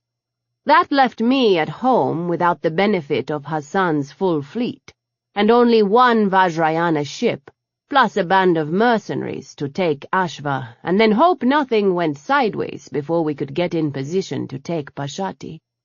There wasn't time to list all the things that could go wrong with that plan. Or I could take his offer. Recall Inanna and all her ships, and tell her to make a beeline for home. I didn't have to send my people to die in a pointless war with the Saxons, and I could focus all my attention and resources on defeating Fanin and Wilson. I'd get back the planets we'd lost. Saxony would admit it was their greed that started the war over Canafe in the first place. That was more important than the money anyway. I'd let the Saxons clean up their own damn mess, and their new government would owe me. It was hard to see a downside to the offer. As long as there weren't any hidden strings, which was, truth be told, something I was extremely wary of where Toropov was concerned. Soon, the bridge was crammed with bodyguards and marines. I could hear Emery filling them all in, the words filtering through my racing brain. Howe kicked my leg, so I dropped it to the floor and stared at my hands for a moment before I looked up at the expectant faces of my people. "I've just received a very interesting offer from the Saxon ambassador. As Emery just told you, he claims there's a faction supporting Samuel Jerison, who doesn't want Trace on the throne any more than we do. He's offering us all the territory Indrana lost in the war, and also a way onto Pashati unseen, in exchange for letting them take care of matters internally. Saxony will admit their responsibility for the War of 84, and I have a somewhat vague promise of future reparations. Thoughts?" I glanced Faye's direction, hoping the Therian would have something to say about our future. But she was staring at the floor. "It's too good to be true, ma'am," Lantel said, the older bodyguard shaking his head with a frown. "What's the catch?" "I don't know," I replied. "Honestly, I thought the same thing myself, but I can't think of anything that Toropov could do to us that wouldn't make it a decent trade-off." "He could betray you, Majesty. This unseen way onto the planet or into the palace could be a trap." Indula shook his head. "I don't like it." "Worst case, besides the Empress getting killed, is that we'd have to go after the Saxons after we clean up at home, right?" Kisa looked around the room, and several people nodded in agreement with her. "We'd lose the element of surprise we've got now, but we'd have a lot more ships at our disposal to go after the Saxon navy." "Majesty, I've had some contact with the ambassador," Gita said. "I was on his security detail during a visit to the islands. He's very good at his job, ma'am. He's dedicated to his kingdom, but he's honest. I don't think he would have made the offer if he was intending to double-cross us." "Casbel trusts him." Zin smiled at my raised eyebrow. "You glanced at him, ma'am, and he gave you a nod. We don't have any reason to think he'd steer us wrong. This offer gives us a chance not only to end this coup, but to end any future war with the Saxons, before it even starts." Looking Emery's way, I waited while my Ecam finished mulling things over in his head. "I don't like it," he said, and my heart sank. The breath I'd been holding while I waited to see if Emery would agree with me slid out as a silent gust of air. "However, we have few choices. Even knowing it could be a trap, it's still our best option to take his offer. Call Admiral Hassan. Shul can't defend against Fifth Fleet and all Hassan's ships. Those odds are too great for the number of ships he's got. If we don't have to deal with the Saxons until later, or at all, it only works to our benefit." "Sir, what about the danger to the Empress?" Cass spoke up. I got the feeling my Dver was bringing up that point for the record, rather than forgetting all the previous times I'd been in danger, and judging from Emery's look, he knew it too. "We've been in a war zone since Redcliffe. Is there anyone in this room who thinks the Empress can't handle herself?" No one said a word. Several grins were shared among my people, and I shook my head with a smile. "I'll put together a message to Admiral Hassan," I said. "Howe, contact the rest of the ships and let them know we've had a slight change of plans, but don't go into much detail. Let's find a place to stop, so I can talk with Ragini and the others face to face, so we can come up with a better plan for assaulting Ashva. We'll want to give Inanna a chance to catch up with us anyway. Emery, send Casbel a message, and we'll visit with him again when we stop. The rest of you get some sleep. We're all going to need it." The chorus of "Yes, ma'am" bounced around the bridge, and then everyone was moving. Face? She paused at the doorway. Yes, Majesty? Why didn't you say anything? Better to trust the experts. She smiled at me over her shoulder. Experience is always more reliable than the babblings of a half-mad prophet.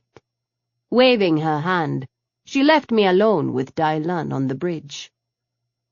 I leaned back in my seat, staring out the window of the bridge at the star-scattered blackness. So many lives in my hands. Had I made the right decision?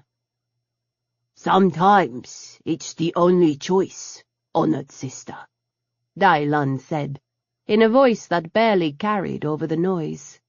He didn't look away from the console. Good or bad is irrelevant. We walk the path laid out for us. Going back is never an option. Someone should have told Emery that when he decided to drag me home. I muttered under my breath. Dailan laughed. I do not think your Ikam would have cared, Juju. You're probably right. I went back to looking at the stars. Chapter 13. Majesty, are you sure? Admiral Hassan's frown carried across the light years. I'm not. That's why I want your opinion. I shook my head. The consensus is that Toropov shouldn't be trusted on general principle. But Caspel seems to trust him, and I trust Caspel. Emery agrees that while in all likelihood it's a trap, we can't pass up this opportunity. It is an awful risk, she said, shaking her head. If you're wrong, and we take the whole fleet into a trap, you could lose everything. I'll likely be dead, so I doubt I'll care. Hassan sighed, but didn't chastise me for my flippancy. If you think it's best, ma'am. I have zero experience with this, Inanna. Can we all quit pretending otherwise? Your opinion matters, and if you really think we should pass on the offer, then that's what we'll do. No, Hassan sighed again. It's making the back of my neck twitch, but maybe that's just because we've finally caught a break. You're right, Majesty, and so is Emery. We'll turn the fleet around and head for home. We're already several days ahead of you, but we're going to find a place to hide for a bit and refine the plans for the assault. I'll send you what we come up with and meet you outside Ashva. We'll stay in stealth just outside the system and proceed from there. We'll do a short float to cut the distance, she replied. There's no way a fleet this size is going to be stealthy anyway, so there's little point in sacrificing the time by going the long way around. I'll split them up, though, and keep 2/3 of the fleet back out of the system when we hit Ashva. We'll see if we can't lull him into some complacency. True. I gave her a vicious grin. I don't mind him seeing you coming. If we're lucky, he'll assume I'm with you. But I'd also love it if Shul totally underestimates what he's about to be dealing with. I didn't remind Hassan I was still planning to have Shul killed at the first possible moment. Though I doubted she'd forgotten my plans on that particular subject, it was no doubt easier for her to pretend otherwise. She answered my grin. I'll remind you, our luck has not been the best, ma'am. We're still alive at the moment. We'll bounce all communication through V7. Hopefully, if they spot her, they'll think she's a scout and not realize the rest of us are sneaking around out here. Yes, ma'am. Oh, and Inanna?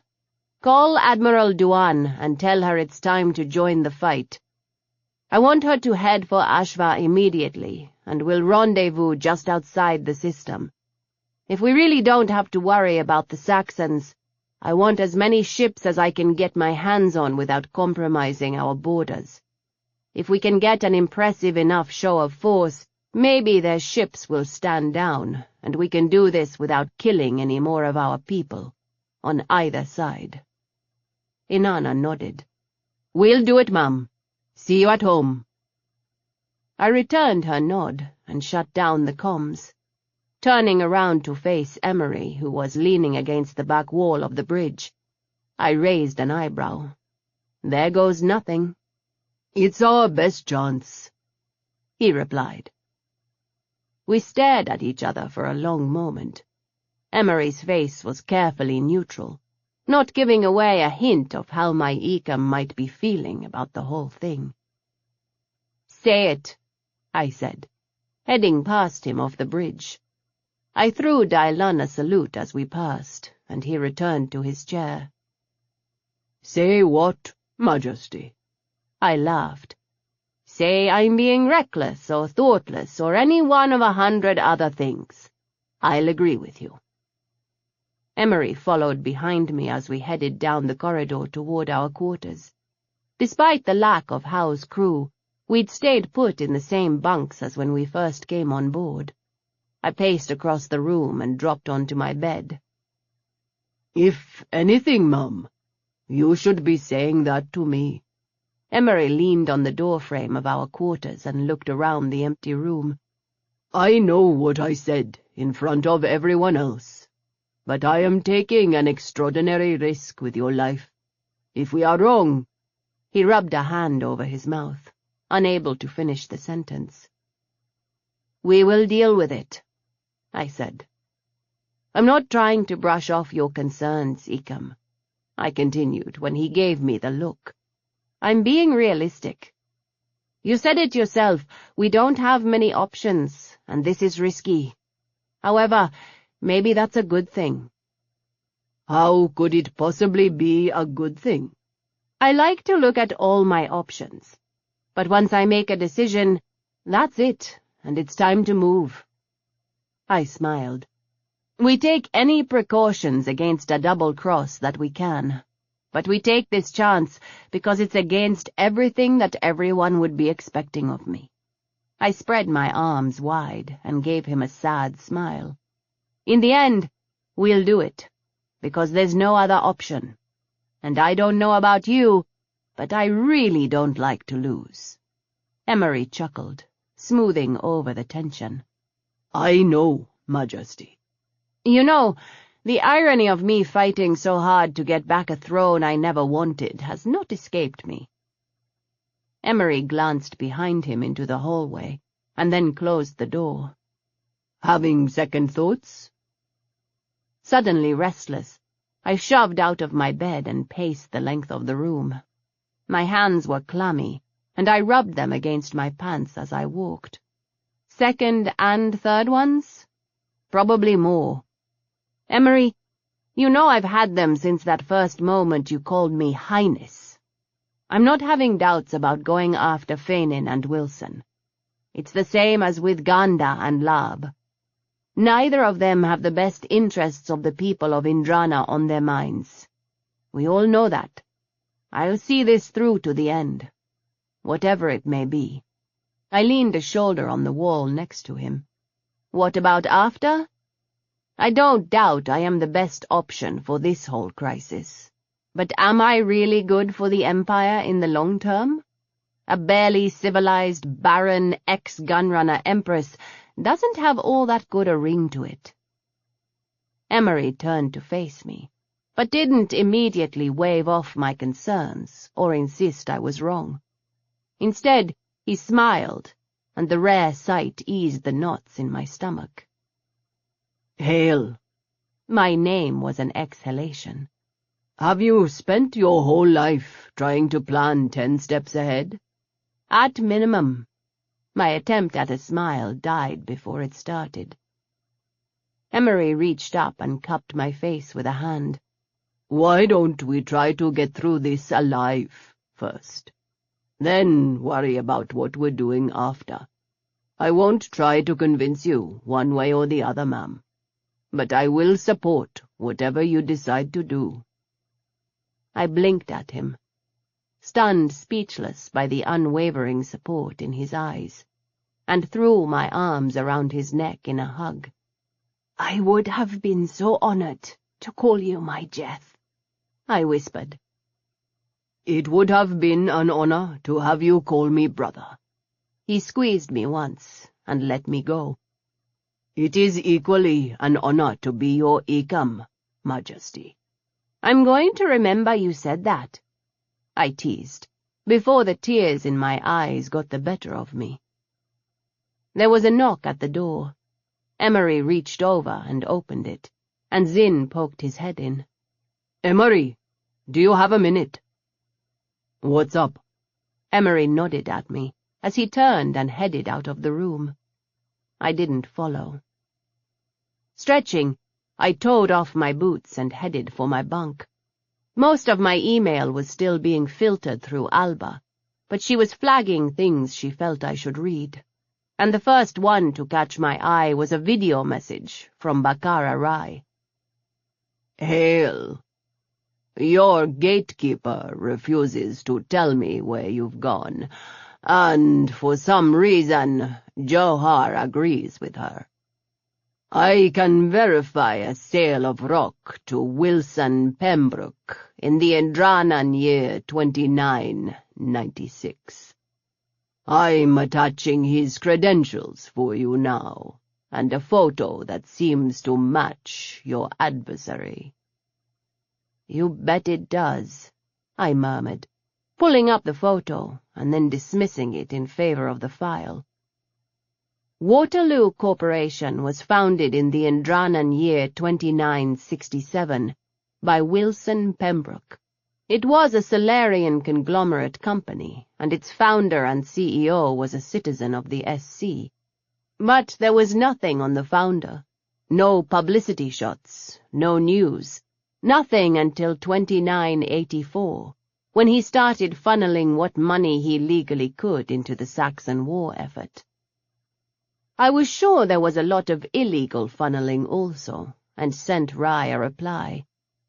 Thanks, I said. Can you look into what he was up to for the 16 years between the company's appearance and the start of the war? I dumped all the data into the file Zinn had started, along with a note for him to look at it when it was convenient, and settled deeper into my bunk to mull over the new information. The klaxon jarred me awake, and I rolled from my bunk, snagging my boots as I bolted from the room. I hit the stairs for the bridge and took them 2 at a time. Emery was already there, as were Hao and Dai Lun. What is going on? Unwelcome visitors, Hao said. They dropped out of warp, almost on top of Mel. Do we have an ID on them? I jerked my boots on, and my fingers flew as I laced first one and then the other. I don't even know how many there are yet, Hale. Incoming! Grab onto something, he said. I stopped lacing my boots and grabbed for the railing, hanging on for dear life as Dai Lun sent the Pentecost lurching to the side. V7 is reporting at least 24 craft, possibly more, all small ships. They're not reading anything bigger than a cruiser. Is it a damned swarm? I thought this sector was cleared. Hao scanned the console in front of him. And where's the carrier? A swarm? I glanced away from Hao at Emery. Unaffiliated pirates sometimes band together. Better chance at taking down a big score, even though it means they have to split it with the other survivors. They don't turn on each other? Emery was so clearly surprised I couldn't stop my laughter, even though the Pentecost shuddered again and Hao swore. They're pretty strict about it. If you were going to violate the agreement, you'd better make sure the score will set you for life, because no one would work with you ever again, and for these independent smugglers, that's a death sentence. There's also the matter of the actual death sentence, Hao said. You'd never live to spend the payday. Majesty, I've got a comm from Captain Saito on the V7. She wants to know if they should open fire. Tell her to hold off. These little ships are going to be harder for her to hit, and there has to be a carrier out there somewhere. We're in the middle of nowhere. They couldn't have traveled this far on their own. That's what really bothers me about this, Hao said. Oh, mother! He bit the curse off with a glance in my direction. The Fairchild just opened fire on the Bronx. That answers that question, I muttered. What kind of weapons do you have on this bucket? 2 guns at mid and 1 aft, but my gunners are on the Bronx. I'm a better shot anyway. Emery, tell Indula to get on that tail gun. You're going to owe me a new ship, Hale. Howe shouted at me as we left the bridge. I flipped him off and slid down the stairs, Emery on my heels. A little warning would have been helpful, I said, as we passed by Faze, who was headed for the crew quarters with Stasia. That's not how this works, Majesty, she sing-songed back at me. Gita met us in the hallway. What is going on? Swarm, I said, grabbing her by the arm. Someone on the Fairchild sold us out. Come with me. Emery. Got it, Majesty. He ducked into the turret. We haven't seen the carrier ship yet. At the moment it's just smaller fighters, I said, and strapped into the gunner's seat. The targeting computer came up as my smarty linked into the guns. Captain Mel's dreadnought was fighting desperately against at least 10 smaller ships. The Bronx had good enough shielding to withstand the attacks, but eventually something would get through. Hale, are you up? Howe's voice was in my head as the Pentecost juked to the side. Gita swore and braced herself against the opening of the turret. I've got 2 on my tail. Let's scrape them off. Make that 1 now, Indula said, his voice gleeful. Second one is coming up on your side, Your Majesty. I see him. I exhaled, eyes tracking the ship as it flew into my sights, and fired. The ship disintegrated, and I heard the cheers echo up from below us. Dylan, take us in near the Bronx. Let's pick some of those fleas off her. 4 of the other ships were pouring fire into the Fairchild until its shields failed and it came apart in a violent blue-green explosion. The Pentecost swooped in, Emery, Indula, and I firing at the smaller craft attacking the Bronx. Winged him! Indula, can you finish him off? He's headed your way. Got him, Majesty. 3 left, I muttered. Come on, you bastards, what's the matter? You don't want to play anymore? Incoming! I've got a warp signal and— Dark Mother preserve us. Ragini's voice was breathy with shock over the comms. The thing that dropped out of warp like a stone was the biggest ship I'd ever seen. Bugger me! What is that? It fired, and the shot vaporized 2 of our remaining ships. Gita swore viciously. Ikam! We have to get out of here, now! I whipped around to stare at her. We can't leave them. Hey, how? Captain Mel's voice echoed a bit over the comms. I don't know what the shit this new ship is, but our warp is down and I think my drive containment is failing. Recommend you get the hell out of here. We'll see if we can't hurt it enough so it won't come after you. I hear you, Mel. Thanks. She laughed. Means shit to a dead woman. Just promise me you'll punch the fucker responsible for all this. Consider it promised. I watched the Bronx turn toward the massive ship, but the space around us shimmered as we floated into warp, and in the blink of an eye we were thousands of light-years away. Gita, what in the fires of Naraka was that? My bodyguard squeezed her eyes shut for a moment before removing her hand from her mouth. A nightmare, Majesty, she replied, as Emery appeared at the doorway to the turret. A Saxon experimental vessel. I'd hoped they hadn't made a reality. Why is this the first I'm hearing about it? Gita shook her head.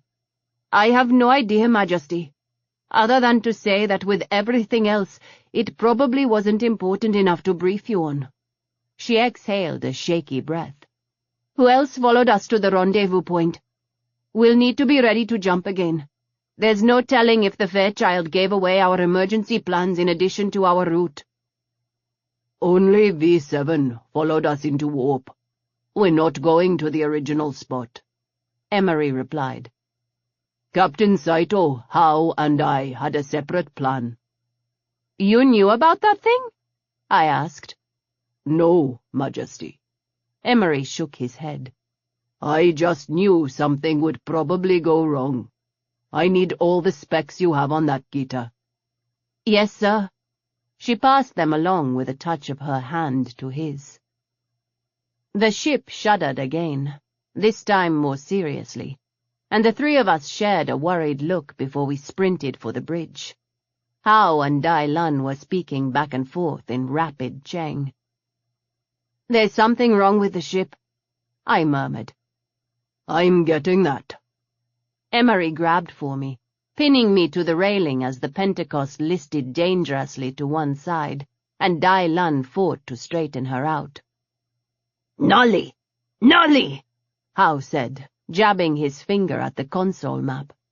Dai Lun glanced down at his own display, gave a sharp nod, and sent the ship to the right until the massive blue star filled the bridge window. Emery, get her into a suit. Hao didn't look back as he spoke, but the tone of his voice made my blood run cold. How many do you have? Emery asked. There's 15 in the cargo bay. What? No. There were 24 people on board the Pentecost, between my people and what was left of Hao's crew. Emery's grip on my arm tightened, and I had to follow him off the bridge or face being dragged down the stairs. Captain Saito, do you copy? Pentecost is being forced to land on G4T-83. Unclear as to issue, but Captain Hao is recommending evac as soon as we touch down. Advise you land V7 as close as possible while still maintaining safe distance. Keep your shields up. Roger that, Ecam Tresk.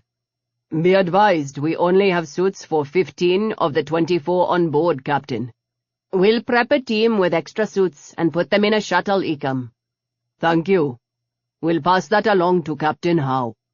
Emery propelled me down into the cargo bay, where Zin and the other bodyguards were already putting on their suits. Stasia, who was not wearing a suit, handed one over to me with a smile. "We'll be fine, Majesty," she lied. "I'm sure it's nothing."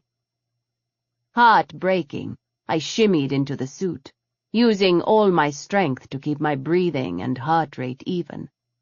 Zin and all the other bodyguards were already dressed, ready to go out into the airless terrain. Zin handed me the helmet and I froze. Majesty? His voice was muffled through his own helmet. "I'm fine. Give me a second." My voice was hoarse, and I tried to ignore my shaking hands as I took the helmet. The Pentecost shook again, this time with the familiar jolt of landing. "Deep breath," Emery said, putting a hand on my arm. "Put it on." I gave him a jerky nod, took a breath, and slammed the helmet on. The lights came on, the air washed over my face, and I shoved everything else aside. "Let's go." We filed into the airlock. "Gravity is 1.5 times Indranan standard," Cass recited over the comms. "We're going 3 across with the Empress in the middle. Zin, Gita, Kisa are in front. Emery and I are on the sides. Isa, Indula, Major Mori in the back. The rest of you follow behind. You'll feel like you're trudging through mud, but keep the pace up. We need to get as far away from the Pentecost as we can." I am leaving good people behind to die. I squeezed my eyes shut. I hadn't seen Johar, Faze, or Bial in the cargo bay, or the 5 Marines of my detail from Canafe. There was a chorus of assent from everyone, and at Emery's nod, Zin reached out and hit the door panel. "Om Klim Kalikaye Namaha." The words echoed against the inside of my helmet. I latched on to the mantra to the Dark Mother as the door to the outside opened. Emery's hand on my back, and the increased gravity further grounded me to the rocky terrain as we stepped outside and broke into a run. The surface of the desolate world was covered in jagged rock laid bare without the smoothing influence of wind and rain. V7's white hull shone in the distance as they came in for a landing as close as they dared. I spotted the shuttle taking off before the Vajrayana landed.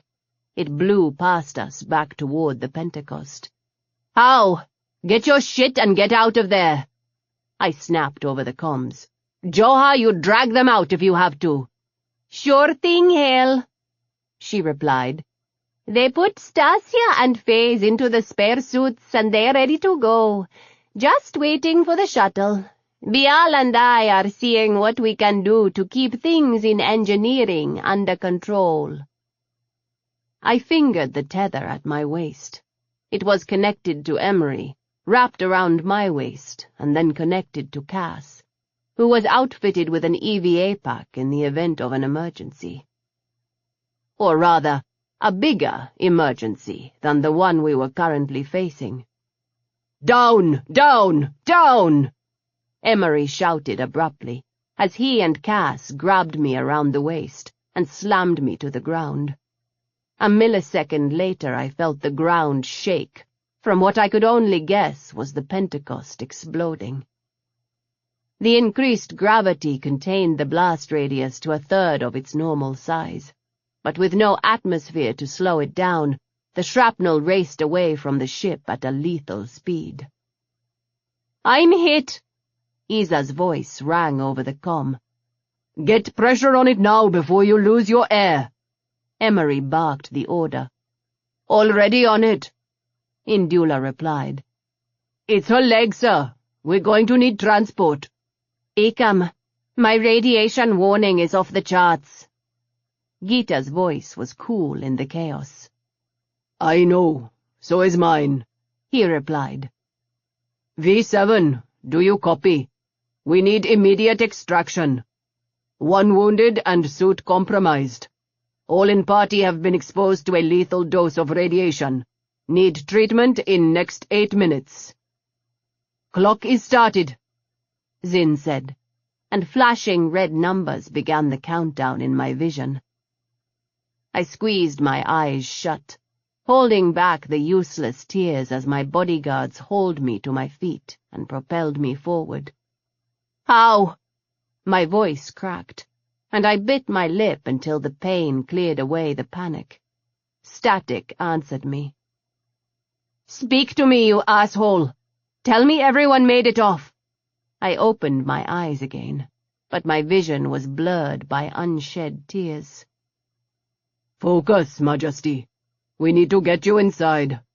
Emery kept a hand on my back as we slogged toward the V7.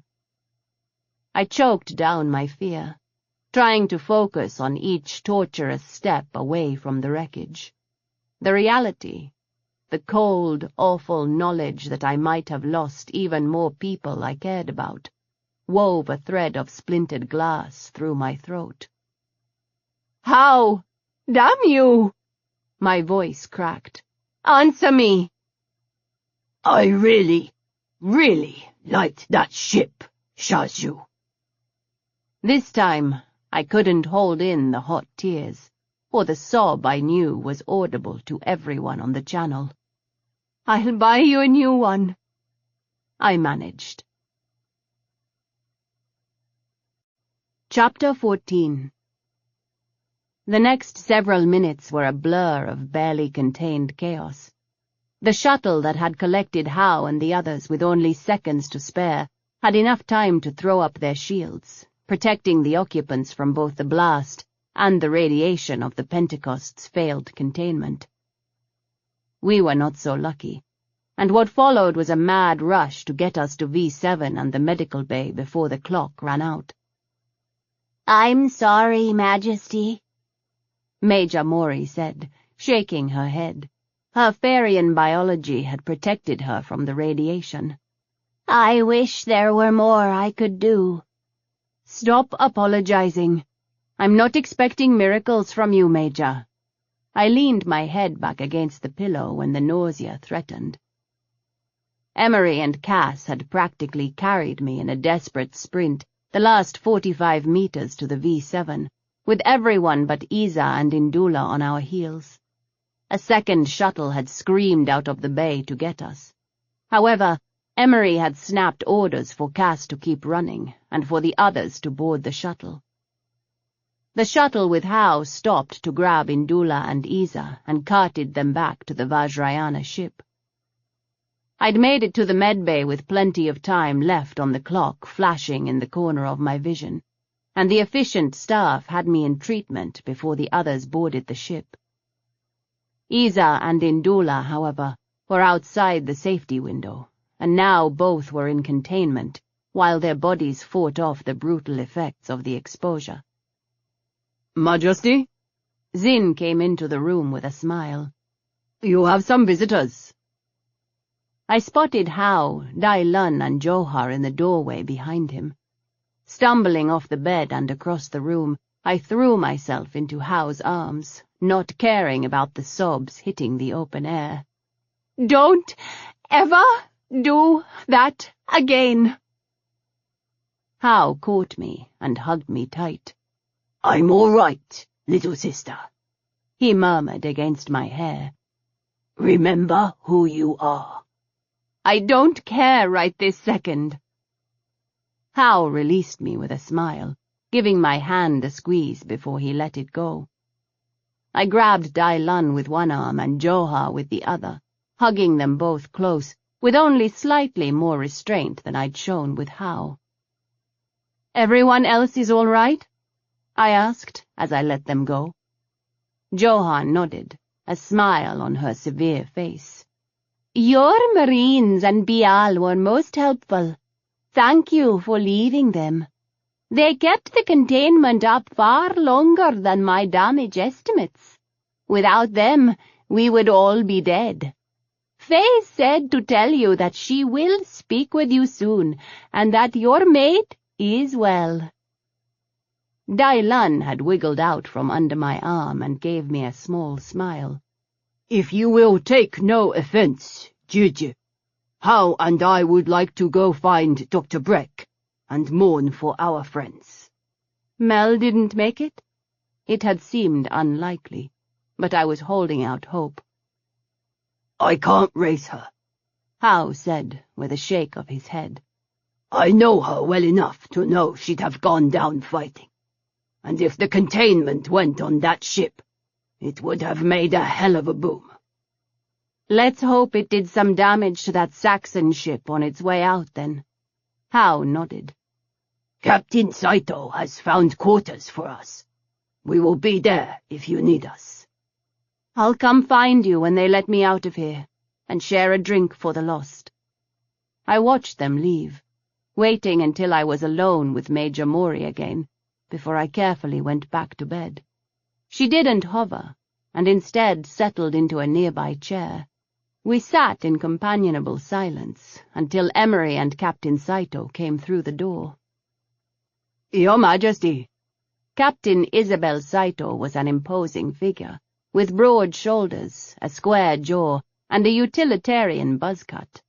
The only thing she had in common with her matriarch cousin was the distinctive look of their Japanese ancestors. Thanks for coming to our rescue. She smiled. Any time, ma'am. Your Ecam thought we should sit down and talk about how to proceed, if you are feeling up to it. I'm fine. I waved a hand. Just a little shaky still. Have we been in contact with Admiral Hassan? No, ma'am. We were waiting to see what you wanted to do first. I don't know. I'd like to let things settle and see what happens, I said, and arched an eyebrow when the pair shared a look. What? Please tell me you're not thinking of taking on that Saxon ship. I could. I'd be lying. Majesty, we have one ship Emery said. We can't take on that monstrosity, Vajrayana or not. It makes more sense to head for Ashva and meet with the fleets as we planned. One Vajrayana ship that is better than a handful of normal ones. And I'm willing to bet that that Saxon bastard is still out there looking for us. I don't want to get caught just hanging around waiting for Admiral Hassan, or worse, have that ship waiting for them when they get to Ashva. Captain Saito smiled. This is a very good ship, but still no match for that Saxon monstrosity, or for the picket we think they have at Ashva. Not all by ourselves, Majesty. Her words sparked an idea to life in my brain. The picket at Ashva is just a few ships, yes? 3 destroyers, according to our reports. Zin nodded. We have to assume otherwise. We can't go into this thinking we're safe. That. I held a hand up. You're right about that. I get it. But there's no reason to not continue on. We were never planning to assault Pashati or Shul's fleet on our own anyway, and I may have a plan for taking out the picket at Ashva without having to fire a shot. All this really means is we've got a lot less cover on our way home. However, we can probably get to Ashva faster now, and that will cut down on any concern there. I suspect the V7 hasn't really tested the full speed of her engines during this trip. We have not, ma'am. Now Captain Saito grinned, the expression lighting up her face. I'm sure engineering will love to see what she can do. Within reason, Captain, Emery said. Let's not run ourselves into even more trouble. Of course, Ikam. The safety of the Empress is paramount. Captain Saito nodded. I held a hand out, and she took it. Thank you, Captain. You saved our lives today. It won't be forgotten. I was just doing my job, ma'am, she replied. But her cheeks reddened in pleased embarrassment. She bowed low when I let go of her hand. I'm lucky to have citizens like you. We'll speak again soon. With your leave, ma'am, I'll go pass along your instructions. I watched with carefully concealed amusement as she turned on her heel and left the room. So damn young. Most of the ship is, Majesty. Admiral Hassan had to get creative with postings for the Vajrayana ships. To be fair, she wasn't expecting us to end up with nothing but this ship to transport us to Ashva. What is the plan, Majesty? I'm working on it. We'll talk about it when I have something solid. Faze asked to see you, if you feel up to it, Emery said. I swung my legs off the edge of the bed, ignoring Major Mori's disapproving look. It was a toss-up if she was frowning over me or Faze. How is she? Emery asked Major Mori, as he reached for my arm. Her Majesty is fine, Ikam. You, on the other hand, could use some rest. I got the look when I snickered. I'll be fine, Major. Thank you. Emery took my arm and led me from my room and toward the door. Zin was quiet on my other side. Is Emery okay? I sub-vocalized the question, keeping my eyes straight ahead. We headed down the corridor. It was empty, almost unnervingly so. He waited until both you and Cass were treated, ma'am. It put him right at the time limit. Dr. Adele wanted to keep him for another round of treatment, but he refused. Do I need to shout at him? Zin's chuckle was strained in my head. I already did, and while you're welcome to try, I'm not sure you'd have any better luck. To be fair, he is out of danger, ma'am. Just pushing himself harder than any of us agree with. Keep on him, Zin. After this, I want him to get some rest, even if you have to have Dr. Adele or Major Mori knock him out. Yes, ma'am. We reached her quarters. I knocked once and heard the muffled, "Come in, Majesty," before opening the door. "Emery, Zin," Faze said, holding her hands out to my Ecam and his husband. They crossed the room to her and took them. Silence filled the room as something passed between the three of them, and I felt suddenly like a schoolgirl watching a party through a window, uninvited and unwelcome. Then Faze smiled and released my bodyguards, holding out her hands to me.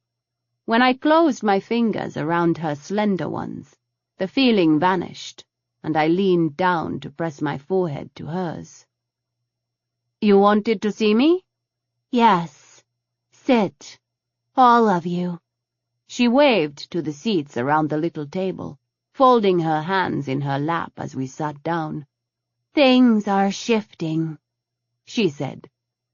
"I felt it when Hal's ship exploded." I tipped my head to the side, studying the Ferian when she didn't continue.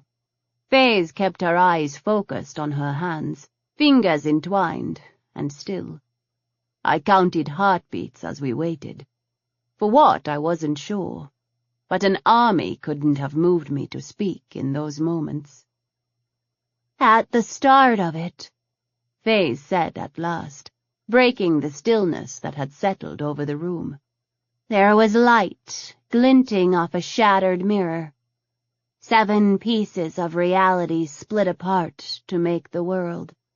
7 gods born into existence to show us the way the world should be made. You humans always have the need to organize and name things. When we first met, the only way our emissaries could get you to understand the concept was by naming the unnameable, putting our gods into boxes." She glanced at me through her lashes with an almost mischievous grin. "They're not really named after the days of your Earth Week." I seem to recall my lessons having a footnote to that effect, I murmured. Something about humans not being worthy to hear the names? "Names have power, Majesty. To give the names of the gods to unbelievers is to lessen them." Faze lifted a slender shoulder. "You are young, foolish. Humanity still fights and rages and desecrates the stars as you once did your own planet." She raised her head, looking right at me with her golden eyes. "We considered wiping you out when we first saw you. The elders were horrified by the hatred that spread like a plague wherever you went." "That was not in my lessons." "You are the first humans to hear it. I would advise against telling Major Mori or anyone else that I have told you." Faze, why are you telling us this? Emery asked. "The stars are changing. I am changing. I made a choice that set this all in motion. Her Majesty made a choice when she wouldn't let me end it. Things continue to cascade. I am not a future seer, but I am getting better, and I can feel the change here." Faze thumped her own chest. "There are things you will need to know in the days to come. It's why I asked the Empress to let me stay with her." "What things?" Zin asked. "That I don't know yet, and I may not. Like I said, I cannot tell apart the futures with any degree of certainty. This might creep up on us like a jaguar and devour us all before we can stop it. There is no way to know for sure, except to go home. and we can't do that yet." "Home?" I echoed. "You mean your home?" Faze nodded, a strange ghost of a smile back. "It was the future seers who stopped the elders. Humanity was needed, they said, though they would not elaborate then. And they continue to hold their secrets close after all this time." I didn't know what made me ask the question, but it slid out onto the air before I could stop it. "Faze, how long?" "Long before you all started dreaming of traveling to the distant stars." How answered the door of their quarters with a drink in his hand. He passed it over to Emery without comment, and my Ecum surprised me by drinking from it before he handed it to Zin. Zin took a drink and passed it along to me. I saluted How with it and knocked back the rest of the glass. The sharp taste of Canafe's local vodka burned in the back of my throat, and I only just managed not to cough. "To the dead," How said, taking the glass back from me and filling it again. "Henna." I reached out and touched Dr. Breck on the shoulder as I passed. I was filled with relief that she had been on the Pentecost with us. I settled into the corner of the couch, listening as Dai Lun told a story about the Gunner twins and Big Bob. Henna occasionally corrected him, her head resting on Joha's lap and her feet propped up on the opposite arm of the couch. There had been new faces on the Pentecost, but I felt the loss of the crew I'd recognized. It was far worse for How and the others, and the silence between stories grew longer as the night wore on. How stared morosely into his glass, swirling the vodka around but not drinking it. Dai Lun had his eyes closed and rested his head on his knees. "I have to break in a whole new crew," Henna murmured, twisting her face up in disappointment. "Answering so many stupid questions about my eye, and repeating the rules about touching and making noise." She rolled over and looked at me. "It was bad enough when you left us, Crescent. This is 1,000,000 times worse. I thought maybe you'd come back after you got hurt on Candless. Was a surprise you didn't." Bugger me. My hope that Henna's drunken ramblings would slip by and disappear into the silence were fruitless as Joha perked up. "I've been to Candless. Bunch of savages. What happened?" "Bolthouse gang double-crossed us over a deal for some neoprene explosive," I replied with a shrug. "Navigator took one in the temple. I took one in the stomach." "She took a fragmentation bullet in the stomach. It shredded her." How's voice was frozen over with an unidentifiable emotion. "Killed her twice before we got there," Henna agreed cheerfully. "Don't know how Portis and that man barely qualified to be a veterinarian kept her alive. Crescent's just stubborn, I guess." "You're the one?" Joha's eyes were wide. "You're the one who wiped out the Bolthouse gang?" "Portis and the rest of the crew helped," I replied, determined not to glance in my bodyguard's direction.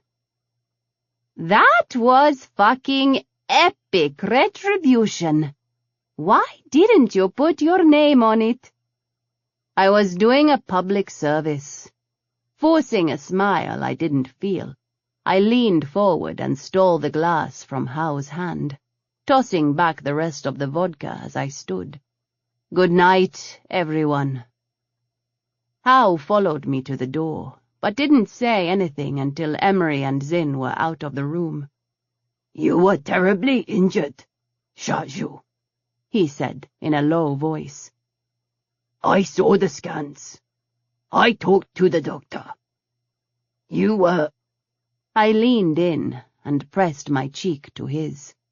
"Whatever you're going to say out loud. If you love me, Don't say it, I whispered against his ear. Good night, honored brother. Howe frowned. His metallic eyebrows furrowed as the door closed between us. Chapter 15. Show me how it's done, Ragini. You don't need to explain. I just want to see it. I leaned over the senior tech's shoulder and pointed at the schematic on the screen. Ragini Triskan had saved our asses several times during the battle for Canafe, and her knowledge of the Vajrayana ships was the reason I'd wanted her with us, rather than leaving her behind with Admiral Hassan's fleet and the bulk of the Vajrayana ships. Ragini tapped her console and let the simulation play out. So we'll be able to control them. It looks good, ma'am. I can't promise anything, though. They're bound to have people on those 3 ships. We can get in through some code vulnerability that really should have been spotted in early testing and get control of the ships. I just don't know how long it will take them to lock us back out. Shul isn't going to have anyone on board that knows the ships as well as you do, I said, and she ducked her head at the praise. Probably not, ma'am. That's all I need, then. We're not building the whole assault around this. At a bare minimum, I want the option to knock those 3 Vajrayana out of the fight. If we can get them to fire on Shul's ships, that's a bonus. If it looks like they're starting to beat you at your own game, I want you to lock them down. I'll get with the others, ma'am. See if we can come up with some better firewalls. Good. I tilted my head to the side and pursed my lips in thought. Have we fixed that vulnerability issue on our end, Ragini? Yes, ma'am. I wrote a patch for it while we were still on Canafe and distributed it to the rest of the fleet. Good woman. I clapped my hand down on her shoulder. When you have a workable plan, pass it on to Zin. He's the one putting everything together. Ragini nodded, but her brain was already occupied with the problem, so I left her alone and headed back into the hallway with Cass at my side. How are you doing? I asked, slipping my arm through his as we walked down the corridor. Cass smiled. No longer nauseous, ma'am, which I will admit is a huge relief. You're right about that. Captain Saito and Emery had agreed that we needed a few days of rest, and it wouldn't affect our arrival at Ashva. We'd still get there long before Admiral Hassan, and this gave me more time to work up the plan I'd told Emery I had. 3 days after the attack by the mammoth Saxon ship, we remained camped out on planet. We made a lot of preparations for the fight back home, but otherwise we'd all appreciated the opportunity for some downtime. I remember a time when you would have frozen up at my familiarity, I said with a laugh. Only a few months ago, Majesty, he replied with a laugh of his own. The last few months have not been what I expected when I accepted Emery's offer of a bodyguard position. That is the understatement of the century, Caspian. I gave his arm a gentle squeeze. I haven't said it lately, but I'm proud of you. I'm just doing my job, ma'am. Aye, Ram. Everyone keeps saying that to me. You're all going above and beyond the job. I flipped my hand out, smacking him in the stomach. So just say thank you. Thank you, Your Majesty. Laughter danced in his blue eyes. I sniffed and lifted my chin as we continued on our way. I spoke with my grandmother, Cass said. She made it to a Crown-loyal base shortly after the fighting started. I released his arm and had to swallow my emotions down before I could speak. I'm relieved to hear that. So was I. She said not to worry about her. He laughed. From the sounds of it, she was ready to take her sewing circle and lead the charge on the palace herself. That would be a sight to see. For certain. The ship shifted out from underneath us, and klaxons blared over the comms. I grabbed for Cass, just missing him, and the sickening sound of his head hitting the floor came a heartbeat before my own impact into the corridor wall. My lungs refused to cooperate for several panicky seconds before I managed to drag a breath in. "Cass!" I wheezed, rolling over and reaching for him. He was still, unresponsive, and I grabbed for his wrist, sending an order to my smarty to check for a pulse. Alarms rang both inside my head and out. Ignoring the screaming pain, I pulled myself upright, hovering over my unconscious bodyguard. "Caspian, wake up!" I slid my hand under his head, and my stomach sank when I encountered the sticky sensation of blood. "Majesty, where are you?" Emery's voice was calm over my smarty. "Corridor J, 3rd deck. Cass is hurt, concussed, most likely, bleeding from a head injury and unresponsive. What's going on?" I waved to the 2 crewwomen I spotted at the end of the hall, and they rushed in my direction. "He hit his head and he's bleeding. Get him to medical." "Yes, Majesty. Are you hurt?" "I'm fine." I got to my feet, bracing myself on the wall when the Vajrayana shook again. "Emery, what in the fires of Naraka is going on?" "Stay where you are, Majesty. I'm headed your way." "That's not a damn answer, Ecam, and don't waste your time. I'm going to the bridge." I took off down the corridor, vaulting up the stairs to the 2nd deck, and narrowly avoiding a collision with Geeta as she skidded around a corner. "Ma'am, are you hurt? You're bleeding." "Crashed into a wall. Cass took the brunt of it. This is his blood." I wiped my hands off on my pants. "I left him with some crew, and they're taking him to medical. What's going on?" "It's that Saxon behemoth." "Because of course it is," I muttered, as we made it to the bridge and stumbled through the door. "Plans to get us off the ground, Captain Saito? Or are we just going to sit here and let them keep taking pot shots at us?" "We just got the engines online, ma'am," she replied, and slapped her hand down on the console next to her chair. "All hands, hang on to something. We're getting out of here." Geeta looped an arm around the railing at the same time I did, and we both braced ourselves as the V7 surged off the planet's surface. "I've got her, sir," she said aloud. "We're on the bridge." The chatter on the bridge bounced across the air. "Shield strength at 87%. Whatever they are hitting us with is sucking the life out of our shields." "Weapons, what are they firing at us?" Captain Saito demanded. "The sensors are saying they're laser missiles, ma'am, but I've never seen any that strong before." "Can we evade?" "Negative, ma'am.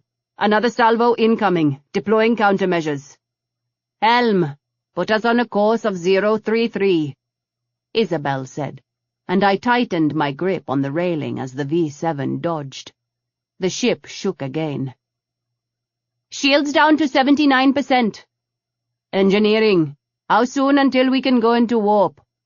"We need about 5 more minutes, Captain." "How did they find us?" My question wasn't directed at anyone specific, but Ragini answered me. "I don't know, Majesty." She frowned at the data on her console. "They shouldn't have been able to follow. Captain, I have an incoming message from the Saxon vessel." Isabel looked in my direction, and when I nodded, she turned back to her communications officer. "Put it on screen." Trace's face filled the air in front of the bridge window. His eyes were bloodshot and filled with glee when they settled on me. "Hail, there you are." I raised an eyebrow. "Did you need something?" "We need to talk." "I don't think you have anything to say that I'm interested in hearing." "You'll listen anyway." Trace slammed his fist into something near him. The crunch echoed over the comlink. "I'm hearing some disturbing rumors that my brother did a deal with you. They'll stab you in the back the first chance they get. You have to listen, Hale. You owe me." "Captain Saito, When we are ready to float into warp, you let me know." I sub-vocalized the command, while keeping my eyes on Trace. "Yes, ma'am. When I say go, get us out of here." "Trace, I owe you a punch to the mouth, and that's about it. You got yourself into this mess, and you'll pay the price for it." I wasn't going to waste my breath telling him I didn't trust Torapov and the other Saxons. I knew what his kingdom was capable of, and the same men advising his brother had doubtlessly advised Trace during the war. "You can't run from me, Hail. I'll find you. I'll find you, and I'll keep shooting pieces out of your ship until you listen to what I have to say about Wilson." "You haven't shot any pieces out of my ship." "I will. Your shields won't hold out forever, and there's nowhere you can run that I won't find you." "And why is that?" Trace was either in the first stages of withdrawal or dangerously close to overdosing on whatever supply of rock he had left. It was obvious he wasn't thinking clearly, and I was hoping my question would rattle him enough to make him slip. He laughed and waggled a finger at me. "I don't think so, Hail." "We're ready, ma'am. Go," I said to Captain Saito, and gave Trace a little wave before the connection was cut and we warped away. Emery, Zinn, and Howe skidded through the door of the bridge a few seconds later. "So we found Trace," I said. "Captain, where are we headed?" "We warped to a system about half a light year from here," she replied. "We could have warped straight to the Ashvin system, but I was fairly certain you didn't want to show up with a massive Saxon ship in tow." "That was definitely not in the plans," I said, and crossed to the navigation officer. Leaning over the young woman's shoulder, I poked at the charts until I found a spot that suited me. "When we come out of warp, toss us right back in, headed for these coordinates." "Majesty?" The lieutenant glanced at Captain Saito for confirmation. "You want to rabbit, Hail?" Howe asked, and I nodded. "I'll explain it later, Captain. These engines should be able to take the abuse. We need some breathing room." I looked over at Ragini. "I need to know how he found us." "Yes, ma'am." "Can we stand up to that ship in a fight?" I glanced at Gita, and she shook her head. "I don't know, ma'am. Not if it's armed like the specs that I saw. The Vajrayana are powerful, but the shields on that thing are amazing. And their weapons are obviously going to be a problem."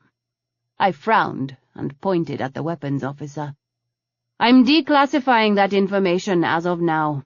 Gita, get with Commander Gwait there, and transfer your files about that ship to him. Captain, where's the best place to talk about this?" "My briefing room." She jerked her head to the left of the bridge. "Call whoever you think needs to be involved." I squeezed Ragini's shoulder on my way by her chair. "Let me know the second you have something. There's no way he just guessed where we'd be." "Yes, ma'am." Cass is in the med bay with a concussion and a laceration on the back of his head," Emery said. "Dr. Adele says he'll be fine." I exhaled and mustered up a smile. "Good. Trace said he knew something about Wilson, Emery." "You can't trust anything he says." "I know." I rubbed at my face. That. Why would he go to all this trouble?" "I don't know, Majesty. We'll worry about it later. Right now, what's the plan?" "Honestly, I don't know yet. But I've got an idea. I'm hoping that rabbiting will buy us enough time to come up with something." I stood by the door of Isabel's packed briefing room, Emery on one side of me and Howe on the other. "Ladies and gentlemen," Gita said, and the crowd fell into silence. Meet the Litko. It is a new class of ships for the Saxons that up until a few days ago, Indranan military intel was convinced was merely an experimental design. Let us all hope this is the only one in existence. She has a warp engine capable of performing more than 1,000 floats of normal duration without having to refuel. She can act as either troop or fighter carrier, but she's also no slouch in a fight. Gita brought the schematics up on the display. The limited data I have suggests that the shields are a new matrix generated by plasma repeaters set at several points within the ship, rather than one central location. The size of the Litko doesn't allow for anything else. I don't have specs on this, so there's no way of knowing how they're going to respond to the Vajrayana's weaponry. Well, that's good news, I said. The other good news is that the locations of the repeaters are known. Gita highlighted them on the ship. I'd highly suggest aiming in that direction when we decide to take a shot. If we're lucky, taking one or two of those out might give us enough of a break in the shields to do some actual damage. What about the weapons? Captain Saito asked. I've given Commander Gue the information I have. They didn't do a lot in terms of upgrading the weapons. When you get right down to it, their technology is still a good dozen years behind Indrana's. What they've done is crammed as much of their heavy artillery into the ship and focused on these. A new schematic took the place of the ship. The missile didn't look all that different from your standard military grade, but the whistles from several of the officers as the specks popped into the air next to the image confirmed it was something new. Captain, permission to get to work with bodyguard Desai and the rest of the weapons crew to figure out some countermeasures, Commander Gue asked. Emery nodded at Captain Saito's questioning look. Granted, Commander. Get to work. The room emptied out enough to give me breathing space.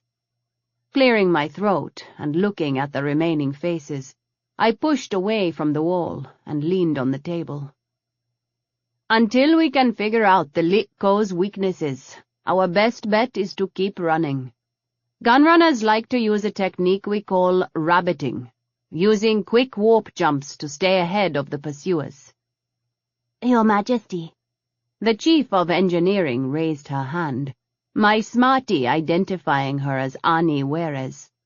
With all due respect, we don't know enough about the Bristol's engines to know how she'll handle it. I rubbed a hand over my face. This is a bit like trying to use an unfamiliar vehicle as a getaway car. Howe laughed.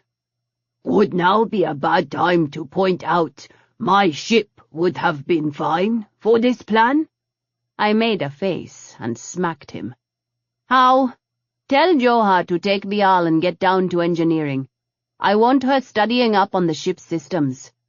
Chief Weres, between you, Howe, and Dailan, I'm pretty sure you'll be able to handle anything that comes up. Yes, ma'am. Why the quick jumps? Captain Saito asked. For one thing, it'll burn less fuel. We're not running on full. For another, I have no idea if that beast of a ship can catch up to us in warp, and I really don't want to find out. Regardless of how they are tracking us, if we're bouncing around enough, it's going to take them a little time to figure out where we are. I'll take any advantage I can get. So, this is our plan? Just run from the madman? Coming from anyone but Howe, that question would have been too insulting to consider. As it was, Captain Saito shot him a look that could have melted the hull of her ship. That's the first part, yes. I'm still working on the second part, but we have to burn some time up because I do not want to go toe-to-toe with Trace unless I know for sure Admiral Hassan is right around the corner. Fair enough.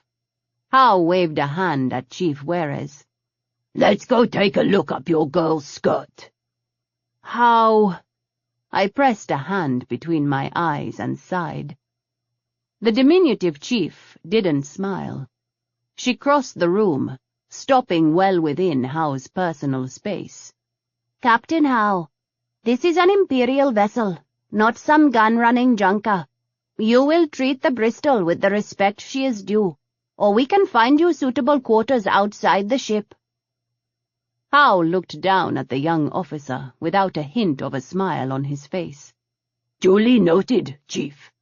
I apologize for the insult. You are correct. I'd forgotten where I was. He gestured at the door. After you. They left the room, and I sighed. Captain, I'll speak to her, ma'am. I'm fairly sure Chief Juarez wouldn't actually space someone without checking with me first. It's not that. I waved a hand. Howe can take care of himself, and it's a good idea to not let him get too comfortable, or we'll find this ship actually being used for gun running. I raised an eyebrow at Isabel. Why did Chief Juarez call the V7 the Bristol? Oh, that. Captain Saito bit her lip and looked at the floor. The crew may have unofficially named the ship, ma'am. It's a little nerve-wracking to fly around in a vessel with just a number. I nodded, waiting for her to finish with a raised eyebrow. Captain Saito swallowed, then glanced at Emery and back at me before she straightened her shoulders. Welcome aboard the Hail Bristol, Your Majesty. Emery chuckled. I closed my eyes and sighed. Chapter 16. Expecting an attack from an opponent who has the advantage doesn't do a whole lot to improve one's chances in the fight. That didn't stop the crew of the Hail Bristol, for Shiva's sake, from preparing as best as they could for the upcoming battle. We floated out of warp near an abandoned mining system, the hulking wrecks of equipment still hanging in the blackness of space. I stood with Emery near the back of the bridge, my hands locked onto the railing. There was no way of knowing how soon Trace would arrive, and despite my hope otherwise, I knew he would show up. The clock is started, Majesty, Captain Saito said, and I nodded in acknowledgement. Johar and Howe needed a half-hour to make some modifications to the Bristol that would allow us to burn less fuel with our jumps, and hopefully would help the engineering crew stay ahead of any potential problems repeated jumps might cause.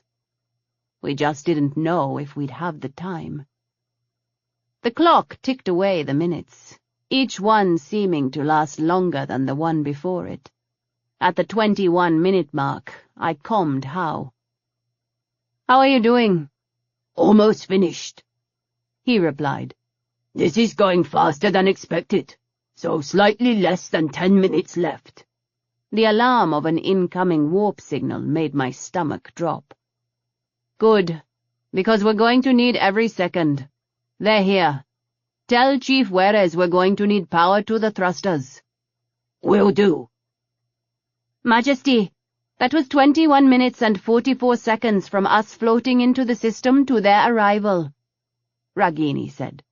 Whatever signal he's following has to be traveling at FTL speeds, but I checked the comms already. Check them again. His warp drive is better than ours, Captain Saito said with a frown. I hate to say it, but I think his everything is better than ours, I murmured back at her. They're targeting us. Evasive maneuvers, Ensign Coley, Isabel ordered. Commander Gui. Yes, ma'am. You are cleared for any countermeasures you deem necessary, but fire back on my command only. Understood? Yes, ma'am, he replied. Despite the target lock, no missiles streaked across space from the Liko. Instead, the Saxon ship just hung there in the vacuum, waiting. What are they doing? Waiting, I replied. He wants to talk. Send a comm request." When the image came up, Trace was lounging in the captain's chair on his bridge. He grinned. "We could do this all day, Hail. At the end of it, I'll still have plenty of fuel left. Eventually, you're going to have to stop and listen to what I say. You've got to want to know about Wilson. Why are you making this so difficult?" I leaned my forearms on the railing. "I'm not going to believe anything you have to say about Wilson. You've been working with him all this time. Or did you forget? Rock does that, you know. Melts your brain down. When they crack your skull open, they're just going to find a puddle in the bottom." "You don't know anything." He threw a hand in the air, and I spotted the tremor before he dropped it back in his lap. "That's why you're losing this. Why you need me." "I don't need anything from you. I'm going to take back everything Saxony has stolen from us, and then some. You started this mess, Trace, when you made a deal with the monster who murdered my family." "I didn't know who he was." Trace's easy dismissal had me hissing air between my teeth in barely controlled rage. "Look, you're outclassed here, Hail. Just surrender.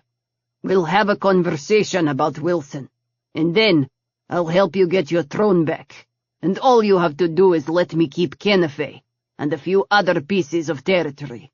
It's a win-win situation." Kennefe is mine.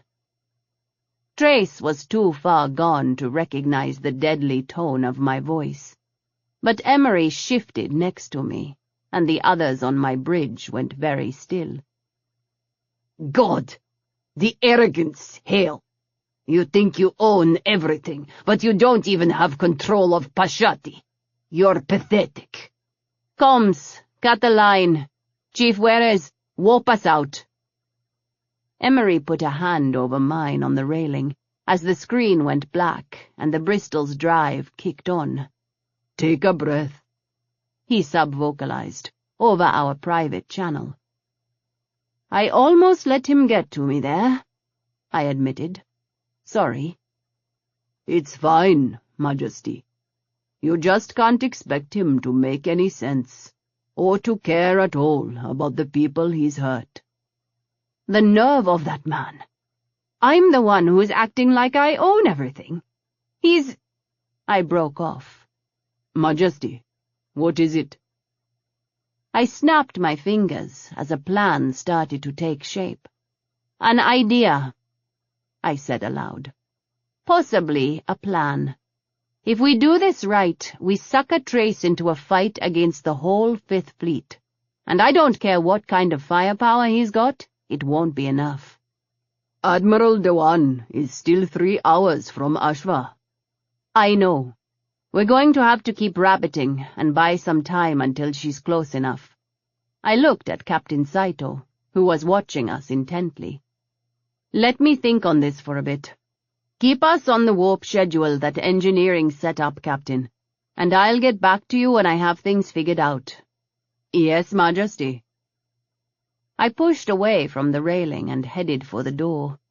The pattern of warping into a system and then right back out again would hopefully buy us a bigger window every time we did it, even with the Likko's better warp drive. Emery caught me by the arm when I staggered into the wall. I muttered a curse. The adrenaline was leaching out of my system, and I realized I was going to crash soon. "Make sure everyone gets some rest, Emmy," I murmured, stumbling again through the door of my quarters. "I will, Majesty." I didn't resist when he pushed me gently toward the bed, and I was out as soon as my head hit the pillow. The klaxon woke me from a dead sleep. I scrambled out of bed, still fully dressed, and sprinted out into the corridor. Emery and Zinn caught up with me at the stairs. I grabbed for the railing as the familiar queasiness of floating into warp washed over all of us. Once I had my bearings, I started up the stairs, taking them 2 at a time and double-timing it to the bridge. "Sorry, ma'am, we cut that one a little too close," Captain Saito said as a greeting. "I was hoping we'd stretched our lead to 45 minutes, but no dice. The engines are starting to protest a little, but Chief Juarez says the modifications your people made are making a significant difference." "Isabel, you look like shit. Have you slept?" "Yes, in her chair," her XO said under her breath, and I grinned in her direction. "Ragini." The senior tech had her head bent against Dylan's as they pored over schematics of the Vajrayana. "Ma'am? Any luck?" "Not yet, ma'am, but we've eliminated a lot of possibilities. There's definitely something tied into the comm system, but it's just transmitting. It's not the source. If I shut it down, it just comes back in a different spot in the system." The Bristol made an awful noise, and we dropped out of warp with a jarring thud. I managed to keep from falling completely on top of Ragini at the last moment, and the top edge of her seat drove into my midsection, relieving me of air. "Bugger me, that's going to bruise," I muttered. "What happened?" "I don't know, Majesty. Engineering is saying the drive stalled. They're trying to get it back up." Isabel shoved out of her chair and leaned over the navigation console. I joined her. We dropped out of warp near a cluster of planets and asteroids. "Get us over there," Captain Saito said, pointing at a spot on the far side of the screen. "I want cover. That bastard is going to come out of warp on top of us otherwise. We can at least outmaneuver him in there." As if she'd summoned him, the Litko appeared on our scanners. Isabel swore, and the klaxon sounded again throughout the ship. "Weapons fire," she said. Gita nodded from her spot next to Commander Gui, and the Vajrayana's plasma beam cut a swath diagonally across Trace's ship. "Got him, ma'am." Gita's voice echoed over the cheers on the bridge. "That should slow him down a little." "Helm, get us out of here." Isabel settled back in her chair. "How long until we can warp again?" I asked Howe over the comlink. "I need 10 minutes," Howe replied. "How am I supposed to do that?" "Talk to him. Keep getting him angry. He's not thinking clearly as it is. You're not going to like it, but we're going to need to scrap the rest of the planned warps and go straight to the Ashvin system." "I don't, but we'll manage. It's better than being stranded a really long way from home without a warp drive." I made a face. "Helm, take us to 7005, Captain Saito ordered. "Half power." "Aye, aye, ma'am. Half power. Heading 7005. I made it back to the railing just before the Bristol moved and watched the clock in the upper corner of my vision slowly tick off the seconds. "Incoming fire on header 904. Deploying countermeasures." The Bristol shook, but continued on her path for the questionable safety of the asteroid field. "Shields at 99%. The next salvo from the Litko missed us, but slammed into the asteroid nearby, and I felt the shudder of the ship as several massive chunks of rock, moving slowly enough to slip past our shields, slammed into the hull. Alarms rang out over the chatter on the bridge. The ensign at the helm never blinked once as she continued to navigate the Bristol deeper into the asteroid belt. Trace kept throwing shots in our direction, alternating between aiming right at us and at the surrounding rocks. "He's narrowing down our evasive pattern," I murmured to Emery. "Captain, open up a comlink to the Saxon ship." "Ma'am?" "I'm going to distract him." I leaned against the railing, crossing my legs at the ankles. Captain Saito nodded reluctantly, and moments later Trace's face appeared on the screen. "Trace," I smiled at him. "You're shooting a little wild there." My aim is spot on, and we both know it. Stop now, Hail, or the next shot is going to do a hell of a lot more damage. "I thought you wanted to talk." You shot my ship.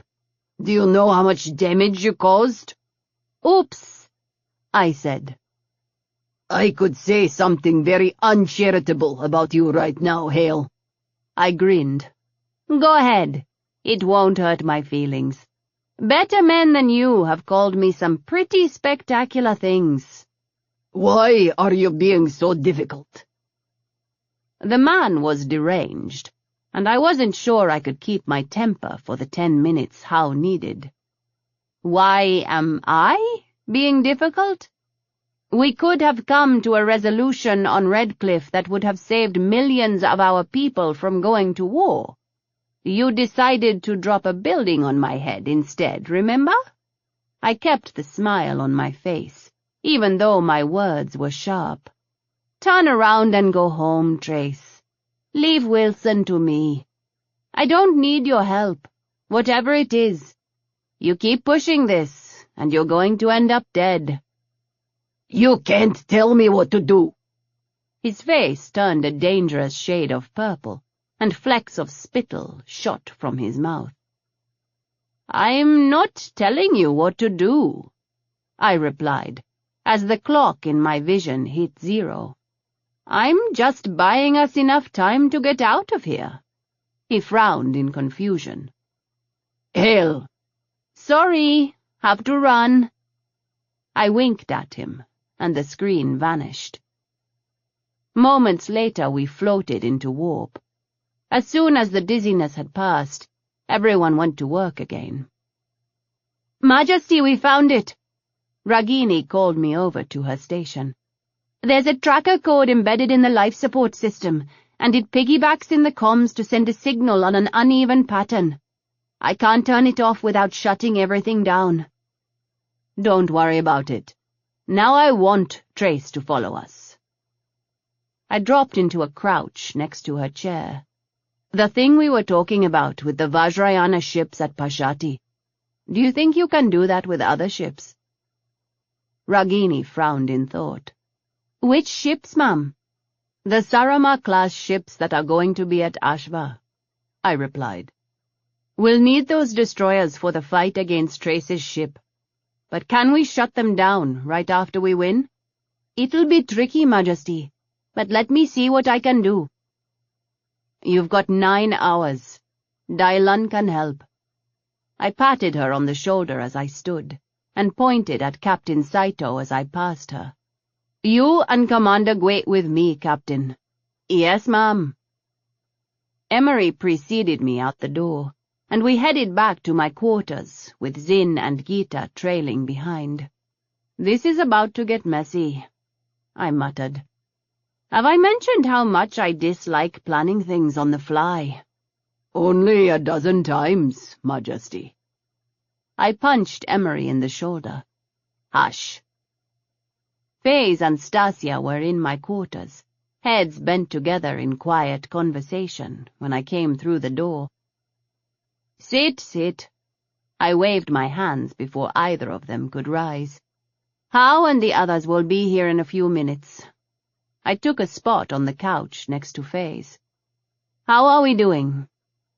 She shook her head. "Everything has been quiet for some time, Majesty. I can't just call it up at will yet.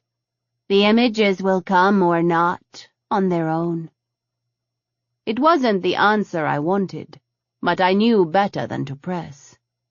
Faze looked wan, and there were dark circles under her eyes.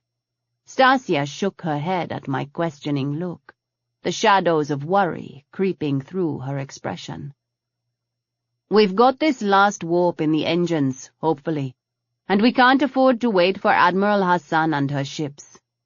Gita tells me we're not going to survive long in a straight-up fight against that ship.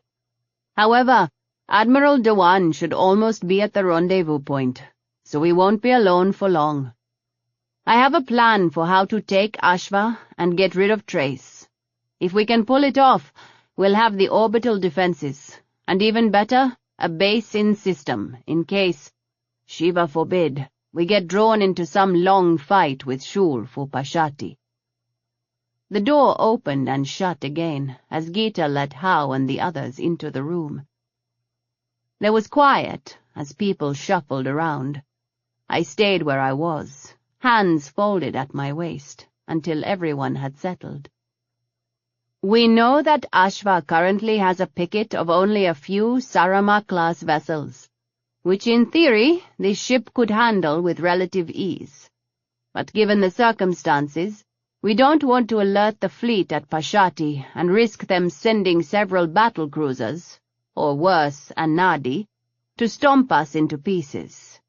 If they do, we'll only have 6.5 hours before they show, so we'll need to coordinate with Admiral Hassan and make sure she hits Ashva as close to that window as possible. Majesty, what are you planning?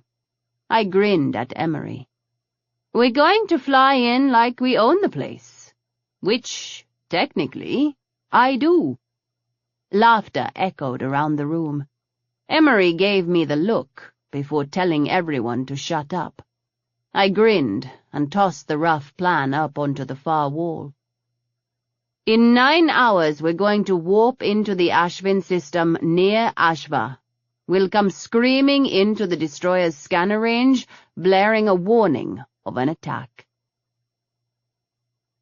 Half an hour later, I wrapped up the briefing, and people started filtering back out of the main room of my quarters into the corridor. I gave Captain Saito a stern look on her way out of the door. You get some sleep, Isabel. In a bed. That's an order. Yes, Majesty. Same goes for you, Faze. Stasia, see that she does. The women bowed their heads. Yes, Mom. Hao waited until we were alone in the room. I raised an eyebrow when Emery ushered the other bodyguards away from the door, and it slid closed. Hao hitched a hip up on the briefing room table, but didn't speak. So I leaned against the wall near him and crossed my arms over my chest. He broke first. Hail, what are you doing? Getting my throne back, and trying to keep Trace from killing us all in the meantime. The other night. I couldn't stop my inhale, or my hand from reaching for the non-existent gun on my hip. I told you to leave it. I'm doing this in private, for a reason, little sister. Hao didn't move, didn't blink. Do they know you can't have children? Emery knows. I don't know if he's told Zin. The sick feeling of betrayal slid through me. What's it going to cost me to get you to keep your mouth shut?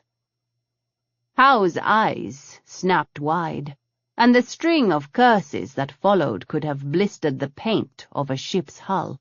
You think I want to blackmail you? Judging by the incredulity in your voice, I'm guessing that's not what you are getting at. I would never betray you like that. Hao fisted a hand. If I didn't think your bodyguards would interrupt us, I would kick your ass, Shaju. How could you? Words failed me, and I pressed a shaking hand to my mouth as I sagged against the wall. Hao crossed to me, grabbed me by the shoulders and shook me once. My head rapped back against the wall, and the pain grounded me. You are family, he said, and let me go. I'm sorry. I dragged in a breath, then another, and reached for his hand. I wanted to know what you were going to do about it, Hale, Hao said, his fingers curling around mine. If the secret gets out, how are your people going to react? I named Alice as my heir because of this, I said. You named a widowed matriarch with no children as your heir. Hao said gently. I'm not saying she was the wrong choice, but you need to think further ahead. I wasn't even going to ask how he knew all this. My former mentor was smarter than most people gave him credit for, and had no doubt been poking around in Indranan politics and history since he discovered who I was. I've been a little busy.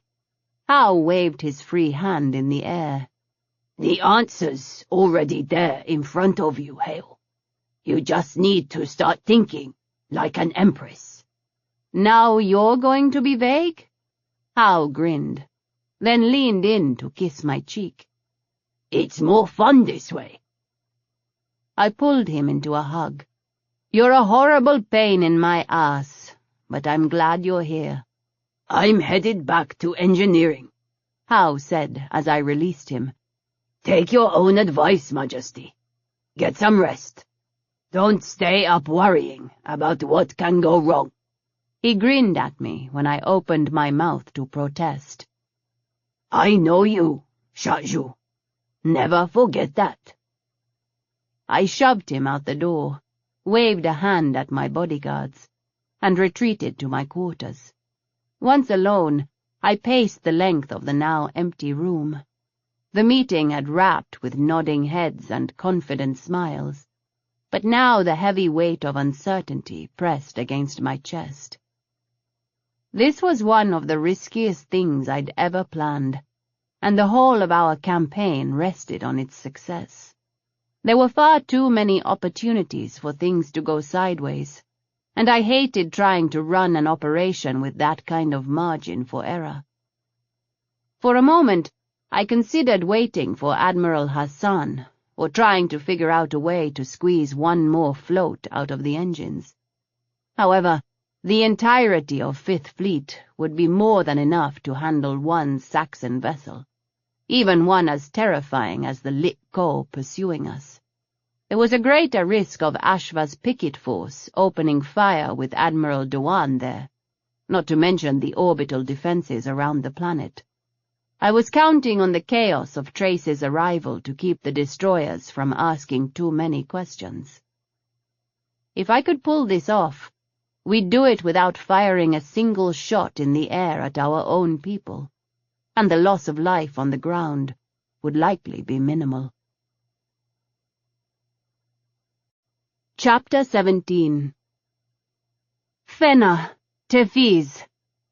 There was a rush of relief at the sight of my former guard and the previous intelligence director on the screen in front of me. They had moved to Ashva shortly after I took the throne. "Your Majesty," Tefiz smiled. She looked so much better than the last time I'd seen her, broken and defeated from the death of her wife and my disappearance. Now a sense of purpose lit up her eyes, and she was almost vibrating with excitement. "Admiral Dewan and the Fifth Fleet are just outside the system, and will be at Ashva inside of an hour after you arrive. We are ready to move on your signal."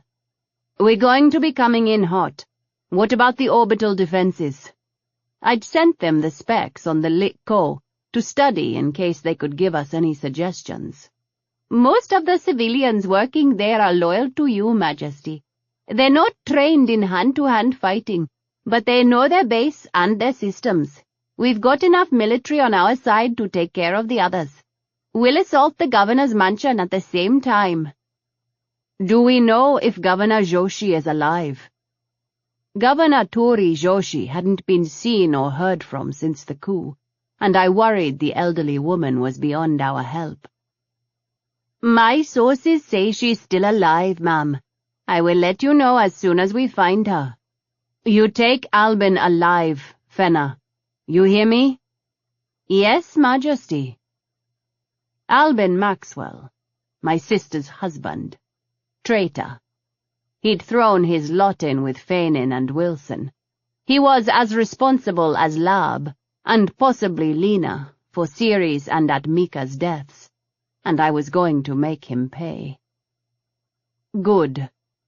"Majesty, be careful," Fenna said with a worried frown. I faked a grin.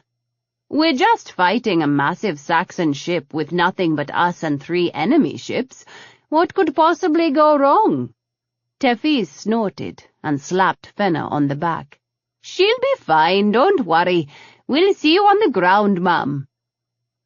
I cut the connection and leaned back in my chair. How's Cass doing, Emery? Better, he replied. And Isa is awake. We should go see her while it's quiet.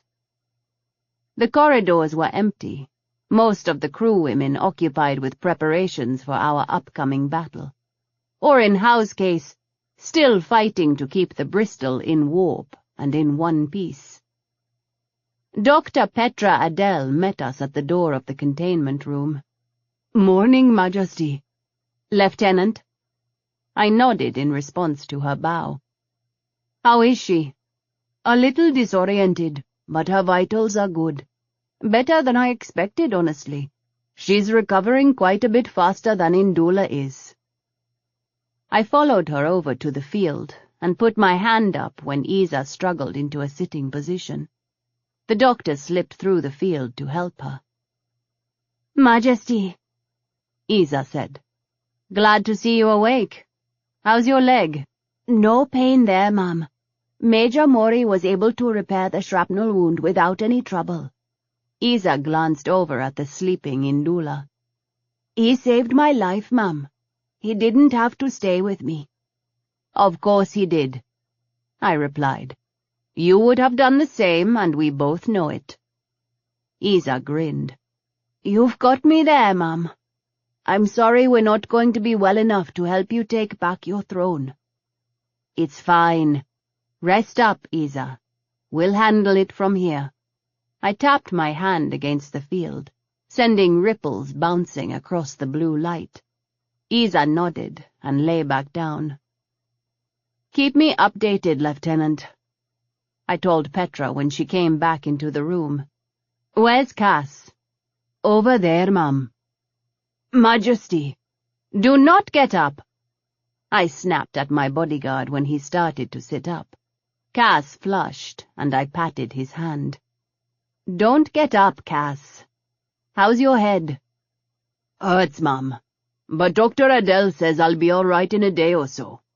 He nodded to Emery over my shoulder. Sir.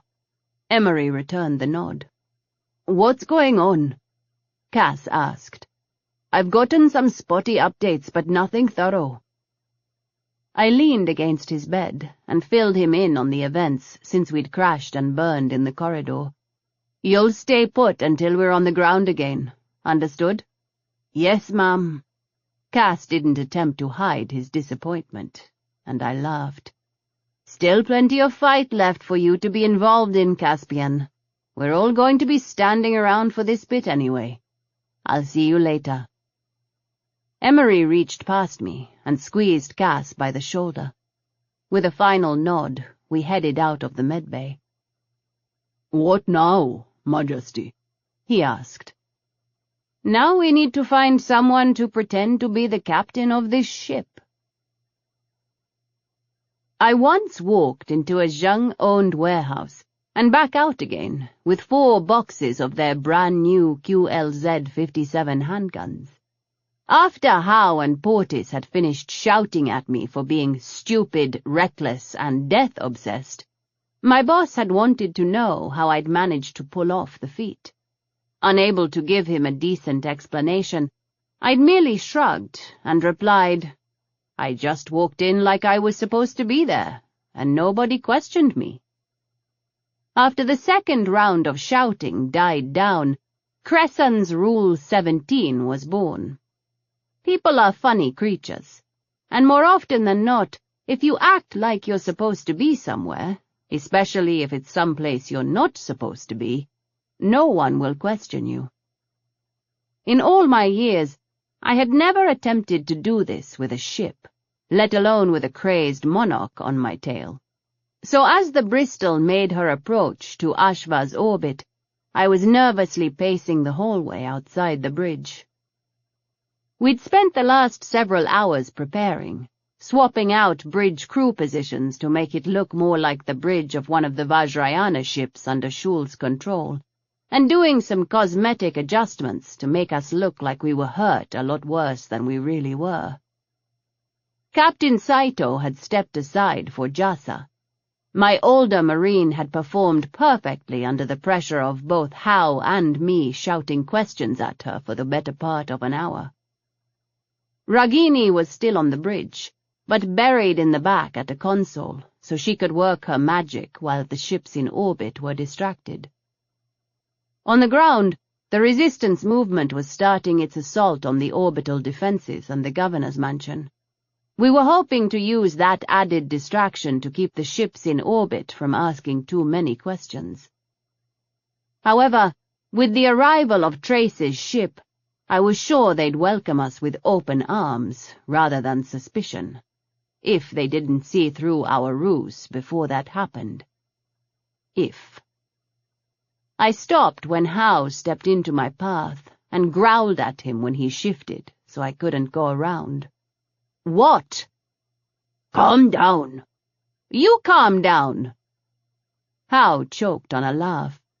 Hail, you're behaving the exact opposite of how this rule works. I'm not in there. I jabbed a finger at the door. I can be as antsy as I please. A leader leads by example, not by force, he murmured, and the words stopped me cold. Hao met my glare with a blinding smile and a wink. When did you start reading Sun Tzu? Last thing I remember was you saying that dead guys had very little to teach us. I changed my mind, Hao replied. You were right. I'm sorry, what? We are being hailed by the Ashva ships, Emery said, before I could gloat. He tossed the image from the bridge onto the hallway wall, so we could all see. Unidentified Indranan vessel. This is Captain Tauji with the destroyer Hanuman's Mountain. Please slow to 1/2 impulse and provide your identification, or you will be fired upon. It was a hell of a challenge, especially since we all knew this older model Sarama wouldn't stand a chance against the Vajrayana ship. Helm, bring us down to 1/2 impulse, and comms, open me up a channel. Jasa looked calm and relaxed in the captain's chair. Captain Tauji, this is Captain Hibi Daido aboard the Iha Fenin. Our identification code is... I rolled my eyes at the ceiling. It shouldn't have surprised me that Fenin had named one of the Vajrayana ships after himself. But it had, and I'd snorted out loud when we saw the names listed in Caspel's message. The arrogance of the man was astounding. We'd picked the Fenin because the captain was not only relatively unknown, but a woman, and Jasa's build matched the photos we had. I wasn't going to deny that I liked the slap in the face of using Fenin's name to fool his own ships into standing down. Captain Daido, your identification checks out. What brings you all the way out here? Last I heard, they were keeping the Vajrayana ships behind Shaiba. You heard right, but we were sent out here to reinforce the picket. Admiral Shul has received intelligence that the rebel forces may attempt to take over Ashva before they head for Pashati. We got jumped en route by a Saxon ship we've never seen before. A Saxon ship? Captain Tauji's eyebrow arched toward the ceiling. I'm not seeing anything on the scanners, he said with a frown. Is your ship in immediate distress? No, sir. We are pretty banged up, but we'll be okay. You're going to need our help when this beast shows up. I tuned out whatever Jasa was saying to the captain as I contacted our troops on the ground. Tefiz, are you ready to move? Yes, ma'am. Go then. May the Dark Mother watch over you. And you, Majesty. I returned my attention to Jasa just in time to hear Captain Tauji let out a very unprofessional curse. Look at the fucking size of that thing! His eyes were wild when they settled back on Jasa. We can't fight that, Captain. You can and you will, Jassa replied. Or you'll explain to Emperor Fainin why you abandoned your post. I'm sending you the information we managed to gather from our encounter. It includes specific firing targets we think will hurt them. The Litko was screaming toward us, and I knew that the seconds until Trace opened a comlink and started shouting my name were ticking rapidly away. I held my breath until Captain Tauji gave a sharp nod and disconnected. Emery slapped the panel, opening the door, and the real bridge crew flooded back in. They swapped out seats with effortless efficiency. Captain Saito and her crew had come up with a battle plan for dealing with Trace. Using the information from Gita about the ship itself and the Vajrayana's superior maneuverability, they were counting on the destroyers to provide a distraction and little else. I braced myself against the railing and watched the battle unfold. The destroyers were small enough and fast enough to get in close to the Saxon ship. They spun around the behemoth like a pack of wolves around a cow, darting in to take a shot at the head of the ship, then scrambling out of the way before Trace could get a lock on them, which was a good plan, since a direct missile hit from the Saxons would likely cut straight through their shields and vaporize the Saramas. I'd no sooner had the thought than a lucky shot from the Litko clipped the edge of the destroyer called the Ruby Knight and sent it spinning off away from the planet. The other two ships redoubled their efforts, and their weapons cut past the Saxons' weakened defenses, opening gaping wounds to the blackness of space. "Commander Gui, fire!" Isabel ordered. Aye, aye, ma'am. We fired our plasma beam into the same spot where we'd hit them before, and a gushing plume of fire spat from the ship's side. "Shiva," someone murmured. "Captain, open a direct link to the Saxon ship. Make sure those destroyers can't hear me." "Yes, ma'am." The image of the bridge appeared, and smoke filled the air. "Trace?" A young man appeared in the frame, blood flowing from a wound in his head. He blinked at me in confusion. "Ma'am. Your Majesty?" "Where's your king?" "Gone, ma'am. They went to the escape pods. That last hit—" The bridge shuddered underneath him, and he grabbed onto the nearest console. "That last hit clipped the reactor." "Isabel, get on the comms and tell those destroyers to get away from that ship." I hissed the order, but she was already moving. "Navigation, back us up. I want all power to the front shields." "Where's your captain?" I asked. "He went with the king." My gut rolled. "What's your name?" "Ensign Pavel Zima, ma'am."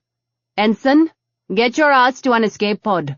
You have my word we'll rescue you and your crewmates, and you'll be fairly treated." He mustered a smile. "Too late for that, ma'am. Not enough pods on this ship. I drew the short."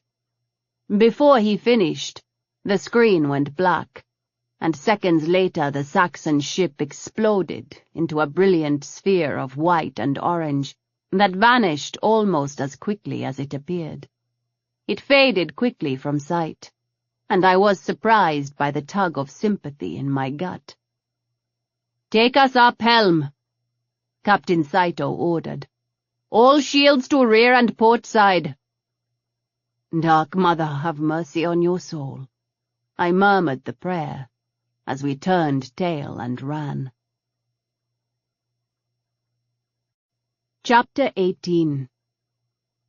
We didn't get far before the shockwave hit us, and the Bristol rocked with the impact on her shields. The shrill chorus of alarms filled the air as the debris from the Saxon ship blew past us. One by one the alarms died out as the crew brought the ship back under control. "Damage report, Captain?" "We're all right, ma'am," Isabel replied. Banged up and probably in need of some major repairs, but we're not in any immediate danger. Did the destroyers get out of range? Seems so, ma'am. Ragini answered my question. Do you want me to start? Do it.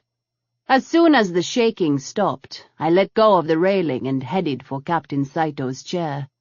Can I steal your seat for a moment, Captain?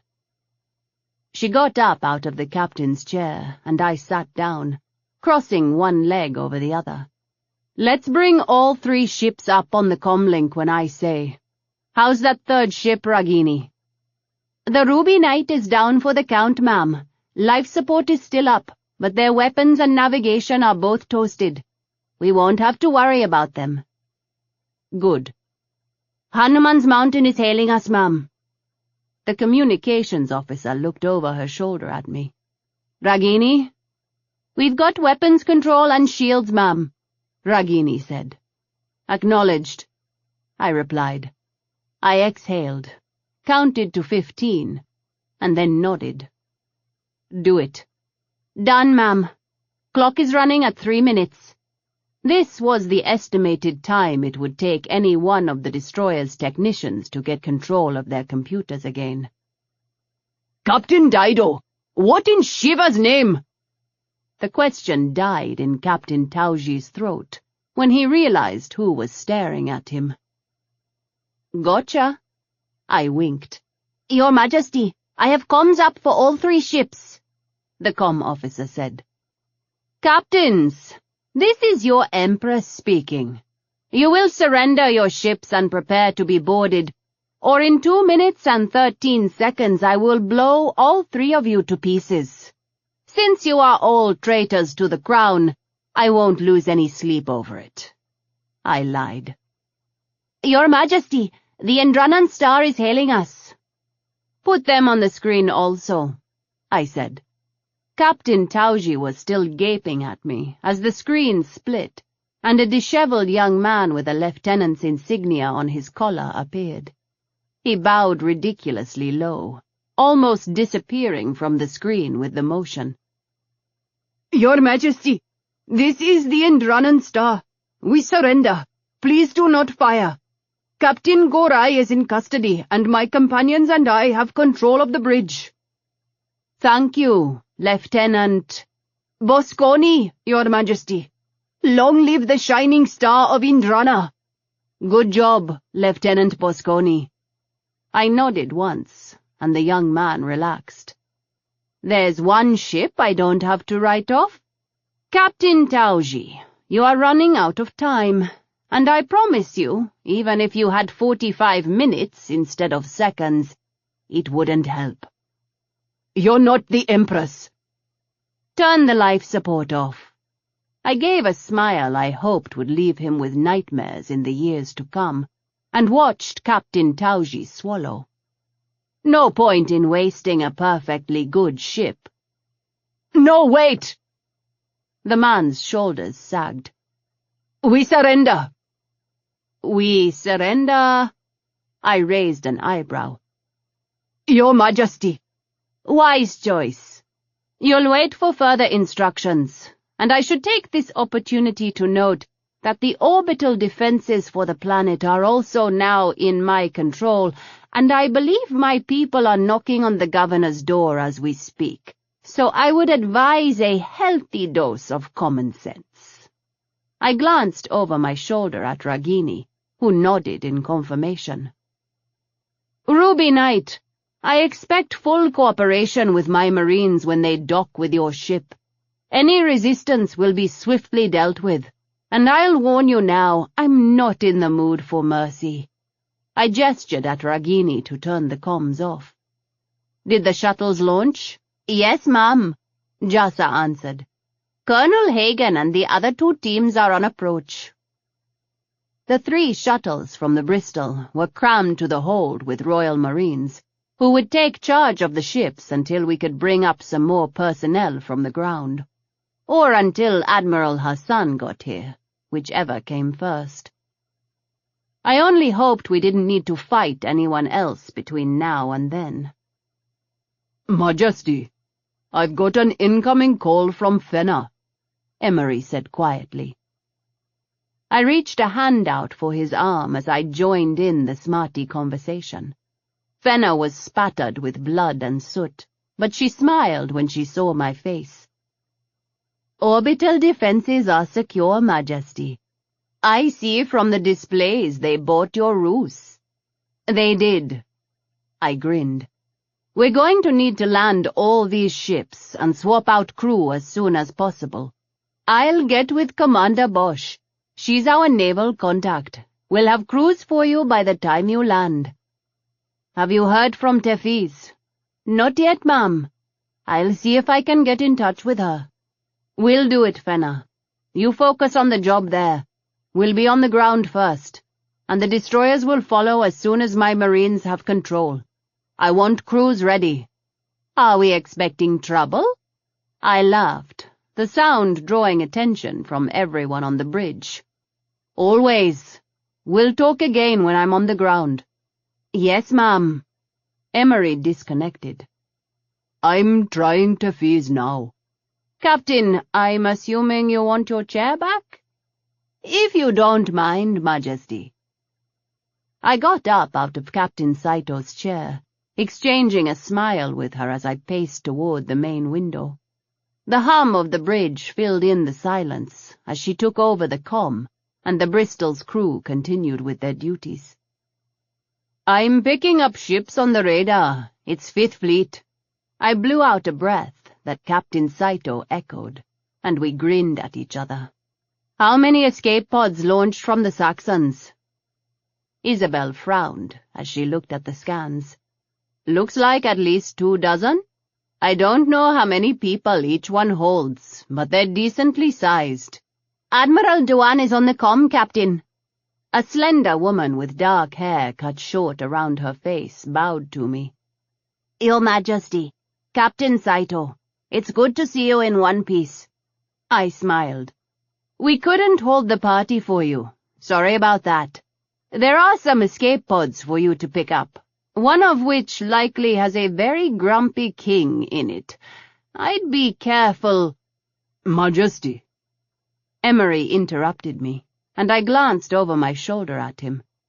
He was leaning on the console, shaking his head. Those aren't normal escape pods. I think they've got re-entry capability. One of them was trying to hide in the debris from the explosion. You think it's Trace? I crossed to him and followed his finger as he traced the pod's route. Possibly. None of the others are making an attempt to get to Ashva. He's going to want transportation that can get him out of the system. Bugger me, we can't let him get away. Admiral! Yes, ma'am. Sorry to leave you with the cleanup. We're going to have to go after him. Keep an eye out for movement from Pashati. Captain Saito, follow that escape pod's path and get us on the surface. How soon can we be on the ground? We're ready to land, Majesty. Mostly we were hanging around to give the shuttles backup if they need it. Send a message with a reminder that the orbital defenses are trained on them, with orders to blow them to pieces, and then turn it over to Admiral Dewan's people. If even one of my marines gets so much as a scratch during boarding, I will execute everyone on board. It was a bluff I could afford to make. I just hoped Captain Tauji didn't try to call me on it. Yes, ma'am. Keep trying, Tefiz, I told Emery, and leaned against a console as the Bristol began its descent into the atmosphere. I suppose trying to get you to go back to your room while we land is out of the question. Pretty much. This is the fun bit. Ashva gleamed in the main window, a little pearl of a planet.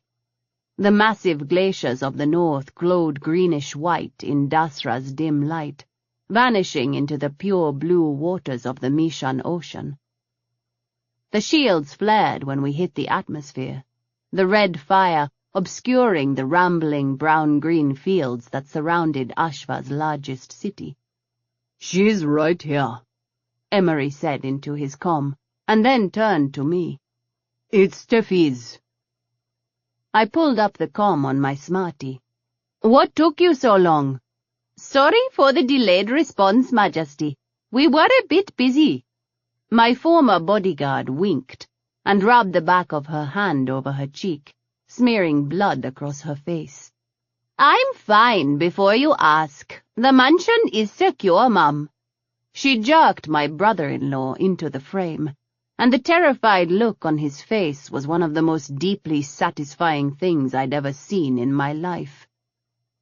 Thank you, Tefis. We'll be there shortly.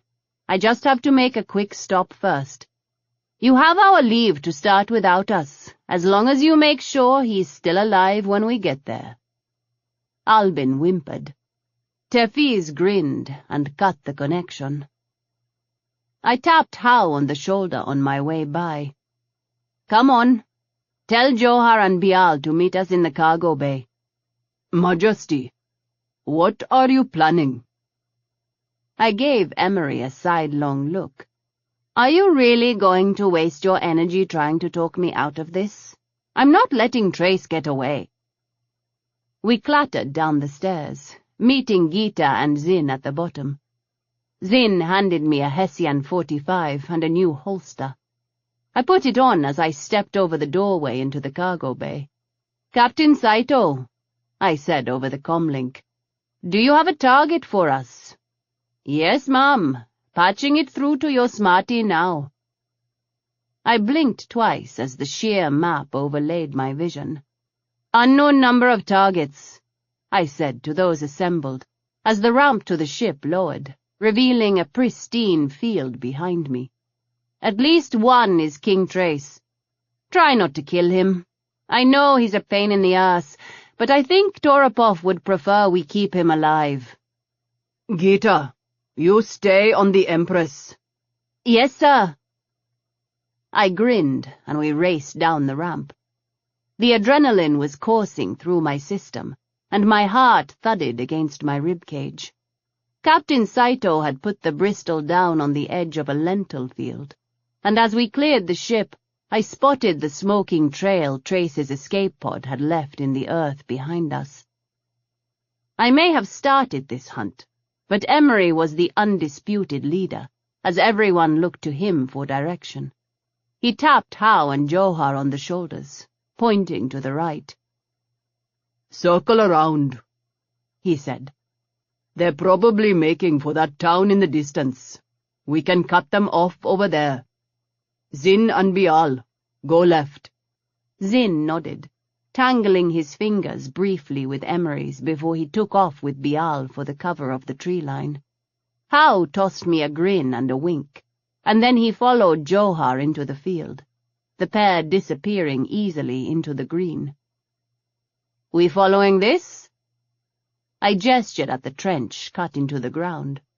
We could. Emery shaded his eyes with a hand, and pointed again at the cluster of buildings in the distance. Trace may not be cognizant enough to plan ahead, but I suspect his guard will be. They'll aim for that abandoned mill as a spot to regroup and figure out their next steps. Have I mentioned lately that I'm really glad you're on my side? His grin was quick. Let's get this done, Majesty. The three of us took off at a run, skirting around the edge of the field, and heading for the same tree line Zin and Bial had used for cover. We cut back into the field, using the scattered earth from the escape pod as cover, until we reached the low, crumbling wall that arced around the remains of the building. Whatever the structure had been in its life, time and weather had worn the 3 stories down. The only hint of the 3rd floor was a jagged edge of wall on the eastern side, still clinging to the floor below. The entire south wall was gone, leaving a semi-clear view into the interior. I still couldn't see our targets, but I could hear Trace's voice, and shared an incredulous look with Gita as the volume rose. Ivan's rumbling bass echoed back, and a third voice I didn't recognize joined in. Are you getting this? Zin asked over the smarty link. I think they can hear him in town. Hal replied. Emery, Johar and I have vantage points in the field. Don't want to get any closer. I'm afraid they'll see us. Not if they keep going on like they are, I muttered. Hal chuckled. We don't have a clear shot. Let me know what you want us to do. Stay where you are. If you have the chance, move in. Otherwise, you can keep them from bolting that direction. There's a stairwell on that far wall that looks intact. I grabbed Gita by the arm. Come on, I've got an idea. Majesty? Emery stuck his hand in my way. You wait for Zin. When I give the signal, you three come in through the door. I pointed at the wall closest to us. Or the gigantic hole next to it, I don't care. I promise they will be too distracted by us to notice. Emery pulled me in, pressing his forehead to mine. Don't get killed, he said, and released me. My reply stuck in my throat, so instead I nodded and took off with Gita at my heels. Hitting the wall at a run, I boosted myself up and over, and rolled out of the way for Gita. We lay flat to the weathered stone for a long moment, but Tracy's ranting hadn't slowed in rhythm or volume. My smarty translated the Saxon's words into Indranan. This is an unmitigated disaster, Ivan. We need to get out of here. I am working on it, Your Majesty. If you will, please keep your voice down. Don't tell me what to do. And you, Captain, you worthless sack of shit. You said that ship was indestructible. I peeked over the edge of the stairs, in time to see Trace take a swing at the cringing man in the corner. The captain covered his head with his arms, so Trace kicked him in the side. Majesty, enough. We need him to fly the ship. Thoughts, Gita? I sub-vocalized over our smarty. The captain isn't a threat. Neither is Trace, really, though he's unpredictable, and that's never a good thing. Ivan's the real threat. He's packing, and his charge is on an enemy planet. He won't surrender, he'll die first. My thoughts as well. I carefully freed my weapon from its holster and trained it on Ivan. Emery, you're about to hear a weapon go off. Get moving. A memory filtered into my head as I lined up my shot. Of Ivan laughing, or trying not to laugh, as he helped a winded 9-year-old Trace back onto his feet. My finger froze on the trigger. Bugger me, I muttered, squeezing my eyes shut and trying to shove away the feelings rising up in my throat. The sound of the laser blast was loud in the silence. Chapter 19. Ivan dropped, dead before he'd even realized the shot was fired. Trace dove for the ground, and the Saxon captain curled himself up into an even tighter ball. I looked to my right, where Gita lay with her own weapon out, the weapon she'd just fired. She gave me a slight smile. Just doing my job, Majesty. Emery and Zin burst into the ruins, guns trained on Trace and the captain. Drop it. Bial was right behind them, and I spotted Johar and Howe outside the window at Trace's back. Trace had rolled to his feet, his own gun out. I've shot you once. Don't think I won't do it again. Drop your gun. Zin's voice was so calm it threw a chill down my spine. Or I will kill you. Do it, then. Trace sneered. I don't think you will. I'm worth more to you alive, bodyguard, and we both know it. Men. Gita rolled her eyes, took aim, and shot Trace in the hand. The laser drilled through his hand and his gun. He dropped the now useless weapon with a cry. I covered my mouth with both hands in a failed attempt to hold in my laughter. Trace clutched his hand to his chest, wailing at the top of his lungs. "Damn you, Hail! Come down and fight me!" "I already beat you," I said, coming up on a knee at the edge of the landing. "You've got two choices. Let Zin take you into custody, or resist. I'd recommend not resisting, but I'm pretty sure you're not going to listen."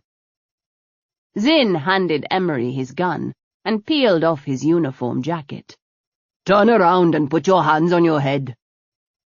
In a move that surprised no one, Trace rushed at Zin, who shifted out of the way, bringing his left hand down hard on Trace's ear and sending him crashing to the ground. I'd been the recipient of that move a few times, and found myself grateful that my bodyguard had been gentle with me, even when I'd been trying to take his head off. "I could just shoot him in the knees, Mom," Gita said. "I know," I murmured in reply, "but Zin deserves this." Zin stepped back, his hands folded in front of him, as Trace scrambled to his feet again. Blood flowed from a cut on the Saxon king's cheek, and he swiped impatiently at it.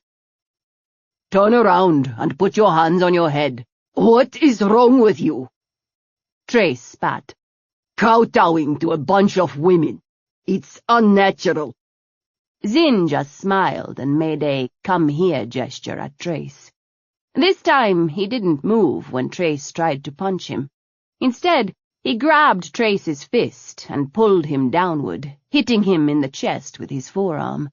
The impact was hard enough to lift the king of the Saxons into the air. Trace went down hard, wheezing in the silence as he rolled onto his back. "Maybe you should shoot him. This is embarrassing," I said to Gita. "Come on, Trace. I thought you were good in a fight." He glared at me as he slowly got to his feet.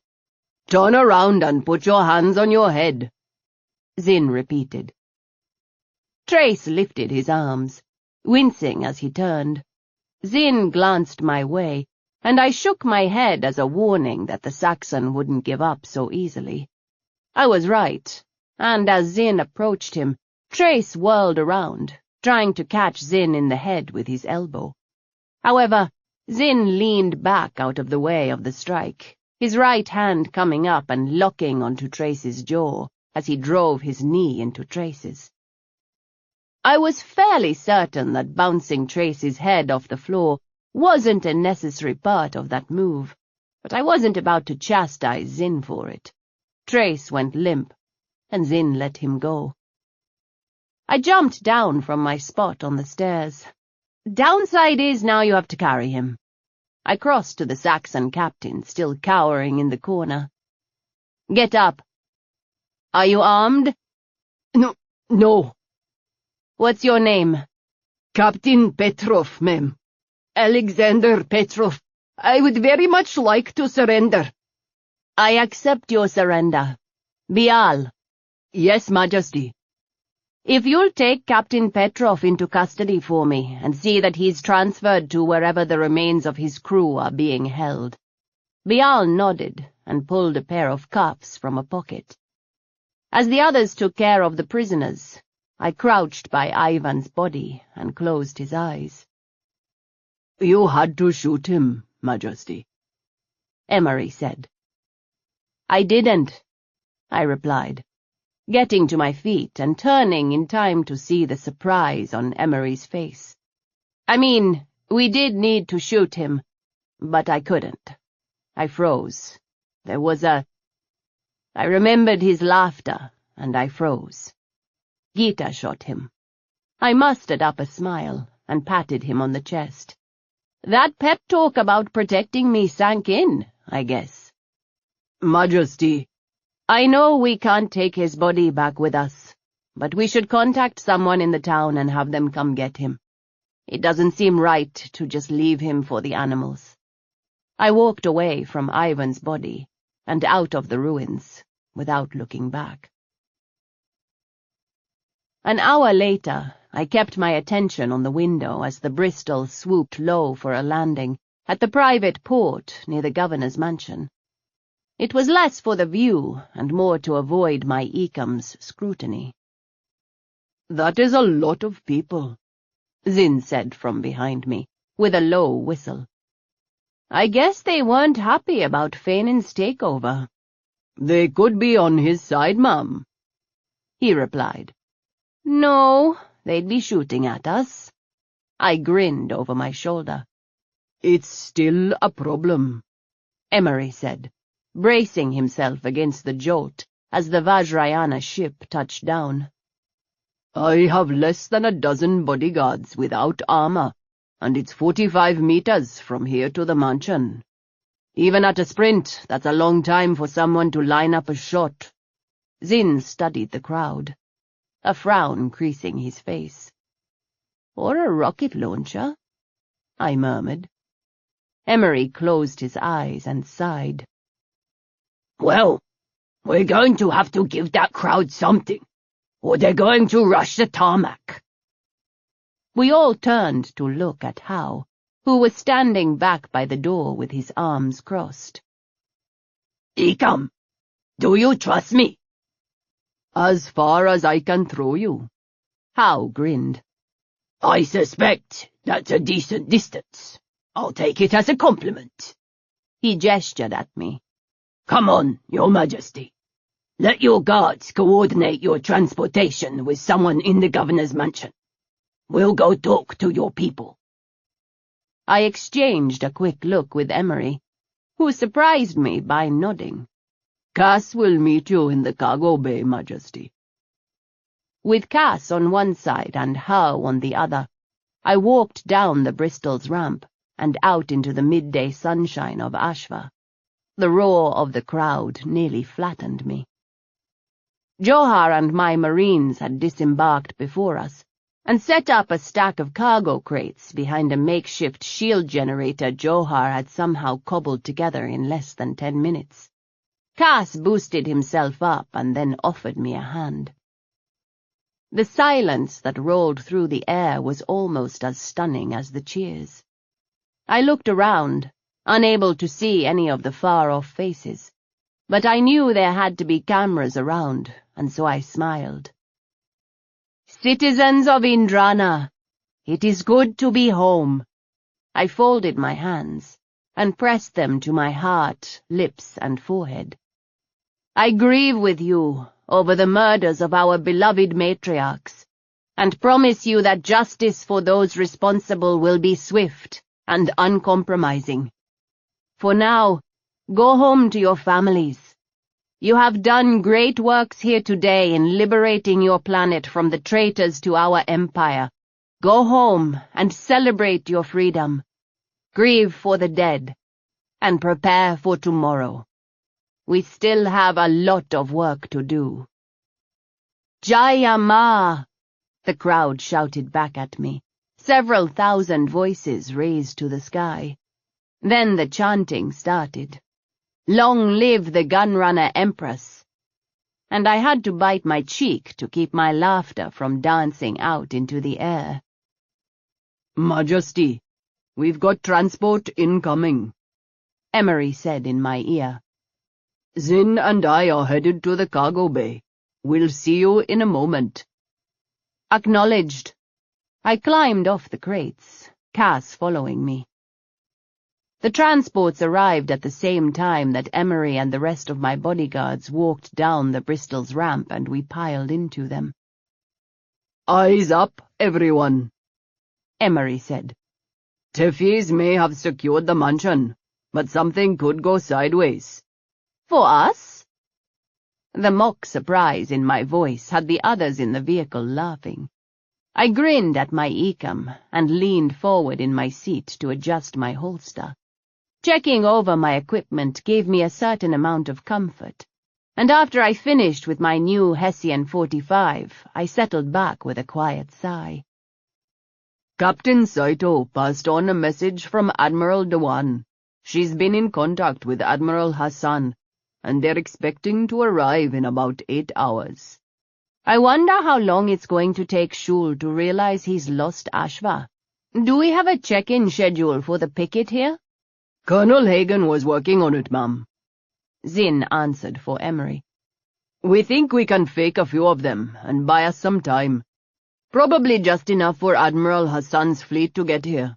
But even if they can't, the Fifth Fleet has decent firepower, and Admiral Dewan thinks she can hold off any assault until they do arrive. Good. I won't worry about it then, I said, just to hear Zin chuckle. The transport came to a stop, and I was sandwiched between Emery and Zin, someone's hand on my head pushing it down between them, as we hustled through the open doors and into the governor's mansion. Your Majesty, Shiva's blessings on you. The Marine captain saluted as she greeted me. Thank you, Captain... Kule, ma'am. Anjali Kule. Her left arm was in a sling, but her smile was bright. Deva Aito Vasi and Governor Joshi are with the prisoner. She asked if I would get you settled, and then take you to her. We can skip the getting settled part, Anjali, I replied with a smile of my own. My people can take care of that when they get here. First, let's have Major Mori take a look at your arm. It's nothing, just a... Captain Kule broke off at my look. Yes, Majesty. The Ferian moved past me and laid a hand on Anjali's arm. One eyebrow arched up. Broken in 3 places is not nothing, Captain. I reached a hand out to steady the Marine as Dio healed her. May you feel better, Dio said, and she helped the captain take off the sling. Thank you very much. Anjali folded her hands together and shook them slightly. Now, Majesty, if you'll come with me. We followed her through the narrow corridor and into the mansion itself. Ashva's agricultural history meant the governor's mansion was more functional than fancy, and we passed through hallways void of decoration beyond the occasional landscape painting. I'd only known Albin Maxwell briefly before I'd left Pashati, and had studied up on him while still at home. My former brother-in-law was a mediocre naval officer who'd achieved his position within the Indranan Navy thanks to his mother's name rather than any particular skill of his own. Why my sister chose him for a husband I didn't understand. Tefiz, we're almost there, I sub-vocalized over the comlink. Has he talked yet? No, ma'am, but he's close to cracking. Not much spine on this one. Am I going to help or interrupt if I join you? Might be enough to shake him, she said after a moment's pause. I'm assuming you have a plan? I do. I held a hand in Joha's direction. Can I borrow a knife? What's your preference? Something sharp and scary-looking. Anyone else would have laughed. Joha tipped her head to the side and studied me as we walked down the hallway. Then she nodded and planted her foot onto a nearby chair. She reached into her boot, pulled out a slender knife, and started moving again before Kisa could skid to a halt behind her. That was a present from my father, she said, handing over the 18-centimeter-long weapon. The handle is Jupiter spider-bone, and the blade is Damascus steel. He had a man on Earth make it for him the year I was born. The blade was narrow, barely a few centimeters at its widest point, but the distinctive rainbow of the rare steel was still visible. The handle was stark against my skin, and surprisingly heavy. It's lovely, I said, turning it over my fingers. There wasn't any point in asking her for something less sentimental. Joha wouldn't have offered it up if she didn't want me to use it. Captain Kule hesitated at the door, but I reached past her and touched the panel. She's expecting us. The door slid open, and I stepped out of the way so Emery and Cass could go through first. I rolled my shoulders back and followed them, with How and Johar on my heels. The sun streamed in through the massive window on the left side of the room, its cheery warmth a strange counterpoint to the weeping man sitting in a chair. I smiled slightly when Tefiz stepped away, burying the expression before Albin raised his head to stare at me in terror. "Your Majesty." Tefiz executed a bow that was only a little rusty. When she came up, I leaned in and pressed my cheek to hers, not caring about the blood that smeared over my face as I pulled away with a murmured blessing. Tefiz snorted and rolled her eyes at me, but didn't say anything out loud. "Governor Joshi." I held a hand out to the elderly woman as she came up out of her bow. "Your Majesty, it is with great joy in my heart that I greet you." The elderly woman's dark eyes sparkled with relief, and she squeezed my hand in hers. "Are you all right? Do you need medical assistance? We have a Farian." She waved her free hand. "Tefiz already made sure I was